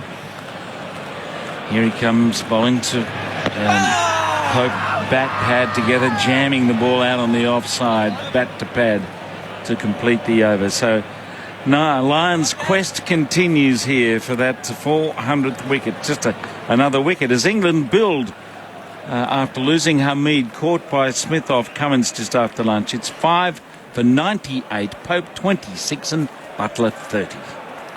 Yeah, England just trying to wrestle back that momentum now.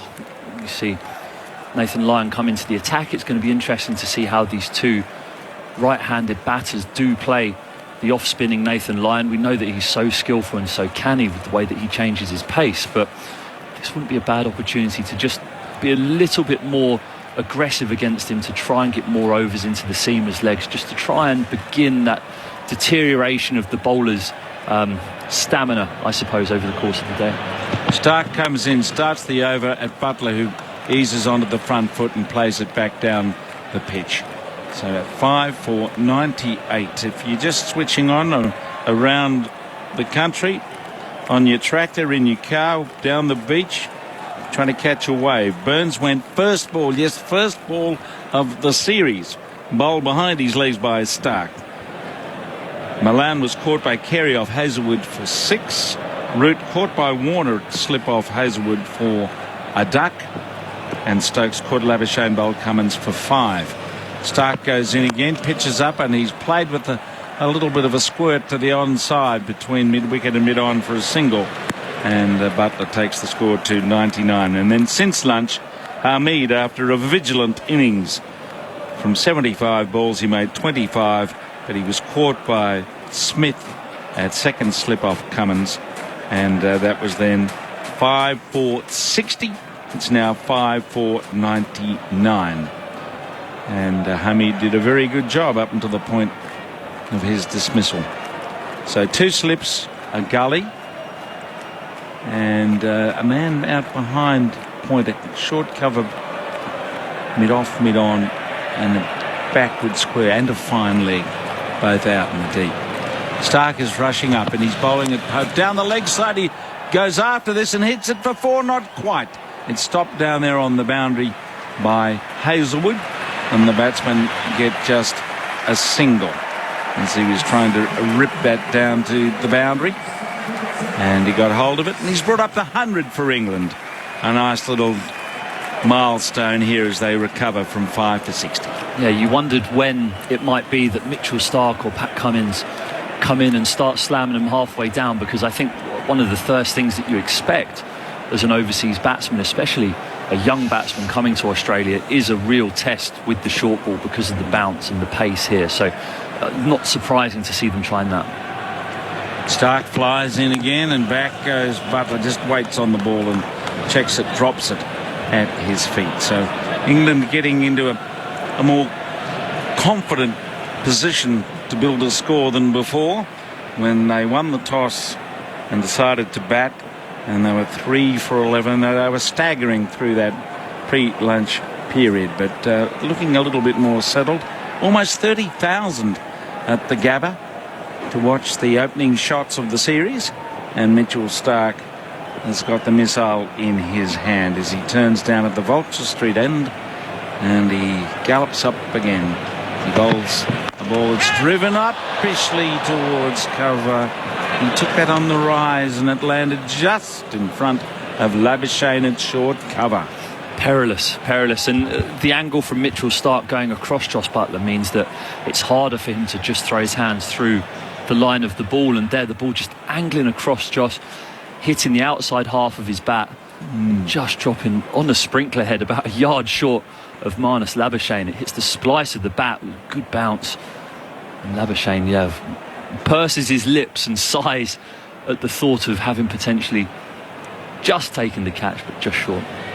Stark again down the leg side. He flicks and misses one that's a bit too wide, and that's the end of the over.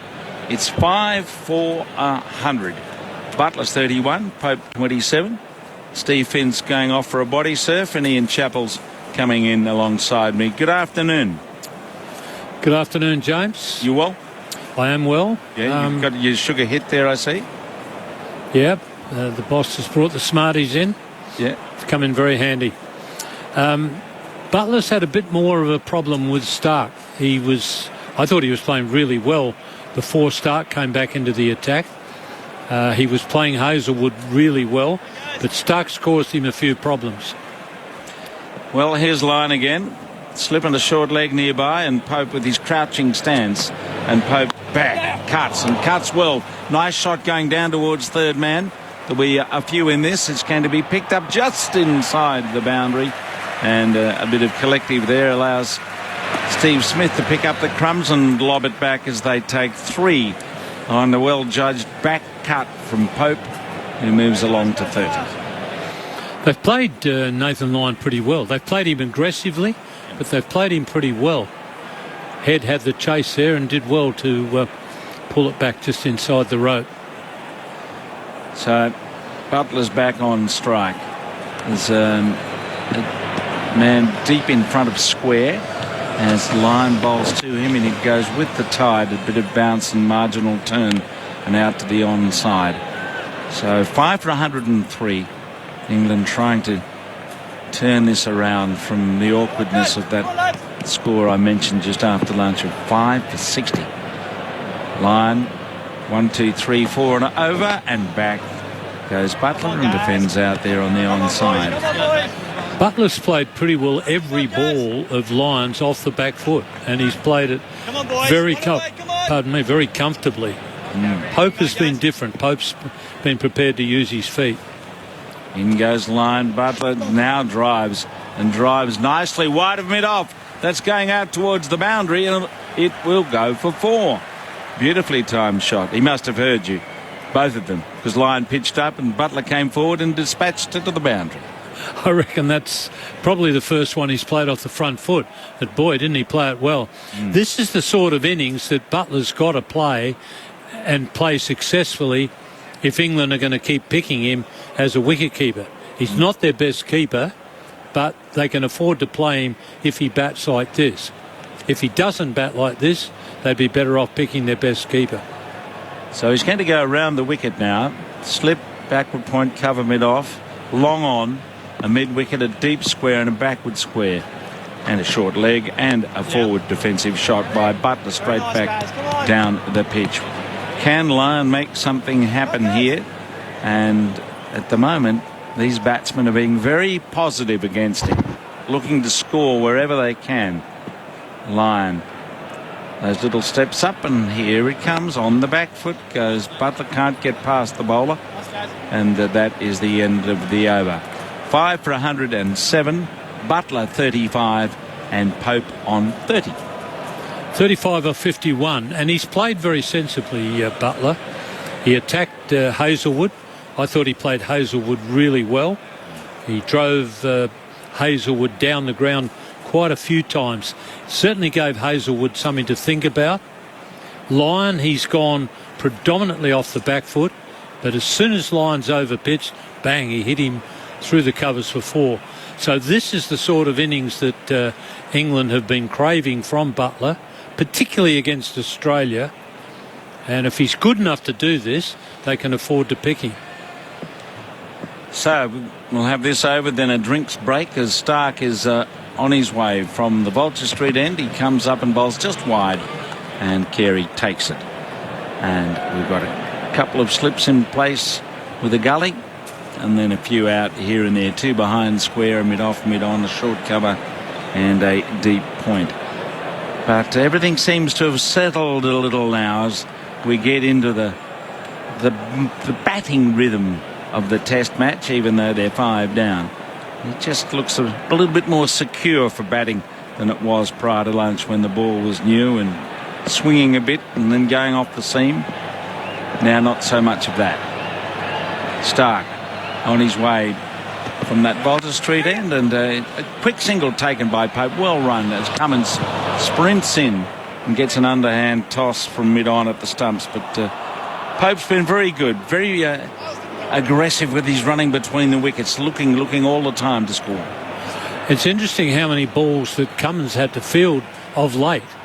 Being the captain, not only has Butler forced Hazelwood to think about his bowling, but he's also made Cummins chase a bit. So therefore you've got the captain having to think about chasing balls as well as, where he's going to put the field. It's been good cricket from Butler and from Pope. Butler's facing Stark, and he's going under a short ball. That was interesting. As the throw came in from Cummins, did you see that? The ball hit the stumps and the bail went up and down. Didn't come off. I thought the ball hit the stumps. Yeah, the bail didn't come off. That's, I think, the second time. Yeah. The balls hit the stumps. Yeah, well... And we haven't lost the bails. What do they call those grooves that the bail sits in? It's got a lovely name. Grooves. Yeah, no, there's another... I think... grooves. I know the other name. Yeah. Grooves. Okay. Thanks, Chappelli. Anyway, there's some chewing gum in there. The bails aren't falling off. Stark bowls again, and he tucks that away to the onside towards mid-wicket. You're a killer. 5 for 108. Have another smarty. Is it the Zing bails, are they heavier? The Zing ones are, yes. And they're not so prone to coming out of the groove, are they? No. They weigh twice, 3 times as much as the wooden bales. Right. But something's happening there, because as Andrew Moore just pointed out, it's the second time today the ball's hit the stump fairly hard and the bale's just bobbled, hasn't fallen off. So there we go. Stark comes up and he bowls it, and it's defended by Butler out there on the offside towards cover, and it's 5 for 108. We've got some sunshine at the Gabba. We've got 30,000 fans, and you can hear through the effects mic the burble of the crowd, and it's great to have an atmosphere, great to have a crowd at a sporting event. Yeah, the Gabba has been a real Australian stronghold. India broke that last summer by winning the last Test match of the series at the Gabba. Thrilling win by 3 wickets. Stark goes in, Butler ducks the bouncer, no invitation accepted there. And Rod Tucker's thirsty, they're going to have a drink. 5 for 108. Pope 31, Butler 35. And with drinks on the field at the Gabba, let's get the latest headlines from the ABC Newsroom. Hello, Rachel Hayter with the latest from the newsroom. The Prime Minister says Australian athletes will still compete at the Winter Olympics in Beijing next year, but Australia will follow the United States and not send any diplomatic officials to the Games. Mr Morrison has cited the breakdown in the relationship between Australia and China as one reason for the decision. Victoria has recorded its first confirmed case of the Omicron COVID variant in a traveller in hotel quarantine.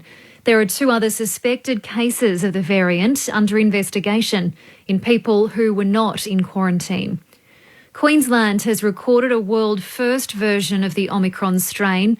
It was found in a man who travelled from South Africa and arrived in Queensland on the 3rd of December.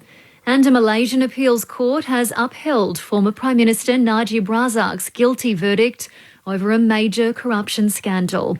ABC News. Share the joy with a feast of gift ideas from ABC Books. In Writing in the Sand, discover how Yothu Yindi and their song Treaty gave voice to a movement. Follow Paralympian Curtis McGrath's journey from Afghanistan to gold in Blood, Sweat and Steel. And in Lawson, explore the rise, ruin and legacy of Australian icon Henry Lawson. Books and audiobooks available in bookshops and online. For more great gift ideas, head to abc.net.au/shop. The sports conversation never stops online. Check out ABC Sport on Instagram, Facebook and Twitter. ABC Sport social media has all the best content you didn't realise you needed. Grandstand cricket, the Ashes. Hits it high in the air, down towards long on out. Beautifully driven, the off drive, back down the ground for 4. On your radio, ABC Sport Digital and on the ABC Listen app. So, 5 for 108. Jonathan Agnew back with you here, enjoying Joss Butler, who at the moment looks as if he's batting on a different pitch to everybody else. He's had time, he's played a few shots, and he's 35 not out from 55 balls, and he's enjoying a drink at the moment with Ollie Pope, who's 31 not out. So it's been a gripping first day so far. We're halfway through, and only 39 overs bowled, so that's somewhere behind the rate, but that's by the by at the moment. 5 for 108. And I don't know, what feels to be a good score, Ian? It's so hard to judge, really, isn't it? When you're batting first, it's done a bit, and you've lost those early wickets. I wonder what England might be thinking of, hoping of getting from this stage. Well, England should be thinking, first of all, get to 200. If they can get to 200 with a few in hand, then you can start to think about 250. But I believe even with 200, there's a bit in the pitch, particularly when the ball's new, and England will have to bowl well and field well when they get their chance. But the one thing England will know, there'll still be plenty in the track when England get to bowl. So they've got to take advantage of it. A wicket consists of 3 stumps, 28 inches high, of equal thickness, stuck into the ground and space that the ball cannot pass between them. 2 pieces of wood called bales. In a groove? 4.37 inches long, lie in blank on the tops of the stumps. In goes Lyon, looking for his 400th Test wicket still, and Pope takes a pace down the pitch and pads it away into the offside. No mention of Grooves? I'm afraid Grooves doesn't get a mention, yes. Come on, guys. They lie in grooves on the tops of the stumps. Would you mind telling Jim that? Well, I will when I pass him. He's a bit full of himself today at the moment. He's bringing down a peg or two. 108 for 5. And Lyon again, little towel hanging out of the back of his trousers, skips in. Pope dips at the knee and then comes forward. Plays again carefully and defensively into the offside. Looking brighter at the Gabba. Certainly the weather forecast for the airport area looked quite good. It's not the threat of storms seems to have not entirely vanished, but certainly reduced. Lyon again bowls and always hit up the pad. Catch it, shouts Carey. Or pops away into the offside. Guys. I wonder if Lyon's got in his mind that he's looking for that 400th wicket. Well, just put it away and just don't think about it. Well, this is where Pope gets sometimes a little carried away. Lyon again, over the wicket, bowls back. Goes Pope with a slow turn. They're sort of straightening really with the angle. And Pope uses that to flick the ball to mid-wicket. When he gets into a tough period of bowling, he's got to work out how to pick up a single or two and just keep the scoreboard ticking over. Lyon over the wicket, moves in, bowls, forward comes Pope. Plays that carefully back up the pitch, and Lyon pulls up the right sleeve of his shirt, polishes the ball on the back of his trousers. Now pulls up his left sleeve, spins himself a catch, and Pope's over his bat. Slip and a short leg. The leg slip has gone now. 108 for 5, and that's short and cut hard by Pope. He does play that shot well. He's picked out the man at backward point there. And it ends the over at 5 for 108 to do it the Aussie way. 40 overs gone. Pope 31, Butler 35. The men out. Burns 0, the first ball of the match. Milan 6, Root a duck. Stokes 5. That was 29 for 4 at that stage, and then 60 for 5 when Hamid, the last man out, was caught by Smith off Cummins for 25. So it's been a real battle for England today, but these two have been plugging away. Still 50 overs to go. It's been a really, really interesting first day of this series. It's much anticipated, certainly unpredictable with the lack of preparation that the players have had. And now Stark, left arm over the wicket, on his way bowls, and Butler nudges him off his pads out to mid-wicket. Fielder there, and there's no run. I was reminding our listeners on BBC, perhaps it would be good to do to the ABC listeners, Ian, that someone I know you respect enormously, Ray Illingworth's not well at the moment, but so we'd like to send regards to him. But I mean, what a character. You think about Ashes history. Ray Illingworth's right in there, isn't he, in the battles that you'll have had with him as well.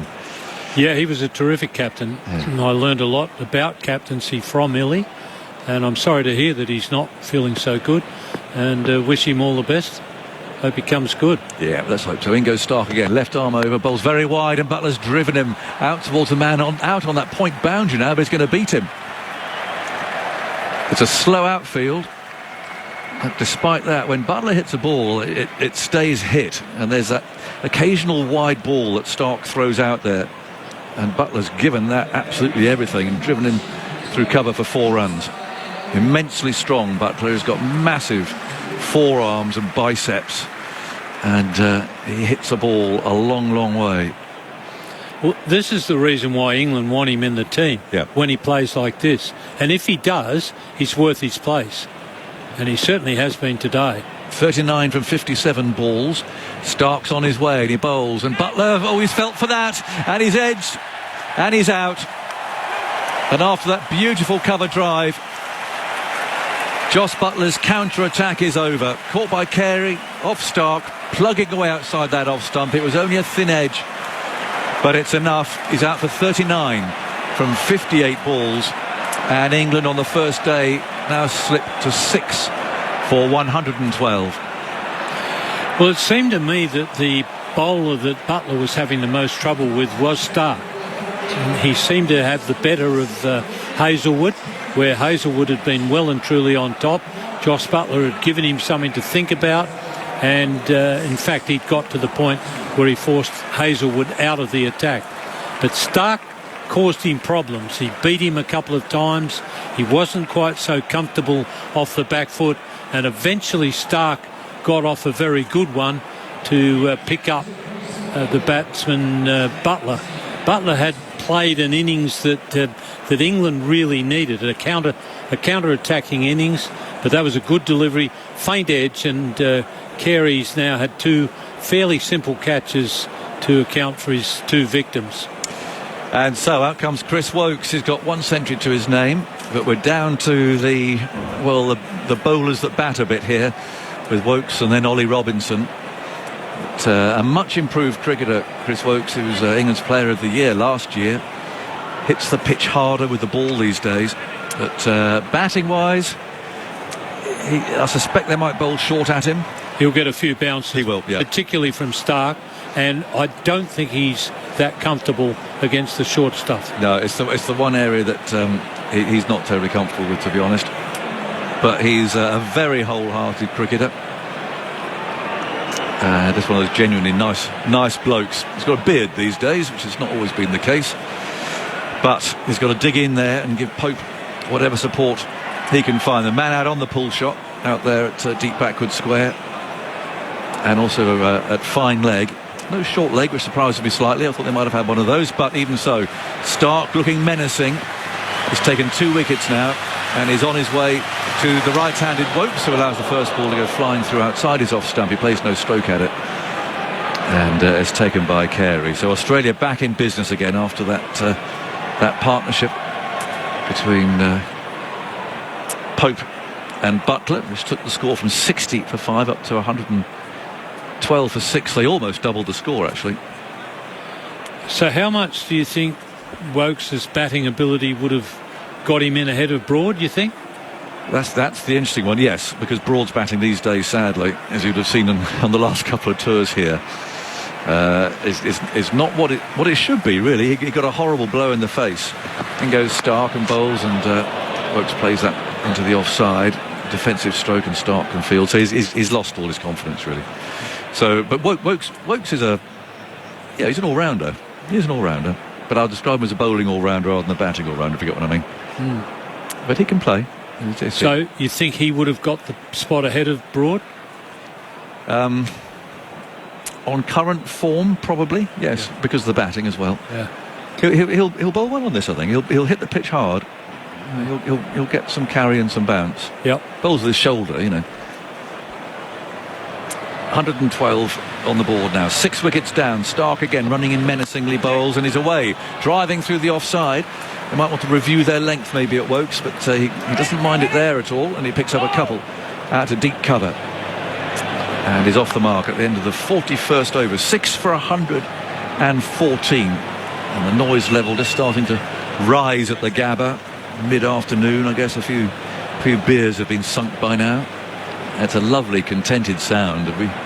We had a full summer back in England of no crowds, 6 test matches, not a single spectator. All you had in the stands were a few stewards. I'm not quite sure why they were there, because there's no one to steward. But absolute silence, and that was strange, and you really missed the sound of just thousands of people sitting there and enjoying themselves, because that's what sport is, isn't it? It was such a sterile noise. We actually put a sort of a low-level hum, artificial hum of a cricket ground underneath the commentary. In goes Lyon, starts a new over, Pope plays into the onside. It brings the game to life. You always were a little different, you English. Well, they played the games. They did play the 6 tests, but it was to literally nobody. It was absolutely extraordinary. We're all these bubbles, so we had to live on the ground as well. We all lived in these hotels on the ground with Lyon bowling. Bell comes forward. The players were in their own bubble, so we couldn't see them. So imagine how horrendous this would be. We had to bubble up with people we were working with all day. So you and I work all day, and then we're stuck together for dinner as well. Only on tables for one, though. Did I see you in pyjamas somewhere? You might have done. That was commentating during the night. 614, and Pope drives through the covers. He's beaten the man there at extra cover, and they'll come back for a couple. Get a nice stroke again, just opening the face of the bat and driving through extra. Yes, that was commentating from my office, my attic, really, upstairs at home, because again we couldn't be there, so You do what you can, don't you? Me and the dogs up there. Emma had kicked you out again. Well, it was separate bedrooms, and then 6 for 116. That spins away. It's flicked away again by Pope. Finds deep backward square. Now the dog and I get up. We'd light the fire, get the place warmed up a bit, and watch a bit, and then upstairs and commentate. 3 in the morning for. But fortunately, in the Indian series that followed, the games only lasted about 3 days. Yeah. So there weren't too many complaints from the commentators. 6 for 116. Lyons still looking for number 400. He won't get it there either. As Pope goes back and his elegant-looking stroke out towards cover. And there's no run. 6 for 116. The last ball of the over. Feels as if Australia were on top, but it's a long way to go as Lyon bowls, and that's worked away by Pope, who's found the gap there at mid-wicket, and he'll keep the strike as the man comes in from the boundary. So 117 England score. They've lost 6 wickets. Pope 34 and Woakes has 2 on this first day. It's much awaited first day at the Gabba. It's been funny because we arrived here and thought we were going to have to quarantine for a fortnight. So we've been knocking around Coogee. We know most of Coogee pretty well by now. And actually, funny enough, I went to the Coogee Oval where I played years ago, grade cricket. I was playing for Cumberland. I turned up down there on the Saturday. Central Cumberland? Yeah, it was Central Cumberland. It's called Parramatta now, I think. It's been buried by a lot of building. Benno always called them Central Cumberland. Well, his brother was my captain. JB. Yeah, he was our captain. So I popped down to the Coogee Oval, and I just asked a few old boys there what was going on, and said, I used to play for one sort. I don't suppose anyone's around. He goes, Stark and bowls. That's played by Pope off the front foot. And there's Michael Hare, someone who played in that Central Cumberland team with me, who's coach now of the team down there. So that was really nice to catch up with him again and see a bit of grey cricket on that lovely ground. It's a beautiful setting. Did you get any wickets for Central Cumberland? I got 1 or 2. Did you? Yeah, every now and then. But a lot of Brits are playing in those days. Chris Cowdery played in our team as well, actually. Colin Cowdery's son. But John Bennett got a horrible one off a length that got straight in the eye, and that was the end of his playing days, I'm afraid. Here's Stark bowling, and turned it off his hit by Pope. He'll pick up a single. Rather more chatty than his brother, JB, very good man. I've got a lot of time for him. Yes. Colin Cowdery, Chris Cowdery, didn't he captain against the West Indies? He did, 1 test. And he said they took the team lists out, and Viv didn't show any interest, and Chris said, do you want to see the team list? And he said, who you got? And Viv said, we've got Greenwich, Haynes, Richardson. Want to hear any more? I think what also happened was that Chris said, come on, I'll toss the coin, and Viv said, don't bother, what do you want to do? And England got hammered. 6 for 118. In goes Stark and bowls a beautiful drive there from Woakes. He get the foot absolutely in line, but he still timed it nicely out to cover. Oh yeah, Viv was strutting around, and they were amazing in those days, weren't they? They did have a very good side. Yeah. Viv didn't feel like he had to mention many. No. And it's often the batting, funny enough, that got rather overlooked. Everyone talks about the fast bowlers of those times. Yeah. But what a batting lineup. Very good lineup, yeah. 6 for 118. Woakes is on 2. And so he's got to really try and keep Pope company here for as long as he possibly can. Stark, bearded, runs in over the wicket and bowls a bounce. And I played that well. That's dipping at the knee, swaying away. I had to fly over his shoulder. It's collected by Carey. Rod Tucker. Now, he played in that team. He played in that Central Cumberland team. And he went down to Tasmania and played some first-class cricket down there. He was in that side. Adrian Tucker was the leg spinner, his brother. Adrian played, I don't know who he played for, but... I don't know Adrian. There was Darren Tucker. Adrian was the leg. Adrian played a game or 2 for New South Wales. Really? Yeah, okay. Well, Rod went down to Tassie and played a lot of first-class cricket there, didn't he, actually? 6 for 118, and Stark has Woakes hopping onto the back foot there. Hostile delivery, fended off by Woakes. And fielded at the cover. It's a lovely ground. I mean, there were cockatoos in the trees, and it was just a beautiful setting. Hot. Where was this, Coogee? At Cumberland. Oh, Cumberland. Yeah, hot. Central Cumberland. Central Cumberland. Yeah, gum trees around and cockatoos. And I took my wife there last time we were here to show her, and you couldn't find it. It was just buried away amongst a load of building works, unfortunately. But I guess they're still going strong. 6 for 118. Woakes on 2. Waits for Stark again. There's long, smooth strides, and he bowls with some width, and Woakes hits out hard, but straight to Lyon. At backward point and a couple of yards either way, and that would have gone racing down to the boundary. But there we go. It's 6 for 118. And when you come back, we'll be off to Quentin Hull and Kristen Beams in Brisbane. Grandstand Cricket, the Ashes, on your radio, ABC Sport Digital, and on the ABC Listen app. I always let the good ones go.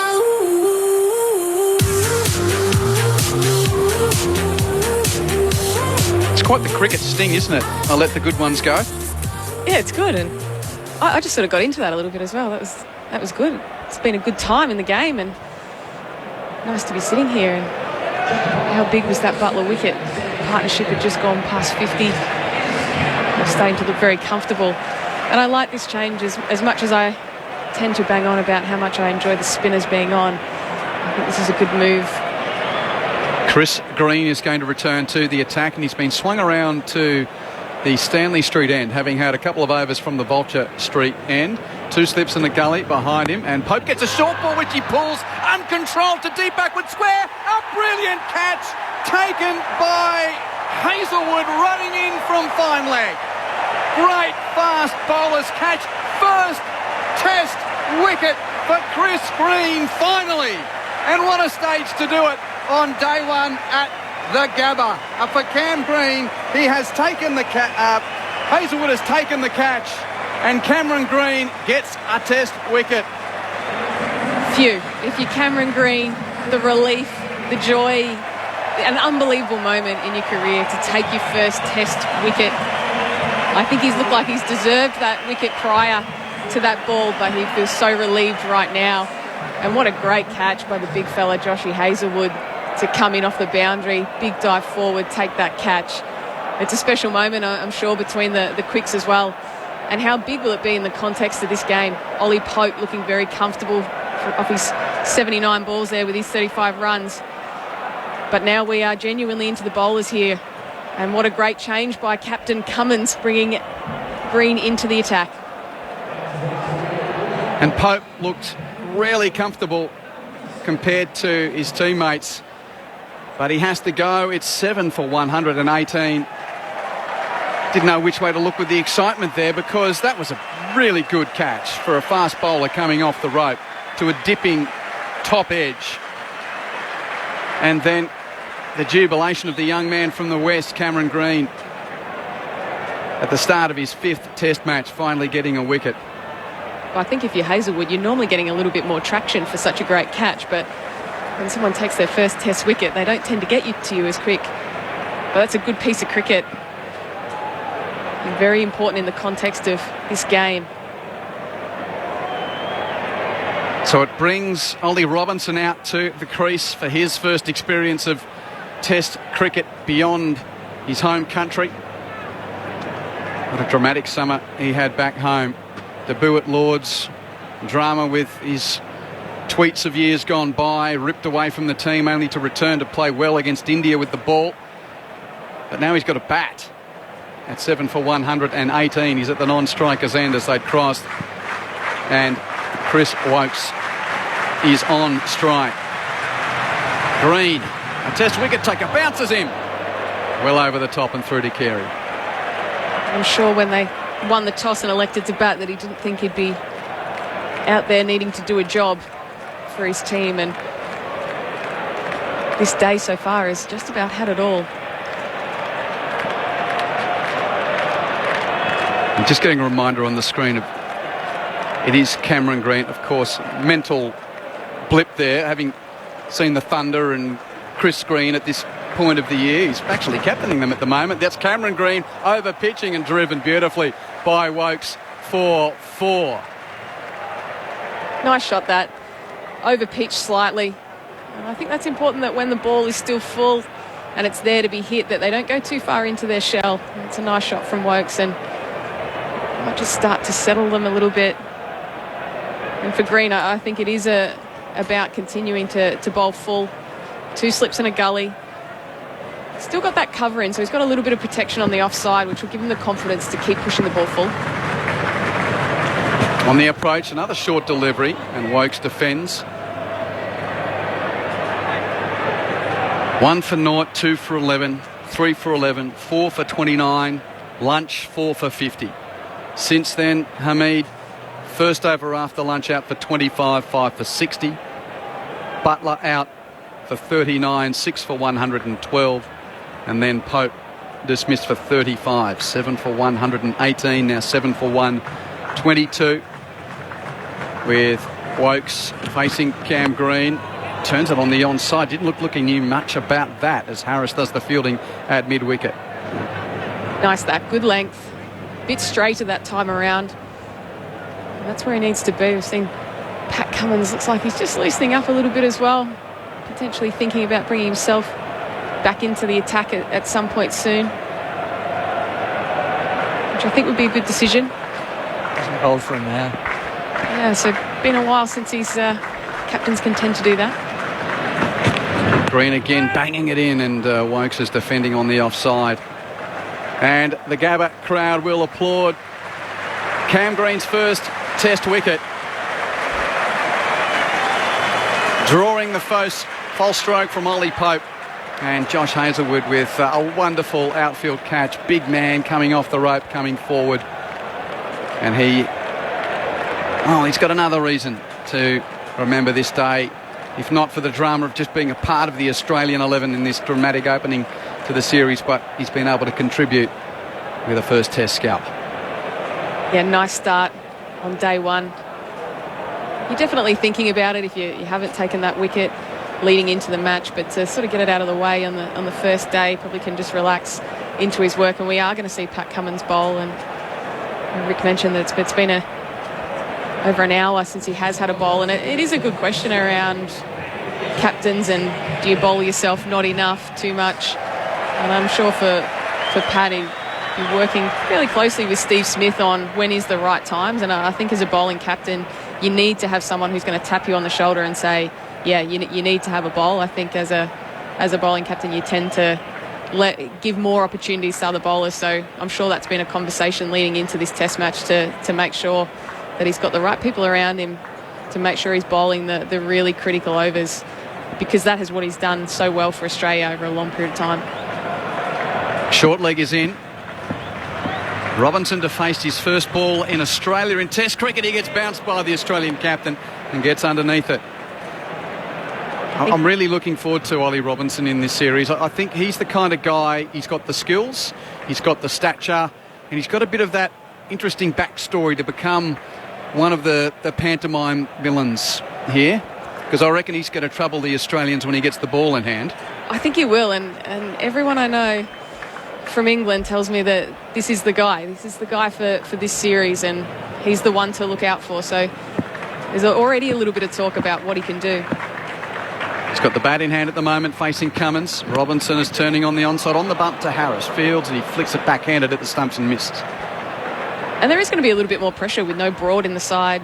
Anderson out with injury. Relatively inexperienced. We're not able to lean as much on those really experienced bowlers. So there's not only a little bit of talk about what he can do, but he's going to need to deliver here. But I'm sure he's looked at this wicket and seen how the day has unfolded, and he's probably pretty excited about getting his crack on it when that opportunity arises. 7 for 122. Robinson edges to Carey, caught behind for a duck. 8 for 122. Cummins 3 for 29. Well, maybe he's already thinking about when he's going to have a bowl on this wicket. Pat Cummins, great delivery. It's all about the length, full length, drawing him into that, just outside of the off stump. And unfortunately, he's not able to resist the delivery from Pat Cummins. But now is a question of how long they can spend out here and resist this quality Australian bowling attack. A third ball duck for Ollie Robinson and a third catch for Carey in the first day as Test gloveman. Oh, this is a horrid start to the Ashes for England. Here comes Mark Wood. Now this will be interesting. He doesn't mind just throwing the bat at it a little bit. Mark Wood, I don't think we'll see him go into his shell. But as you say, 3 good catches to Alex Carey, but not the most difficult so far, and I think he'd probably feel like he can relax into his work now. And the hum of around 29,000 fans at the Gabba. Well, we didn't really know what to expect. There were so many different storylines. We didn't have much cricket really to talk about in all those storylines because of the lack of Test cricket for Australia, the lack of any real red ball cricket for the majority of the players out there today. But what a day it's been for the baggy green to start this 2021-22 Ashes series. And I think for the batsmen now, for Australia, it's probably starting to get their head in the game around what they need to be thinking about from a batting point of view as well. Once you get those 8 wickets down, it could be a matter of balls. Wood's first ball. He beaten outside the off stump. Crowd goes up. Cummins just turns on his heels and walks back to the top of his mark. Fending at that ball. Oh, this could be over it in a couple of deliveries, the way things feel at the moment here, Beamsy. Yeah, and it seems hard to resist for these batters as well, just wanting to play at the ball and feeling like it. You want that bat on ball, and for Pat Cummins, I think his length has been good. He's drawing them in. Not a lot of width on offer. Short ball's probably not far away either. So just a couple of slips and a short leg. Cummins to Wood, inside edge onto Pat. And it doesn't balloon towards Harris. So he's able to trot across and pick it up from short leg. Josh Hazlewood looks to be warming up as well. We're going to pull the trigger, I think, on having your strike bowler back into the attack. Trying to wrap this up nice and quick. Still got the fielder out on the square leg boundary, so I think it's whether he uses the short ball or not. I think it's more about saying that's there as a possibility. Last ball of the over from Cummins. Wood is beaten again. Fending down the line. Misses the outside edge through to the gloves of Carey. And yet again there'll be applause for Captain Pat in Brisbane. Another wicket taking over. He receives a few low fives from his teammates.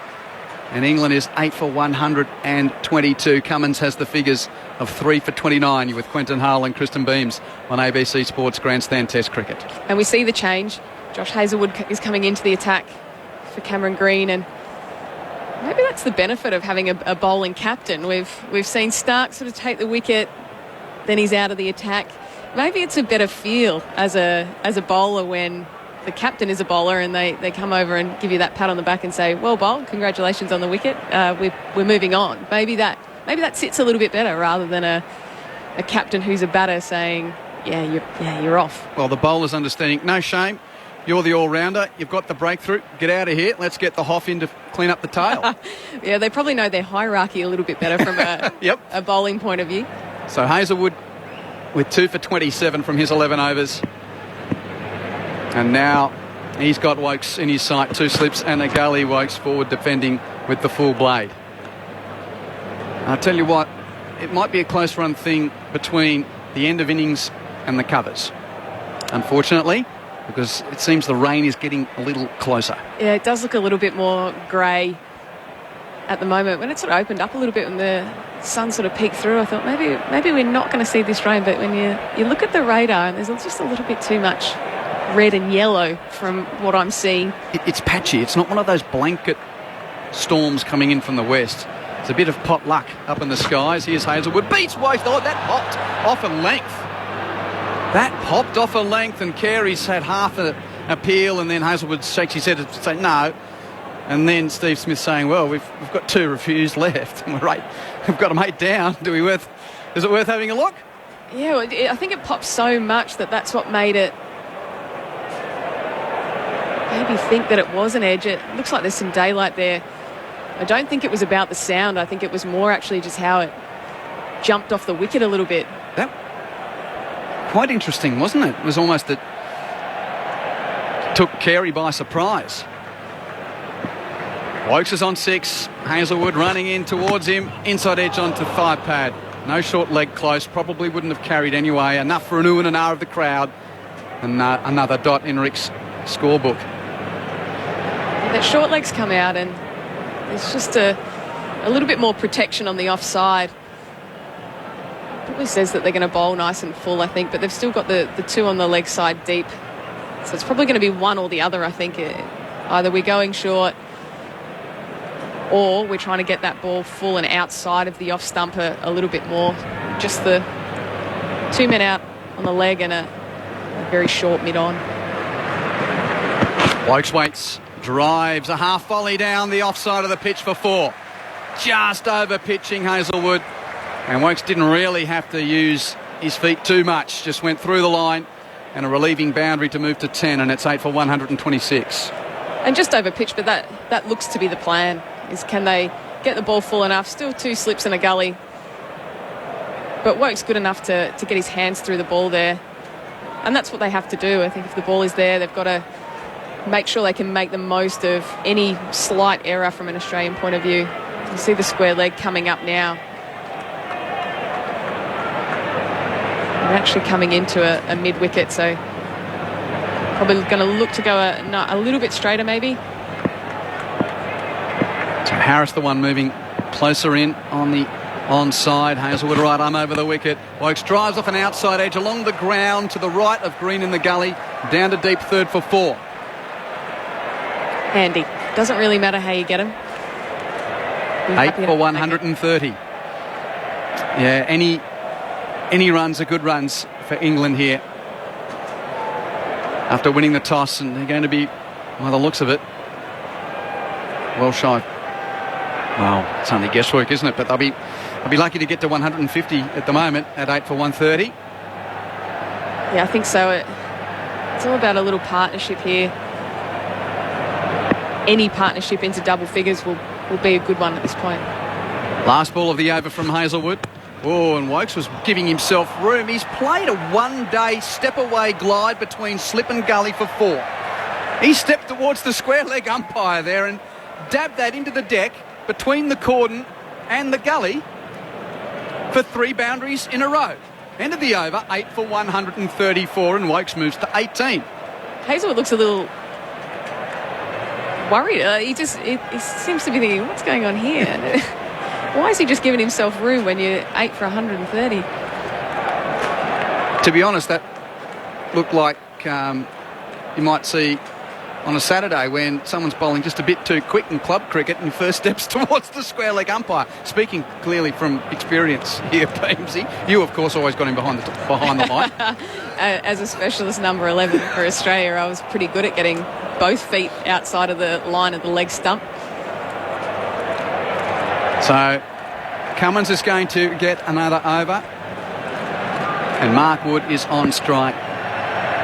2 slips and the short leg, the catching man. Cummins delivers, and that looks a good forward defensive stroke from the right arm quick.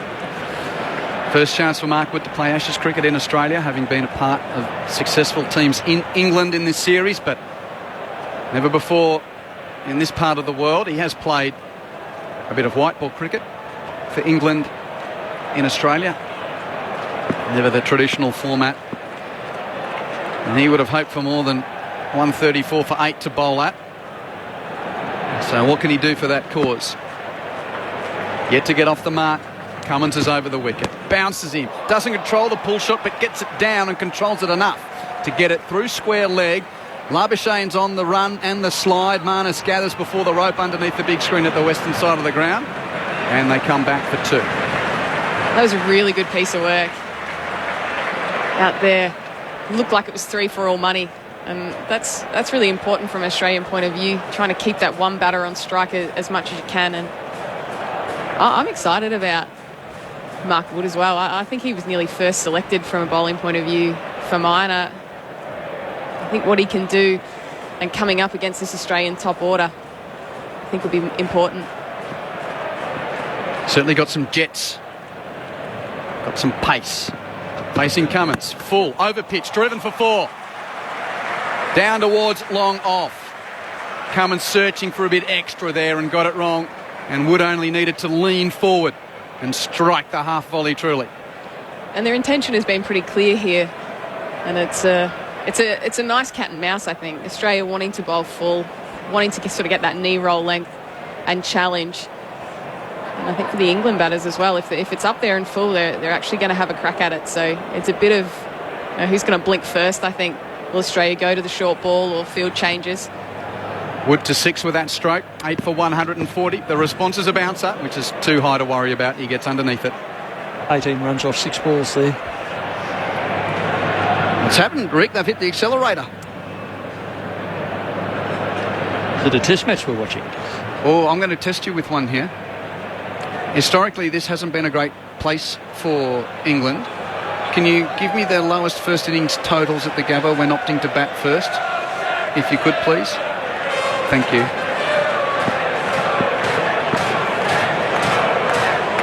Straight approach from Cummins. 2 balls left in the over. Wood furiously tapping his bat, then coming forward, defending. Yeah, I must admit I was here early, Beamsy, and when I got here at about 6:30 this morning, it was high cloud and not too humid, and I put in the by local conditions because you Tasmanians... It was humid by my... Tasmanians would have been sweating opening the bedroom window this morning. 100%. And then it's sort of become a little bit thicker as the days progress. But we've had 2 weeks of horrid humidity here because of all the rain. And I thought, it's a pretty much wind-tossed bat day. It's got stickier as the days progress. Wood gets a bouncing delivery, which he controls off the throat of his bat, dropped his bottom hand off and let it die in front of him to ensure it didn't fizz through to the cordon. That is the end of the over. England is 8 for 140. Wokes 18. Wood is 6. The next voices you'll hear will be that of Steve Finn and Andrew Moore. Grandstand Cricket, The Ashes, on your radio, ABC Sport Digital and on the ABC Listen app. Thank you, Q. Thanks, Beamsy. Australia in a dominant position on the opening day of the 2021-22 Ashes series, with England reeling at 8 for 140. Chris Wokes on a runner ball 18 and Mark Wood on 6. The only batter to come, Jack Leach, who has helped thwart Australia in the past.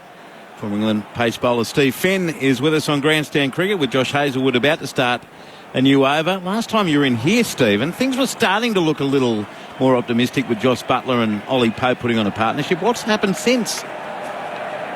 Well, it's very hard to say, actually. I was feeling so positive.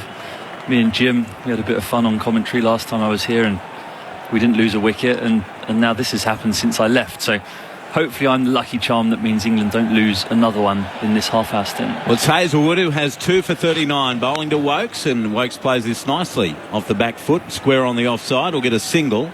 Nathan Lyon comes in off the rope to field. He moves to 19, 8 for 141. He's a good batter, Chris Wokes. It's something that's really come along with him in more recent years. 32 years of age now, and he'll be looking to get some movement when he gets the ball in his hand, with the lights on at almost full bloom on an overcast Gabba afternoon. That weather just starting to come in by the looks of things, Stephen. Yeah, it looks like it's bubbling up, doesn't it? It tends to be the way it goes in Brisbane. I think it's quite tropical, isn't it? It absolutely hammers down for a short period of time, but the Gabba dries quickly, doesn't it? But yeah, these England batters just try and hold on until that comes. Hazlewood bowls and Wood offers no stroke. Very confidently shoulders arms through. It goes to Alex Carey. 8 for 141 out in the first session. Rory Burns bowled by Mitchell Starc from the first ball of the series. David Malan for 6. Joe Root a duck. Ben Stokes 5 at lunch, 4 for 59. Then Hasid Hamid, who had batted very compactly, out for 25 to Pat Cummins just after lunch. Joss Buttler 39 or 58 deliveries, a 52-run partnership with Ollie Pope. Pope then went for 35, becoming Cameron Green's first test wicket.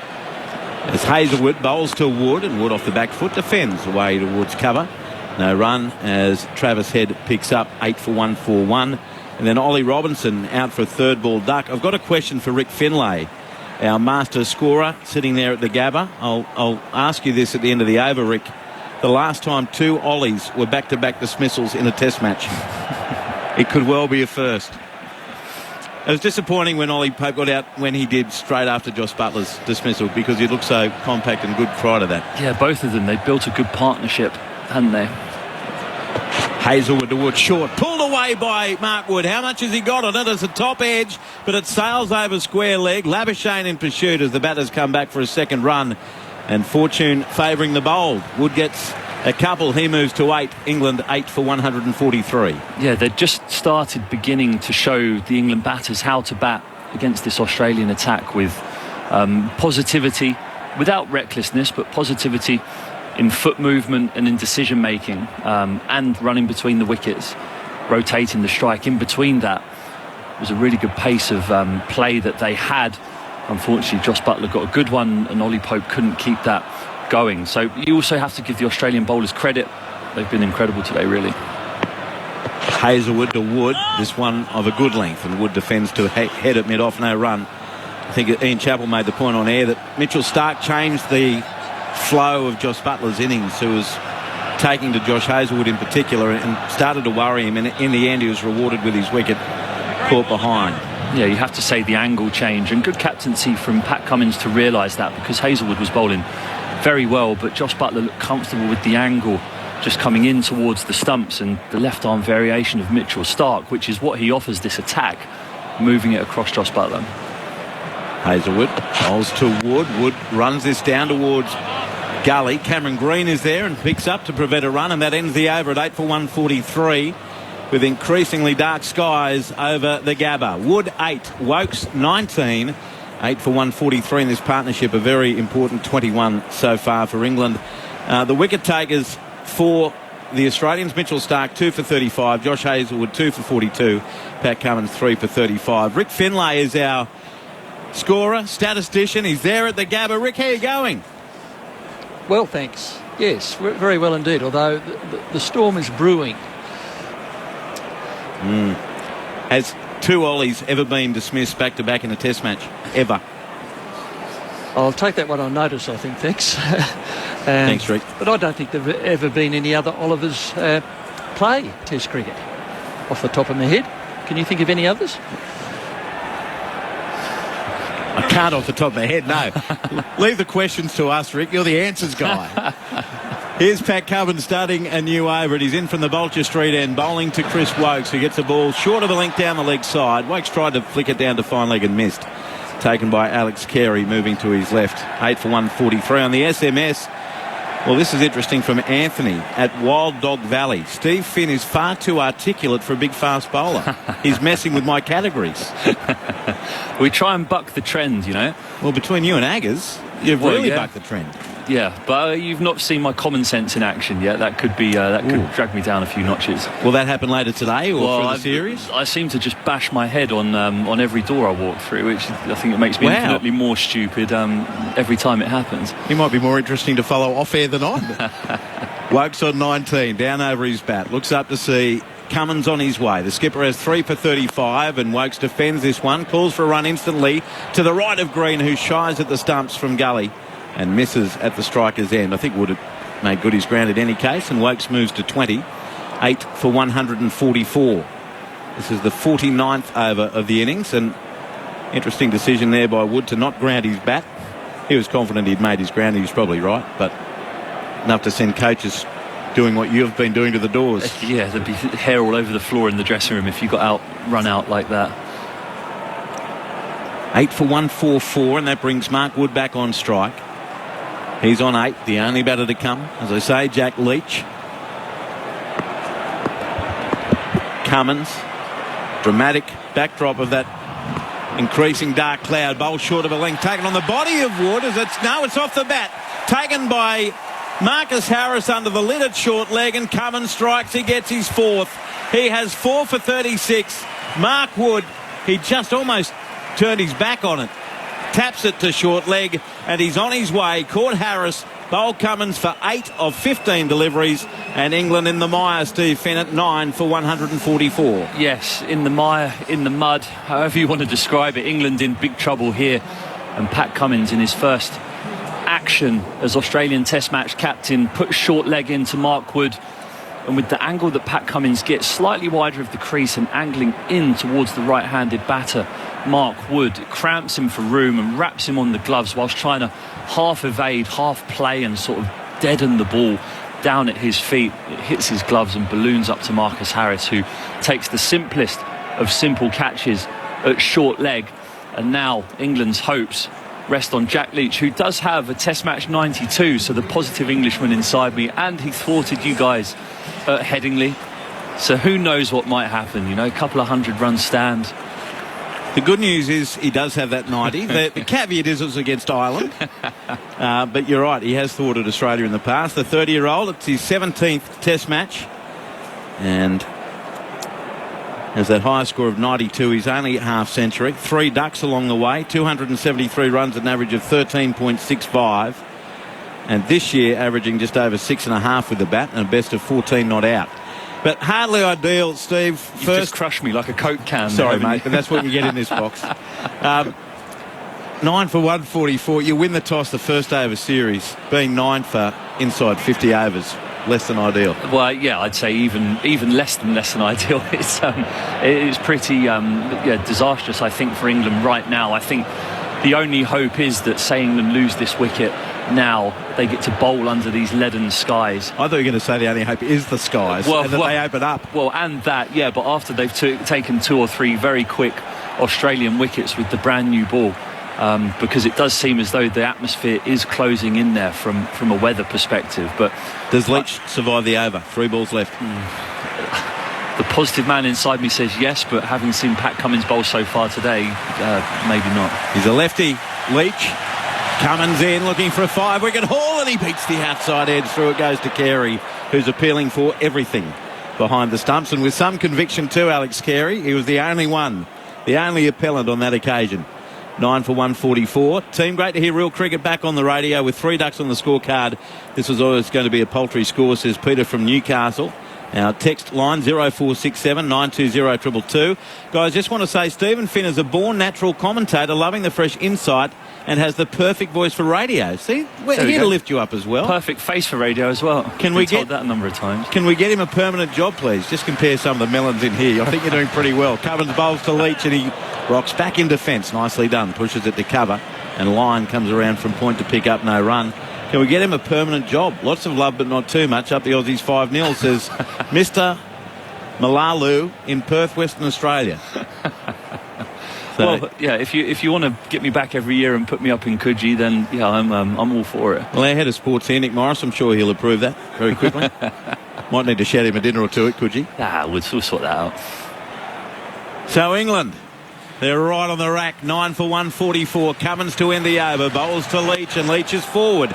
Pushing it, wants a run. Bit of uncertainty, but he clears Travis Head at mid-off. They've got one. Wokes quickly calls him back for a second, which is a good decision, bearing in mind that will give him the strike at the start of the next over, and Leach is away. He has a couple. England 9 for 146. And Pat Cummins, 13 overs, 3 maidens, 4 for 38.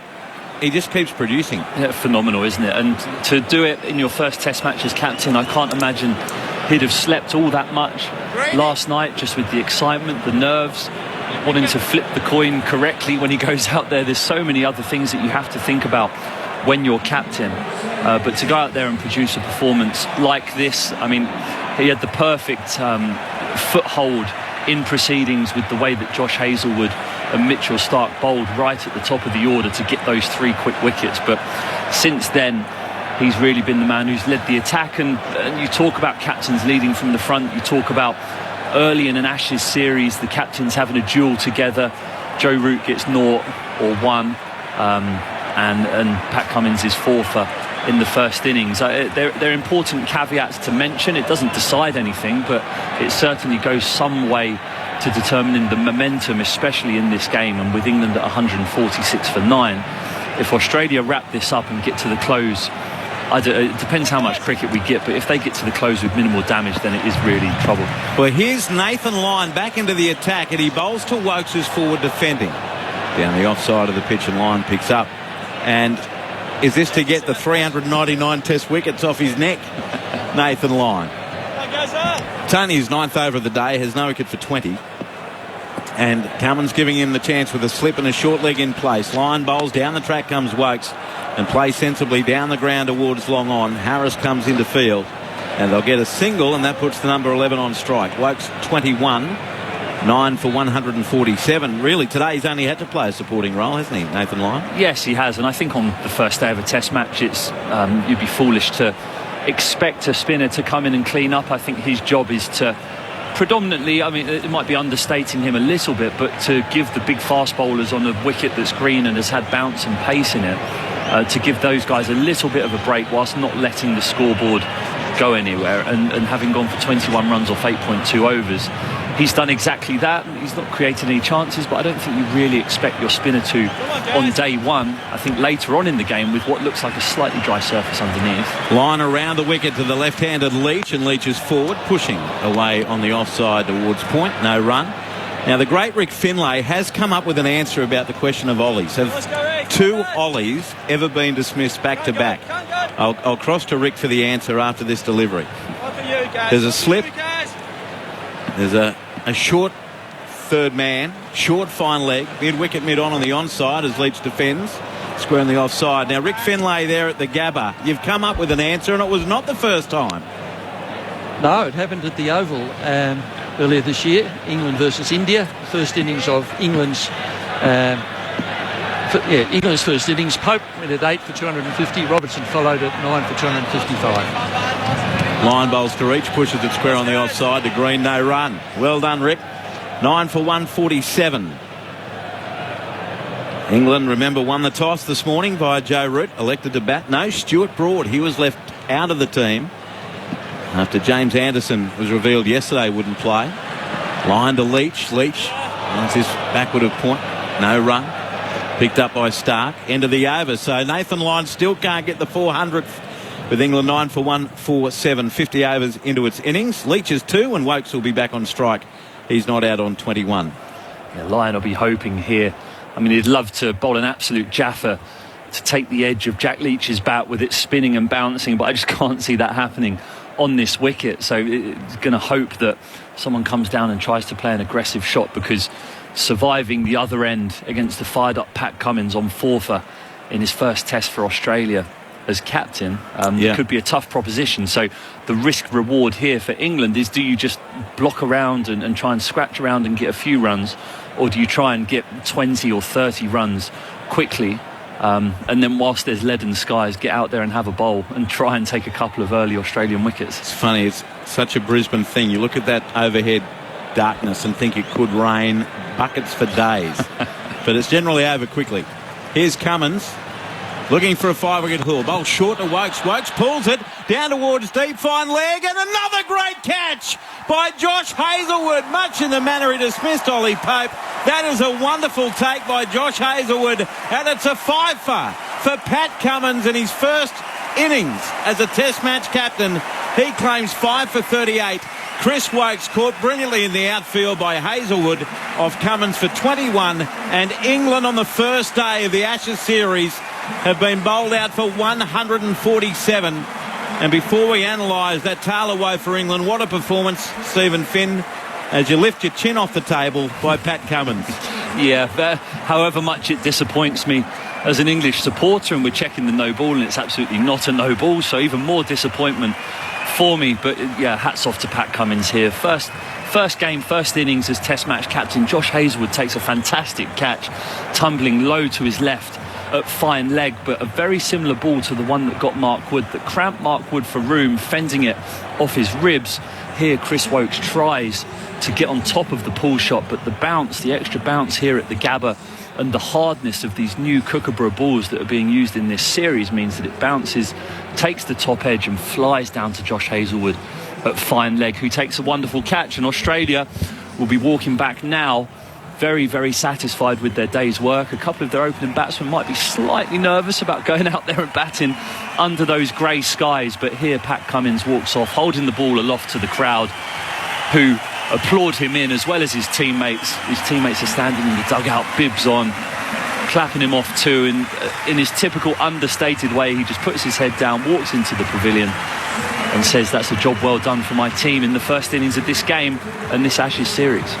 It was the most gentle of celebrations for a 5-wicket haul, considering the quality of the catch that was needed as well. It was a very gentle fist pump. It was not Leighton Hewitt-esque or anything of the sort, but it was just Pat Cummins. And you think of the day he's had, Steve, arriving at the Gabba, first day as a Test captain, losing a toss. I'm not sure he minded losing. No. Because it meant his quicks had first crack at this unknown Gabba pitch, bearing in mind the lack of preparation with the bad weather in Brisbane.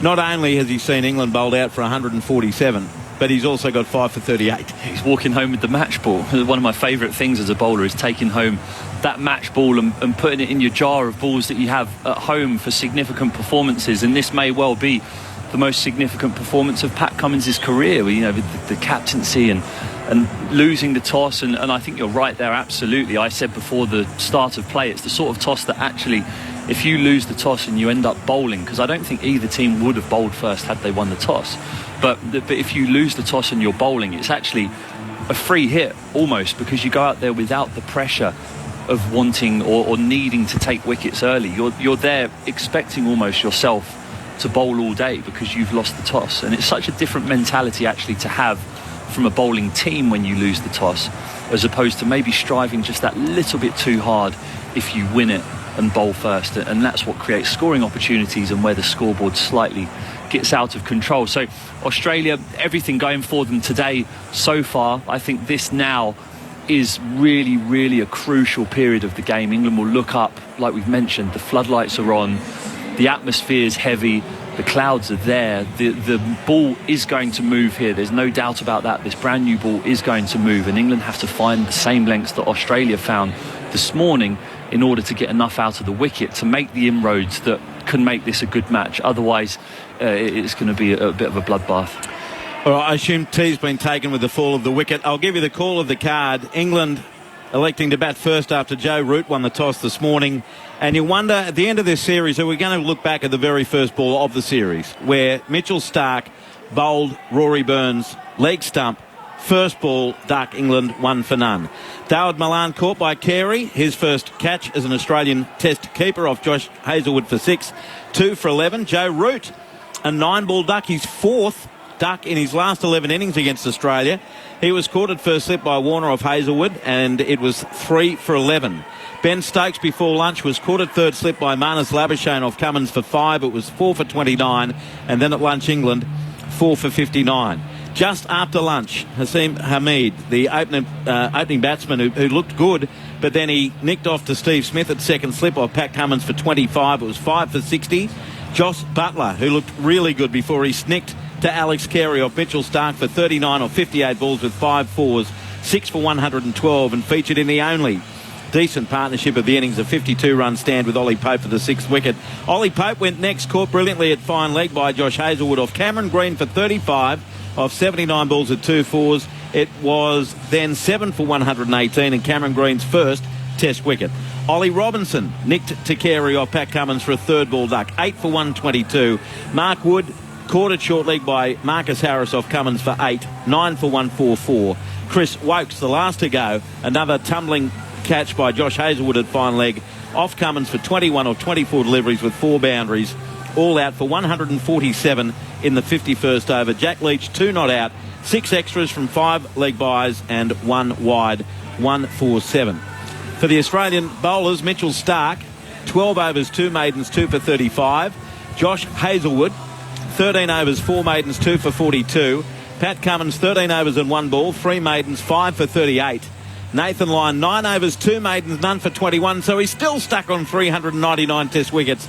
Today I doubt he'd be disappointed. And Cameron Green, a day he'll always remember, his first Test wicket, 3 overs a maiden 1 for 6. So play to resume in around about 15 minutes time, and Quentin Hull and Mitchell Johnson will pick it up from the Gabba. Just on our way to the break, guys. Kirsty here from Freeling, South Australia. What a great first day of the Test. You can't take your eyes off it for a minute or you might miss something. BJ in Brisbane says, been driving around the Gabba area today making deliveries all day. So close but so far. Thanks for being my X-ray vision and helping me feel like I'm inside the ground. Good on you, BJ. Sorry, it's tantalisingly close for you. We'll keep it here for a few minutes before we head into the next ABC News, Steve. So now that has come and gone and Australia's totally on top 2/3 of the way through the opening day. You mentioned that the pressure now on the England bowlers, and again they've left 1,100 Test wickets in the dugout. No James Anderson and no Stuart Broad. Is there a key between the pace bowlers? Is there one that needs to stand out more than the others? Well, I think they're going to have to bowl, and it sounds such a cliche, and I apologise for this, but they have to bowl in a partnership together here, because if one guy's keeping it tight and the other one's chasing wickets and leaking runs, then that means Australia get off to a flying start, and you're already looking over your shoulder thinking, right, they're going to get these 147 in quick time here. So it's about discipline first and foremost as a unit. I see Ollie Robinson as being quite a key figure in this. He bowls similar to Josh Hazlewood, the way he's tall and over the top, and he angles it in towards the stumps. And just like that ball that got Joe Root early on in the piece today, he gets the ball to leave right-handers off quite a full length. And for a tall man, I saw a stat today, he releases the ball from 2.15 metres, which is very tall for a seam bowler. A lot taller than probably 95% of bowlers in the world. So he will enjoy the bounce on this wicket and the carry, but it's just here if he can find the right length. And Josh Hazlewood, Pat Cummins and Mitchell Starc, but particularly Hazlewood and Cummins today, showed the England bowlers the length to bowl, and it's just constantly bringing the batter forward, hitting the splice of the bat, and then the ball that does something will take the shoulder of the bat and carry through to the keeper and slip. So it's a very simple mantra, but also here as a bowler you have half your eye on the scoreboard and the scoreboard pressure that you're under to take wickets. So it's such a fine balance between discipline and chasing wickets, and I think that if you slip onto the end of the continuum that is taking wickets, then you're in a bit of trouble, because you will bowl bad balls. The Australian batters, we've seen there's still balls to be hit out there. When it's a bad ball, it's been hit all day for four. Just the Australian bowlers bowl very few of them. What can we expect from Ollie Robinson? We know Chris Wokes relies on some movement. Mark Wood is a speedster and hits the deck. And Ollie Robinson, he's just back. He served a suspension. It was 8 games all up, 5 games suspended for some offensive social media posts back in 2012, 2013. But his early rewards in 5 tests have been very promising. 28 wickets. What can we expect from him? Yeah, they have. He bowls with discipline, and he gets bounce. And I think for someone, he's not the quickest, he's not lightning fast. He'll bowl 82, 83 miles an hour, maybe up towards 85 when he's really ripping them through. But he will get the bounce that you really need on wickets such as this, and it's that kiss and kick that makes bowlers so dangerous here at the Gabba, much like Josh Hazlewood does and has done through his whole career. So I would expect to see something similar to that if he does get the ball in his hand and get rhythm early on. And he's also a man who doesn't shy away from a battle or a fight. He's not intimidated. So someone like David Warner coming at him hard and maybe having a couple of words to say, like David Warner likes to when he bats sometimes, he won't shy away from that situation. He'll enjoy getting in the battle. Dave Warner doesn't have to face his nemesis with Stuart Broad not there. There are some question marks about the Australian batting lineup, which will be interesting. Marcus Harris, George Bailey, the new chairman of selectors, gave him the thumbs up a week or two ago to say you're there, because there'd been a lot of speculation about who would open again with Dave Warner, as we had 12 months ago. Travis Head coming in at number 5, gets another chance back in the Test team, winning that spot ahead of Usman Khawaja and Alex Carey on debut, coming in at number 7. But then you've got Marnus Labuschagne and Steve Smith. Will they carry the load for Australia again? Can England find a way to get rid of Steve Smith? I was reading today, his last, I think, 4 series against the Englishman has been beyond ridiculous. His last 2 Ashes series, 1,461 runs at 121.75, 6 hundreds, and in that 2 double hundreds and 5 50s. Yeah. So that's 11 scores over 50 in 14 innings. How does England get Steve Smith out quickly? Well, it's a scary proposition, isn't it? And I think someone who comes with that aura around them, it's very easy to build funky plans and set funky fields. And I think that, especially in conditions such as this, where what we're seeing on our screen now, if they do get out there, the wicket is being covered momentarily. It's dark too. Yeah, it's very, very dark. You can see it. You can see 4 shadows on every person who's out on the outfield at the moment. But if England do get out there, in conditions such as this, it's so important just to keep it simple. A ball that's moving away on 4th or 5th stump that would get a lot of batsmen out is still going to get Steve Smith out. Can I suggest you also keep it simple, try and avoid the doors with your head on the way out? I'll do my best. Thank you, Steve Finn. Look forward to your company in the final session, which hopefully will get underway in 7 or 8 minutes' time. England bowled out on day one of the Ashes series for 147, and Pat Cummins another 5-wicket haul, finishing with 5 for 38 off 13 overs and 1 delivery. It's tea. Day one. We're going to head to the ABC newsroom and then back to the Gabba with Quinton Hull and Mitchell Johnston on Grandstand Cricket.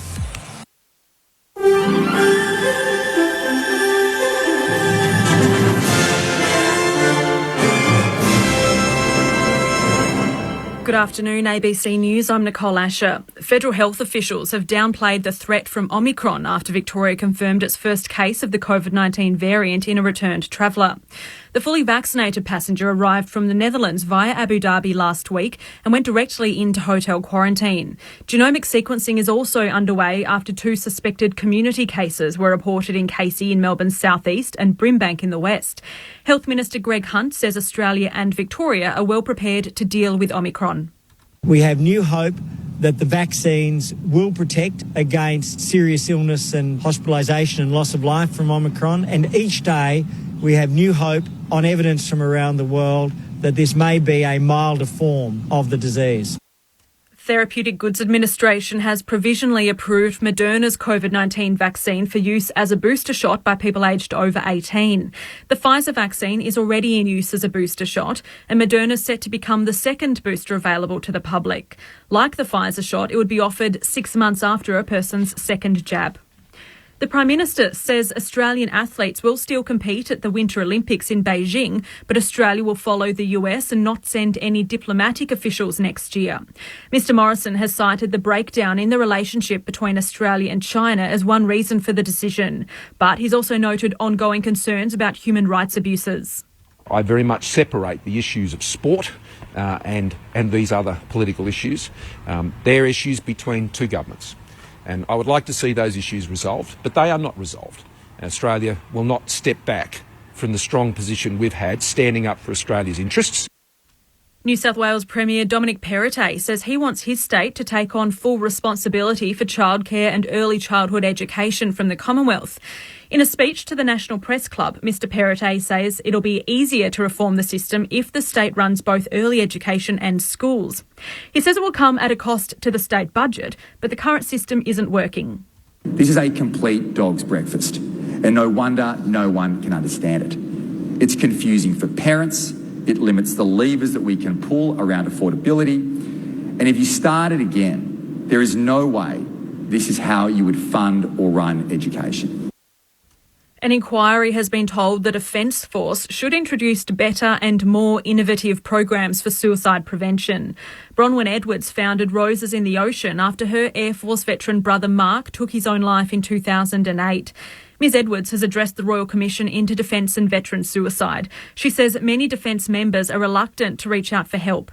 We were told about a strong culture of don't tell, of stigma and don't be vulnerable within the ADF. Fear of career end or career pause is very real. Overseas, and a Malaysian appeals court has upheld former Prime Minister Najib Razak's guilty verdict over a major corruption scandal. He was last year sentenced to 12 years jail and fined 50 million Malaysian dollars for his part in looting the State Development Fund. He's pleaded not guilty and could file another appeal. To sport, and the AFLW has announced a new plan to improve the Women's League over the next decade. Key targets include having at least half senior coaching positions held by women, and for AFLW players to be the highest paid sportswomen in the country by 2030.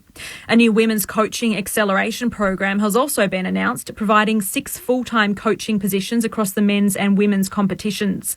AFL General Manager of Women's Football Nicole Livingston says it's a great starting point for women's coaching. We need to start somewhere. They are full-time positions, and in fact it's something to be celebrated. Women coaching full-time, being able to completely immerse themselves into the job of coaching is unique, and we believe the first of its kind.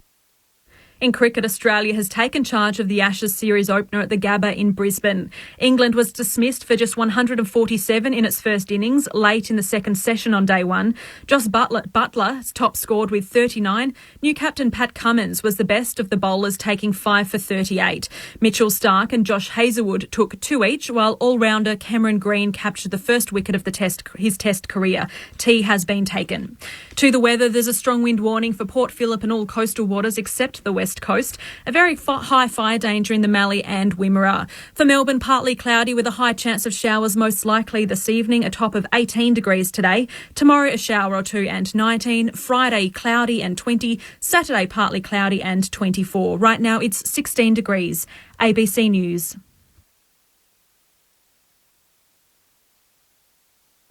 Here's a surprising fact. The average person will spend 1.3 years of their life just doing this. No, not washing the car. Not what you think. No, it's working out what to watch on the telly. Huh? Surprising, right? But don't panic. You can save a lot of that time on ABC iView. Jaw-dropping comedy, eye-popping drama, and all the mind-blowing telly you could wish for. Download the app now on your phone, tablet or smart TV. ABC iView. Don't be surprised if you're surprised. For the best cricket analysis and conversation, download the Grandstand Cricket podcast with host Corbin Middlemass and former Aussie opener Ed Cowan.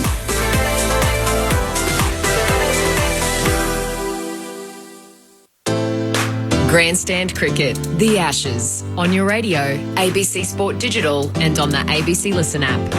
Here's Cummins. Looking for a 5-wicket haul. Bowl short to Wokes. Wokes pulls it down towards deep, fine leg, and another great catch by Josh Hazlewood, much in the manner he dismissed Ollie Pope. That is a wonderful take by Josh Hazlewood, and it's a fifer for Pat Cummins in his first innings as a Test match captain. He claims 5 for 38. Chris Wokes caught brilliantly in the outfield by Hazlewood off Cummins for 21, and England on the first day of the Ashes series have been bowled out for 147. Grandstand Cricket, The Ashes, on your radio, ABC Sport Digital and on the ABC Listen app. The first day of the Ashes 2021-2022 has belonged to Australia. Welcome back to the Gabba, where the rain has just started to fall. Quentin Hull here with Mitchell Johnson and Kristen Beams. England all out after choosing to bat for 147, surviving just one ball beyond the one-day 50-over mark. 50.1 overs, all out, 147, with Josh Butler's 39 the top score. Ollie Pope made 35. And from the beginning, it was a bad day for England. Warrie Burns bowled first ball by Mitchell Starc. What a start to the series. And the progression was quite steady from then on. Joe Root making a 9-ball duck. When he went, it was 3 for 11. Ben Stokes on return, caught in the slips, Corden for 5, 4 for 29 at that point, 4 for 59 at lunch, with Hamid and Pope doing their best to try and restructure and salvage the innings. But when Hamid was dismissed first over into the second session, it triggered a session of 6 wickets going down for England. Cummins 13.1 overs, 3 maidens, 5 for 38. Hazlewood 2 for 42 and 2 excellent outfield catches. Starc 2 for 35, and Cam Green with his first Test wicket. A wonderful catch taken by Hazlewood in the deep. But Nathan Lyon, 9 overs, none for 21. He remains on 399 Test wickets. Mitchell Johnson, Kristen Beams, lovely to have a chat to you, although we won't be describing the third session all that imminently because the pegs are in. The ground staff has been furiously working through the tea break, and it's very black above, and it started to rain.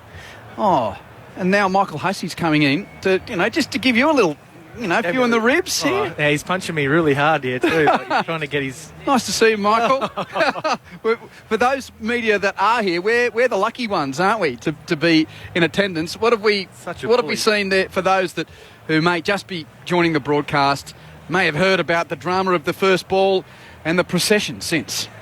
It's been incredible. The first ball really just kicked it off. The crowd went wild, and there was talk about the Australian bowling attack coming into this series and all the hype and the amount of cricket they've played, and coming from a World Cup, and the way they started was just incredible. So I did want to say I thought maybe that was a little bit... Cummins had bowled really well, but a little bit selfish, wasn't it? The captain just keeping himself on for a fifer. I'm all for that. What do you reckon, Beamsy? I mean, it's been the perfect day for Captain Pat. Yeah, he couldn't have scripted it any better. I think from the moment he lost the toss, everything has just turned to gold, and I think you really hope that it's not going to stay easy for Pat Cummins from a captaincy point of view, but I'm sure he'll look back on this day and say, well, that was a pretty good day as my first day on the job. And I've really enjoyed the way he's gone about it, the way he moved the bowlers. We had a little bit of a chat about it, and maybe a little bit jokingly, but I think it does make a difference as a bowling captain in terms of when you're swinging those changes. I think if you're a part of the bowling unit, there's that sort of real level of respect. So if it's changing an end or short spells, we'll probably see him do that a little bit differently because he is one of the bowling group. So I think that might be a nice part of his style as a captain. If you've got a thought while we hope for the rain to clear here, 0467 920 222 is the SMS number to get in touch, 0467 920 222. And I'll take both of you back to our discussion before play. The concern around the lack of red ball centre wicket preparation for the Australian pace trio. Yeah, that was a real concern for myself, being a former fast bowler. You do all the training sessions and you have your little practice matches, intra practice matches within the group, and there's nothing like playing the game and getting out there.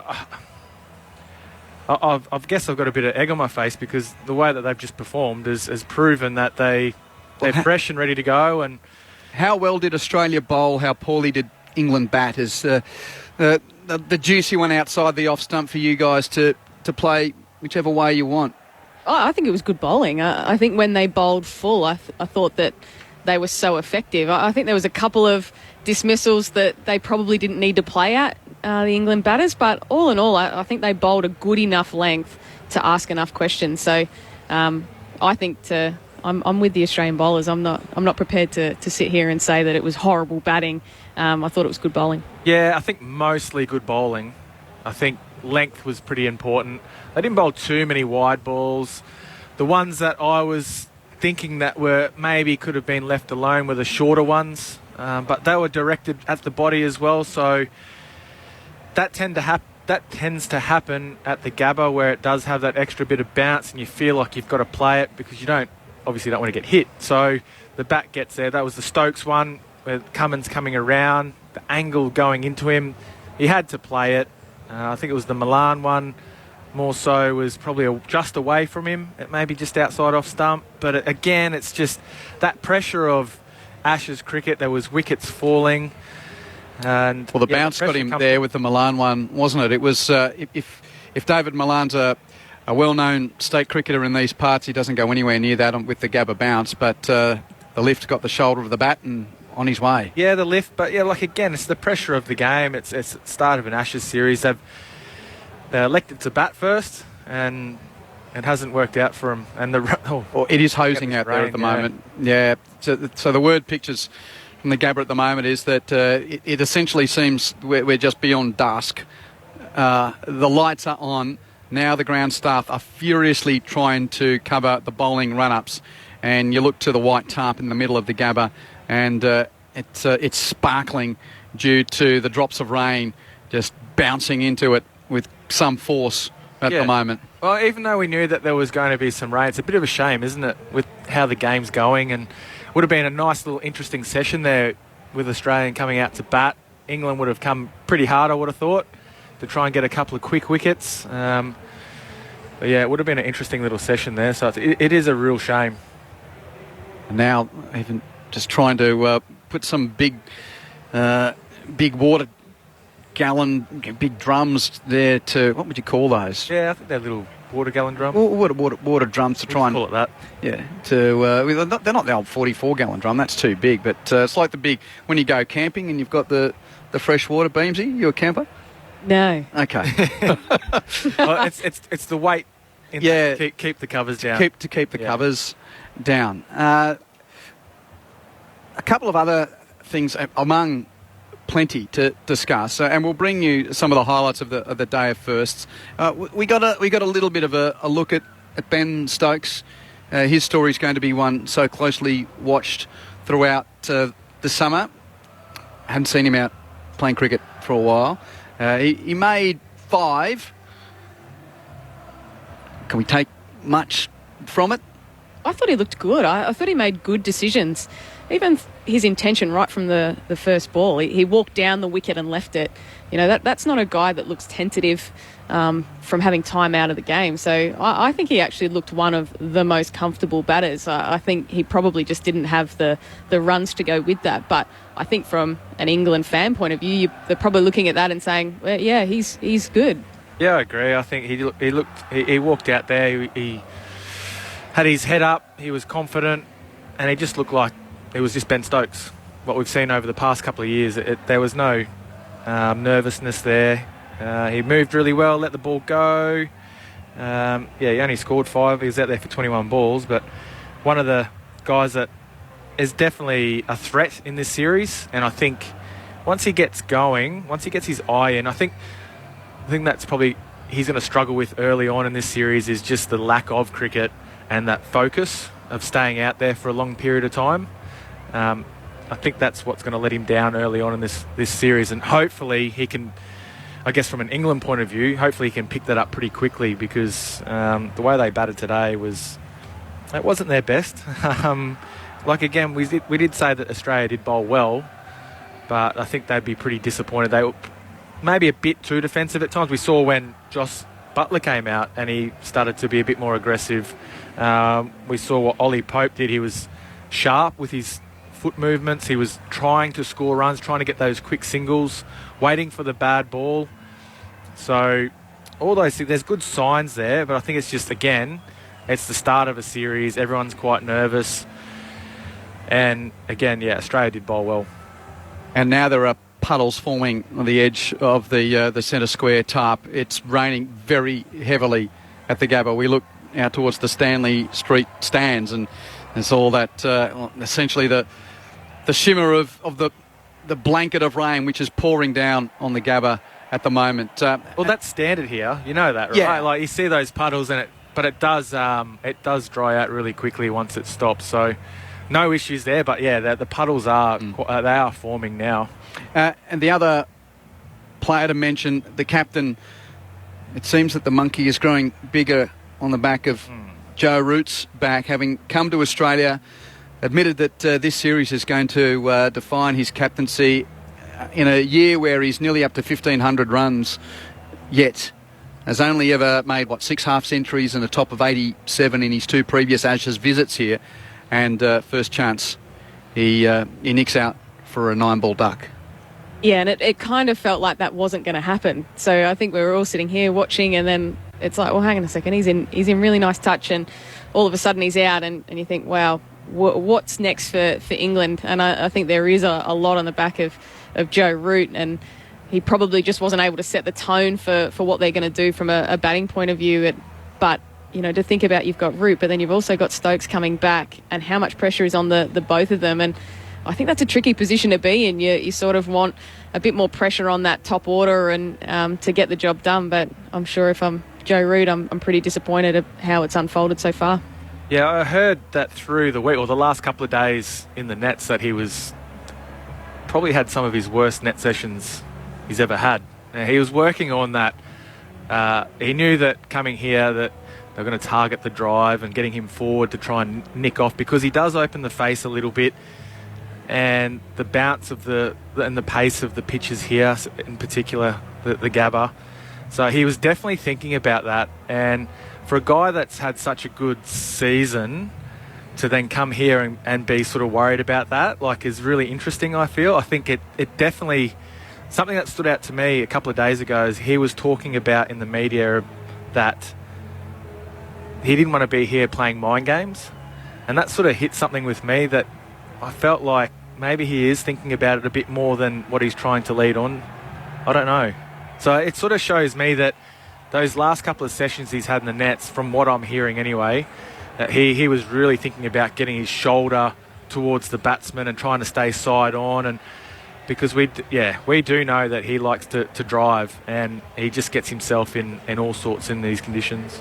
If you have just joined us, rain has stopped play at the Gabba. You're with Quentin Hull, Mitchell Johnson and Kristen Beams. England all out for 147. A day of firsts. Let's go through them, shall we?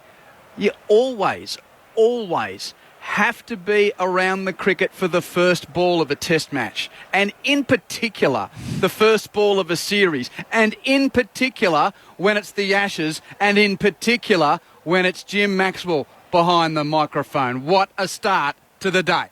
Welcome to the Ashes, folks. Stark rumbles in and bowls it down. Bowled him.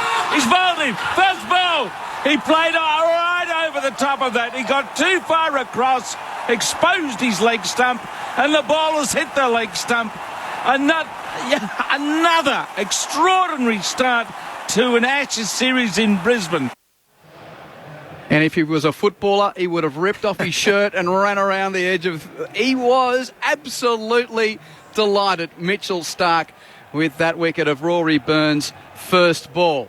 Well, then we had the first ever catch behind the stumps in the baggy green for Australia's new Test wicketkeeper, Alex Carey. Hazelwood bowls, edge caught. There we go. You mentioned Carey, and he snaps up a catch. His first Test catch. Milan had to play at the angle of the ball around the off stump, and he's nicked it straight to Carey. A very comfortable catch. England lose its second wicket. Milan caught Carey, bowled by Hazelwood for 6. It's 2 for 11. And he ended up with 3 catches in his first stint behind the stumps for Australia. So if that wasn't enough of the firsts for you, enter Cameron Green, who played 4 tests last summer without picking up a wicket, but he fixed that today at the Gabba. Green is going to return to the attack, and he's been swung around to the Stanley Street end, having had a couple of overs from the Vulture Street end. 2 slips in the gully behind him, and Pope gets a short ball which he pulls uncontrolled to deep backward square. A brilliant catch taken by Hazelwood, running in from fine leg. Great fast bowler's catch. First Test wicket for Green, finally. And what a stage to do it on day one at the Gabba. For Cam Green, Hazelwood has taken the catch, and Cameron Green gets a Test wicket. Phew. If you're Cameron Green, the relief, the joy, an unbelievable moment in your career to take your first Test wicket. I think he's looked like he's deserved that wicket prior to that ball, but he feels so relieved right now. And what a great catch by the big fella Joshy Hazelwood to come in off the boundary, big dive forward, take that catch. It's a special moment, I'm sure, between the quicks as well. And how big will it be in the context of this game? Ollie Pope looking very comfortable off his 79 balls there with his 35 runs. But now we are genuinely into the bowlers here. And what a great change by Captain Cummins, bringing Green into the attack. And Pope looked really comfortable compared to his teammates, but he has to go. It's 7 for 118. So a first ball wicket, a first catch for Carey, a first wicket for Cameron Green, and then first day on the job, Pat Cummins. We know he's good, but how about a fifer in your first session as skipper? It took him only 2 sessions to dismiss the English team for 147. Those in the line of fire for Captain Pat: Hamid, Stokes, Wokes, Robinson and Wood. Pat Cummins, 13.1 overs, 3 maidens, 5 for 38.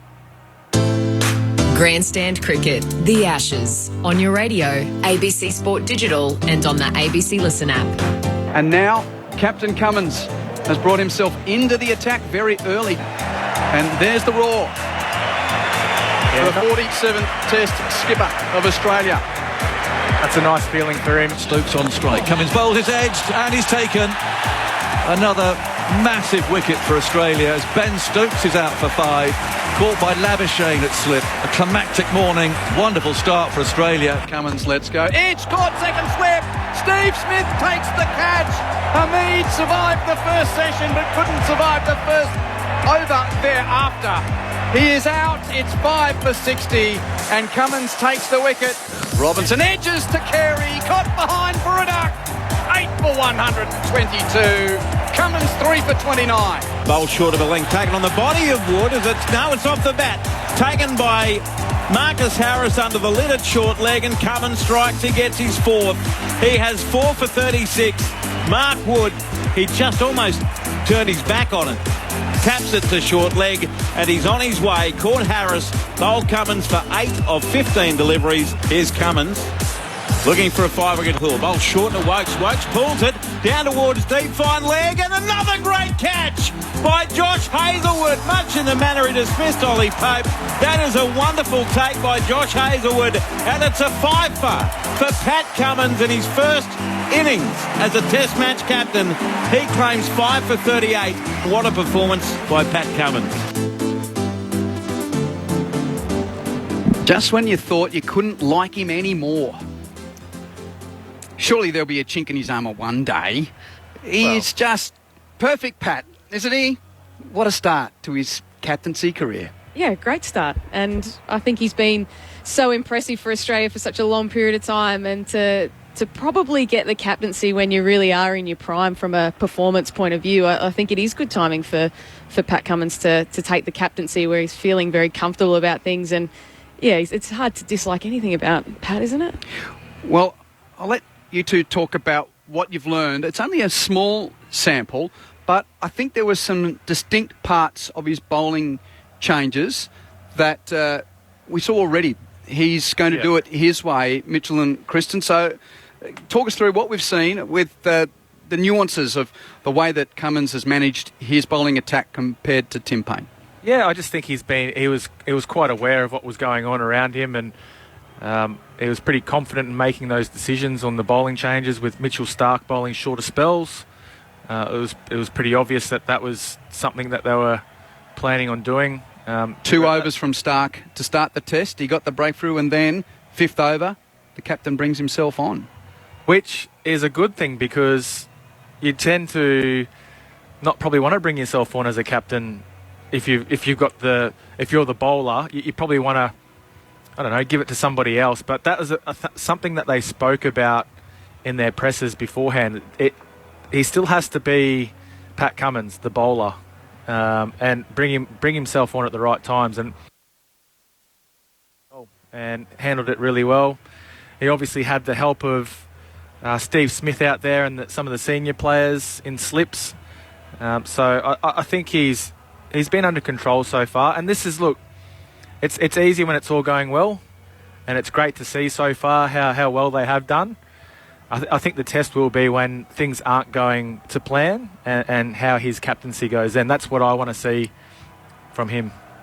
Yeah, I think I really liked that there was some conversation with Steve Smith, but it didn't seem like there was too much of that either. And I think there's that fine balance. I think they have been talking about it in the lead up that, Steve Smith's going to play an important role, but he's also got to allow Pat Cummins to go about his business and do it his own way. So I like that there was a bit of conversation, but not too much, because I think that would have nearly undermined what Cummins was trying to do. So, and it probably put doubt in his mind then. So, yeah, I totally agree.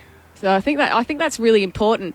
And he'll obviously have Carey that he can lean on and other players. But what he's probably going to do more so than any other captain is talk to his bowlers more. Yeah. So they're actually going to make those decisions. I wouldn't be surprised if there's more conversation between him and Starc. Like, I'm thinking a short spell here. This is how we're going to go about it. Is it time to bring the spinner on? We might see more of that interaction than probably what normally happens. Is the skipper is normally in the slips cordon, and those batters normally have most of those conversations. It's probably going to take the conversation a bit further around the field. So KB, we had a bit of a laugh as they were coming off the field after that session, and we saw the umpires come over to Pat and ask for the roller, the small or the big roller, and we had a laugh because it's probably something he may not have even thought about. So he actually went over to Steve Smith and Marnus, who were sort of running off the ground, and he said, "Boys, what we're going, the big one or the small one?" So it was. I thought that was quite funny. You thought it was quite funny as well. And was he asking the umpires if he could have the cricket ball as well because of his 5-wicket Hall, or I don't know whether Josh Hazelwood, had, as the fast bowling cartel member, just like, the umps are not taking this, I'm giving it to the skipper. That's a fifer. I don't know whether there was a bit of that byplay. Yeah, I don't reckon Pat would have asked for the ball, but I wouldn't be surprised if that had happened. I think he was probably just a bit frazzled about the whole roller thing. But I would have just taken a punt if I was Pat, like, oh yeah, the big one. But good on him, he actually asked the question. But there's going to be lots of little nuances like that we probably think is very funny, but things that you never think about. And so much of the captaincy role is all of the other things rather than just, the bowling changes and whatever else. I mean, I'm sure he's never done so many presses in the lead up to a game. All of a sudden he's got to think about the roller. There's going to be all these things happening which are a little bit different. So it'll be interesting to see how he handles it. Rick Finlay, speaking about Pat Cummins, we've got a question here on the SMS from Sam in Alice Springs. How many players with a fifer on Test captaincy debut? Rick? 11. 11 of them. Yes. That completes the team. Pat Cummins, last picked. It's no surprise to know, though, that Cummins is the first Australian, because we tend not to choose bowlers as captains as a rule. So he's more the exception there. But who are the notable names in that group? Imran Khan. Fairly handy. Waqar Yunus. Pretty good too. And the most recent of the only other one this millennium is Rashid Khan of Afghanistan. Well, there you go. It's also interesting to note that of the previous 10, 8 of those performances led to their team winning. So winning the match. 8 out of the 10. 8 out of the 10 previous. And so 2 of them also got half centuries in that very same match. Imran? Of England, and yes, Imran. Imran. But he lost the match. Oh, really? So Imran got a fifer and a 50 on Test debut as captain, yet Pakistan lost the match. You can't do much more than that, can you? Well, I think he did his bit. We are watching rain at the moment, and we're probably a little pessimistic about play for the rest of the day. Have no fear, we will be back here if indeed play returns. But those of you listening on local radio, we're going to head back in about 9 minutes or so to your regular afternoon programs. But I just wanted to pick your brains, Mitchell and Kristen, about who keeps a lid on it in the Australian dressing room here. Like, it's only day one. It's only the start of the series. Yet it has been a dream start for Australia. And this England team, which outside of Strauss's team in 10-11, England's been terrible in the last 4 tours here, having been wiped the floor 3 out of those 4. And yet the Gabba's doing Gabba things again, and the Australians are doing it to England once more. 147 all out. Yep, I know Australia hasn't batted. All of those things. But you as players, you've been there in scenarios where you think, okay, how do we just ensure that the mind doesn't wander? Yep.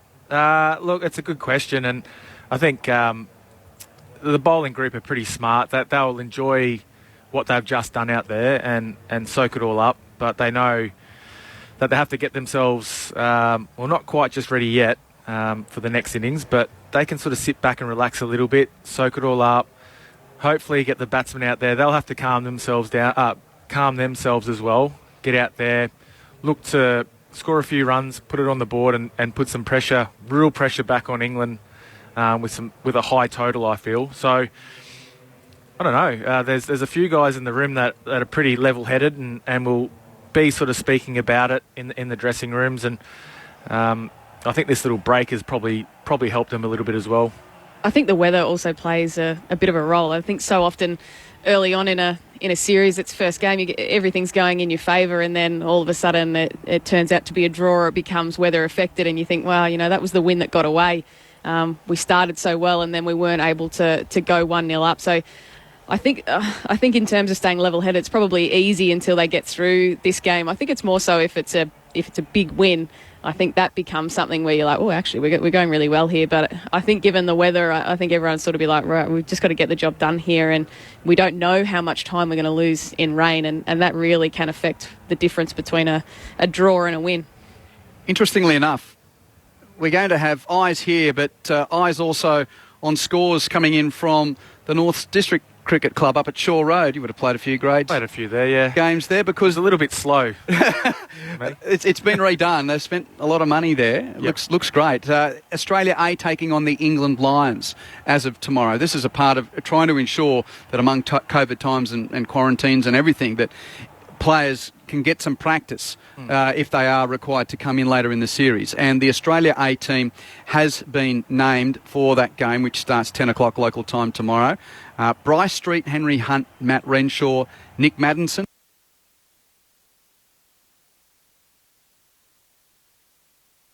Mark Deckerty and Scott Boland. So Street, Hunt, Renshaw, Maddinson, Kawaja, Marsh, Inglis, Neeser, Swepson, Steckety, Boland. The 11 to play for Australia A against the England Lions. Kawaja not stiff to be captaining that team? He's not even vice-captain. Mitchell Swepson's the vice-captain. Interesting. Ooh. Future captain, maybe. I don't know. What do we read into these things? No, that's good. It's good that they're able to get a game like that and get some. Here's one for you. Here's a curly one. Between the three established, well, let's make it four established players outside of the young openers, Bryce Street and Henry Hunt. Out of those that have played Test cricket, Renshaw, Maddinson, Kawaja, Marsh. Who plays next? Who plays next for Australia among that group that misses here? Well, no one right now. if Australia perform well. Who is next well, we in don't line? know. We assume it's Kawaja because he's been around the squad, but he's the oldest of that quartet. Maddinson's been named captain of the team. Matt Renshaw's an interesting one from a local perspective. He was flat out keeping in the Queensland Sheffield Shield team 18 months or so ago. But he's a guy who batted a day at the SCG in a test match. We know that he can play long, dogged innings in red ball cricket. I like the reward of the players who've been playing well in Shield cricket and the fact that they're getting this opportunity from an Auss A point of view.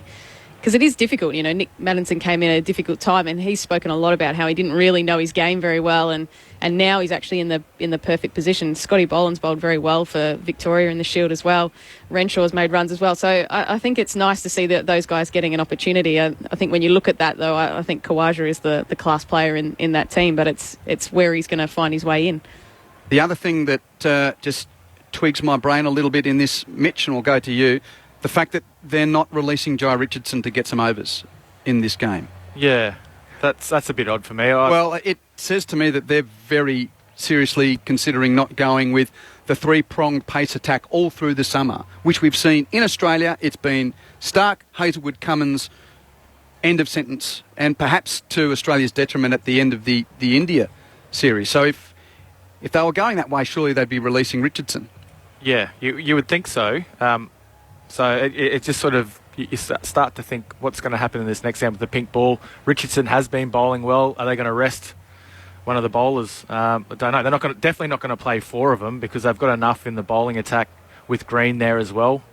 So, yeah, that's sort of...